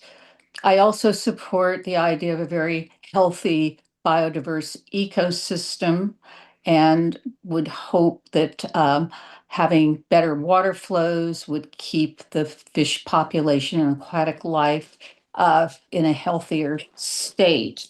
I would like to end just by talking about the opportunity for your group to invoke the doctrine of the public trust, which means that the waterways belong to all of us, not just one entity. I do understand that the ag sector is such an important component of our California economy. I mean, we're considered the breadbasket of the country, if not the world. But I see great opportunities with the science and hydrology available for people to use their water more efficiently in their ranching and farming operations. And living in the Modesto area and knowing almond growers, which is a very water intense crop, most of that crop gets exported. So perhaps there are other great opportunities to make money growing crops that aren't quite as damaging to our water system. So thank you for your time and thank you for listening to my opinion. Thank you for your time, importantly, Ms. Clark. I know it's been a long day, and I just appreciate your contributions here to the discussion and your voice. It makes a difference for us here, so thank you. Next, I'd like to call up Nicole Lee, followed by Nancy Neff, and then we'll have Captain Cameron Smith, and then I believe our last commenter is Chris Tucher. Good afternoon, and thank you, Water Board members. My name is Nicole, and I'm currently studying environmental engineering at UC Berkeley, in addition to being a member of the Sierra Club Loma Prieta Chapter's Executive Committee. Right now, we're not just talking about a local river or a small population of affected species. The Bay Delta constitutes 40% of California's landmass and receives 50% of California's precipitation. It houses over 500 species of fish and wildlife and acts as a migration stream for keystone species such as salmon to travel in and out of. The Delta is not an infinite source of water for people to keep on siphoning from. The entire ecosystem of fish and fauna have to face the consequences of these droughts. For some context, these droughts are not natural weather phenomena. In the 40 years between 1975 and 2014, human involvement increased the number of dry years from 1 to 19. I was born in 2007, and growing up in the Bay, I remember being taught about the importance of conserving water before I even knew what the water cycle was. In my elementary school, we'd have posters above sinks telling us to not wash our hands for too long, and I was told to take shorter showers at home. We were told we shouldn't need to water our lawns every day unless it was necessary. The draft report does not give much evidence of the voluntary agreement's ability to protect fish and wildlife. It does not come close to guaranteeing any change will happen in our bay's water control plan. So I asked the board to strongly consider the science and ecosystems in the Bay and to adopt and implement the Bay Delta Water Quality Control Plan to include science-backed protections that require and guarantee increased flows of at least 55% in Central Valley rivers. Thank you for listening and thank you for your time. Thank you for yours as well, Ms. Lee. Really appreciate your good comments here, and thank you. Next, I'd like to call up Nancy Neff, be followed again by Captain Cameron Smith, and then Chris Tucher. Good afternoon. I'm Nancy Neff from Palo Alto, California. I began rafting on California rivers in 1980 and soon learned to kayak because it was so awesome to be down in the middle of the waves. The first time I rafted down the wild and scenic section of the Tuolumne, I felt like I was falling in love the whole 3 days. It was so magically beautiful. Because of my love for the rivers, I have supported the Tuolumne River Trust and now Yosemite River Alliance for many years. I urge you to follow their recommendations and adopt the Bay Delta Plan and not the voluntary agreements. With 80% of California's water being used by agriculture, I believe that agriculture must improve the efficiency of its irrigation practices and use less of this precious public resource. Thank you for listening. Thank you as well, Ms. Neff. Appreciate your comments here. Next, and again, these are the last two commenters at this point, as I understand it, Captain Cameron Smith and then Chris Tucher.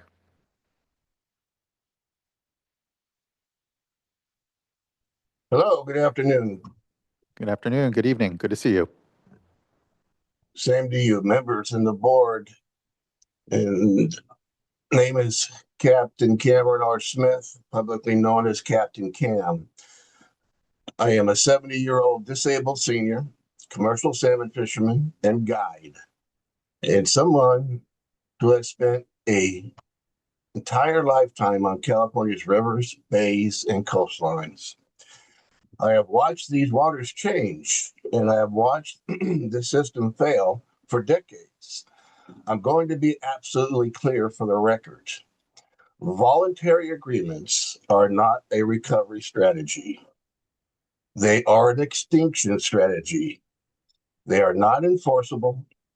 They do not add water. They do not protect fish. And everyone in this room knows it. Of course, everybody's gone home for this part, but yes. The Bay Delta Plan was supposed to establish binding regulatory protections, real flow standards, real temperature limits, and real consequences when those limits are violated. Instead, this board is being asked to replace the rule of law with voluntary promises, accounting tricks, and closed-door side deals. Voluntary agreements are being used here to strengthen regulation, not to strengthen regulation, but to avoid enforceable regulation altogether. This is not management. This is dereliction of duty. The voluntary agreement framework also reverses the burden of proof. It assumes continuation unless significant evidence of failure is shown, rather than requiring proof upfront that the beneficial uses will actually be protected. This is not precaution. This is gambling with the public trust resources. Now, let's talk about the science, because the science is not ambiguous. The only way to provide adequate flows and temperature for salmon and functioning ecosystems is by drastically reducing exports and diversions. The best available science, including the board's own findings over the last 15 years and peer review analysis discussed today, makes clear the recovery requires cuts on the order of 90 to 95% year-round to the water cartel's monopoly diversions from the Delta and its tributaries. Not tweaks, not seasonal promises, not voluntary targets, real cuts, year-round at the source. Anything less guarantees continued collapse. A voluntary agreement cannot force cold water into a river. It cannot stop lethal temperatures. It cannot prevent extinction. What it can do is provide political cover while salmon continue to disappear. exactly as I have for the last 30 years under the same failed approach. And let's stop pretending this is a process was neutral. The very entities that have been stealing public trust water from the Delta and continue to steal it today through excessive unlawful diversions, and the same entities that were invited into the closed door negotiations. That conduct violates public trust doctrine. It violates beneficial use requirements.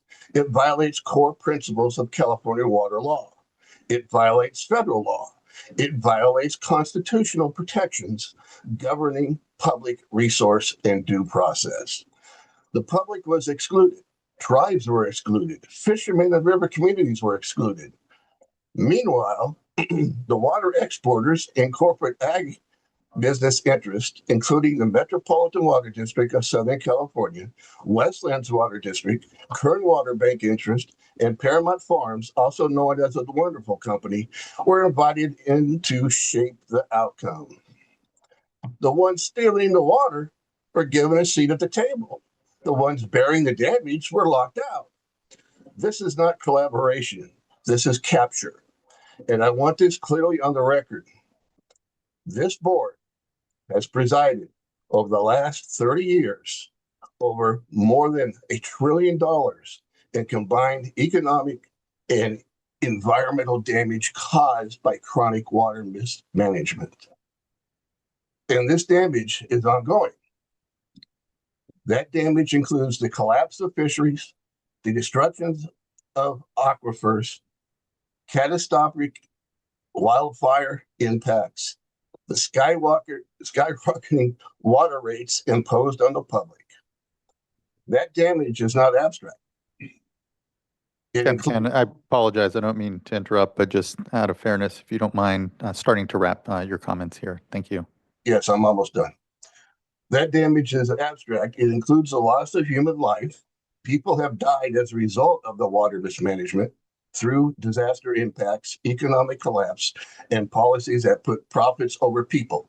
Those deaths are part of this record. What I want you have heard today from your own staff, scientists, and attorneys confirms what fishermen and river communities have said for decades. Small tweaks to collapsing systems do not constitute protection. This board can be heroes or it can be zeros. You can enforce the law, protect the public trust, and save these fisheries, or you can preside over the extinction.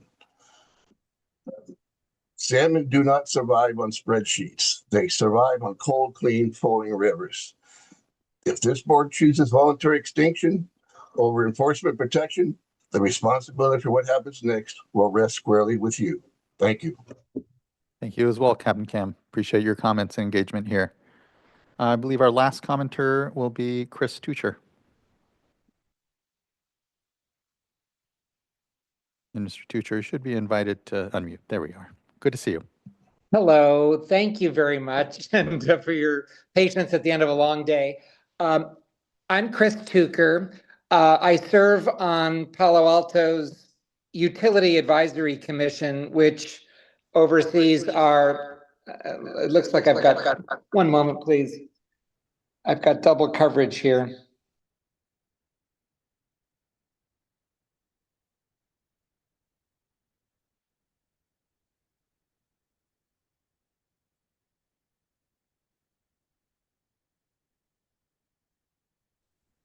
I had technical glitch. No Can you hear problem me? in the least. We can. No problem in the least. I apologize. I'm Chris Tucher. I serve on Palo Alto's Utility Advisory Commission, which oversees our city-owned utility, including, of course, water, which we purchase from SFPUC, coming from the Tuolumne River and the San Joaquin system. Thank you to you, the board, for listening to public comments today. I just want to go back to 2018. In August 2018, Palo Alto's mayor, Liz Niss, wrote to the water board, Felicia Marcus, to your predecessors to say that our city council had voted unanimously to support the Bay Delta plan, all in a quest to increase unimpaired flows in the Tuolumne and the other rivers that feed the Delta. That has not changed. Palo Alto's support for the Bay Delta Plan remains, and today I just want to urge the board to adopt and implement that Bay Delta Plan and reject the voluntary agreements. I'm sure you've heard this many times throughout the afternoon, but would we really entrust our essential rivers and our ecosystems that depend on them to voluntary compliance? These VAs are uncertain, they're unenforceable, they rely on federal support from the Trump administration that has repeatedly shown itself to be an unreliable and unpredictable partner and hostile to California's water needs. I just, want to remember that the Bay Delta watershed, which covers 40% of California's landmass and captures half our precipitation, but because of so many upstream diversions, the Delta is left in what I think is considered supercritically dry conditions, 19 in the last 40 years. And in plain English, as I understand it, the Delta is in a state of perpetual drought. Meanwhile, 80% of California's water goes to agriculture. Most of that is corporate farms. There are a lot of great opportunities to use water more efficiently, and I think the Bay Delta Plan would spur that kind of innovation. The voluntary agreements, in my view, are not only unreliable and merely voluntary, they also lock in a status quo that I think will lead to continuing to waste precious water. So I just want to close with one observation from the utility board in Palo Alto that in just 2 years, I've watched as our partner, SFPUC, a legacy entrenched user, has made me question how responsibly and realistically, how science-based some of our legacy water users are approaching water supply. Despite, significant water storage resources that SFPUC has, enough to endure a multi-year drought, they continue to champion a design drought that really is a once in thousands of years kind of horror scenario, combined with over forecasting demand, all of which leads to really a scare tactic that, we have more water and more ability to use, store, and distribute that water than many of our entrenched interests seem to think. And that just leads me to my final repeat, which is water in California, you know it better than I. It's a public trust, a public resource. It belongs to the people. And it's up to the state, you, the water board, to prioritize beneficial uses. And so I call on the board, please, to steer the state to do its job, which in my view is to implement the Bay Delta Plan in protection of our rivers, our wildlife, and our communities. Thank you very much for a long day. And I know it's the first of 2 or 3, so thank you for all you do. Thank you as well for those comments, Mr. Tucker. It is much appreciated, and thanks for holding on with us here after acknowledged a long day. So thank you. I believe we have one last commenter, and would like to go to Tom Rudenko, at least for today. Mr. Rudenko, good to see you. Hi there. Can you hear me okay? We can. Thank you. Thank you so much. It's been a long day. I'm saving the best for last here. So good late afternoon, board. Thank you for the time. I've lived in California my entire life. I grew up camping across California and the West because that's all my family could afford. My parents immigrated here from Europe after World War II, and they arrived in California in 1949 with nothing but a suitcase.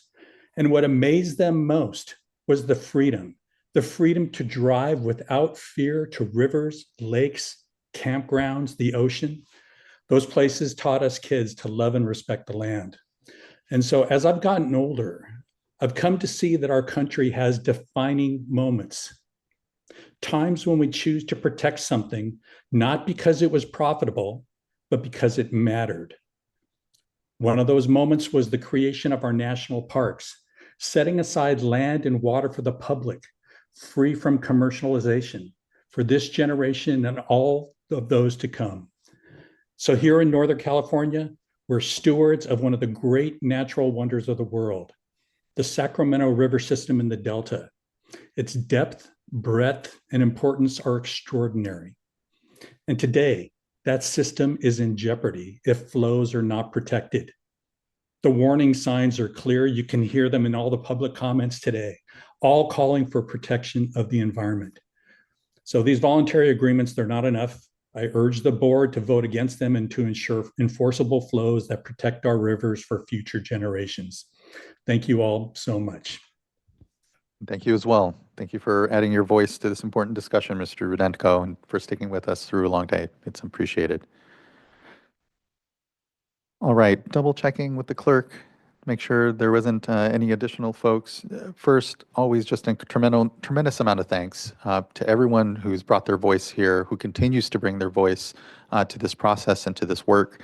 I hear the frustration. I know and sense that folks feel that this is a board not being responsive to the things that we're hearing. Know that my ears are open, we are listening, and attempting our best to balance what is, as we know, a very difficult task here before us. So just thank you everyone for the day's discussions here at the dais and amongst the panelists and individual commenters. This is only day one of day 3, so we're looking forward to 2 additional days hearing from everybody and continuing to make sure that we're doing our best to balance the multiple needs of the Bay Delta watershed, but of this state. And it's with a tremendous amount of humility and a lot of weight that we listen to today's discussions and here trying to do our best to make the right call. So we will be in recess until 9 a.m. tomorrow. We will start with just a very abbreviated presentation. It won't go back over everything we went over in today's staff presentation, but just a little opening to orient us. And then we will start the day off with our fishing panel. So hope everyone has a great evening. Rest up, rest well, and we'll see everyone here tomorrow morning at 9 a.m. We're in recess until then. Thank you, and see you all tomorrow.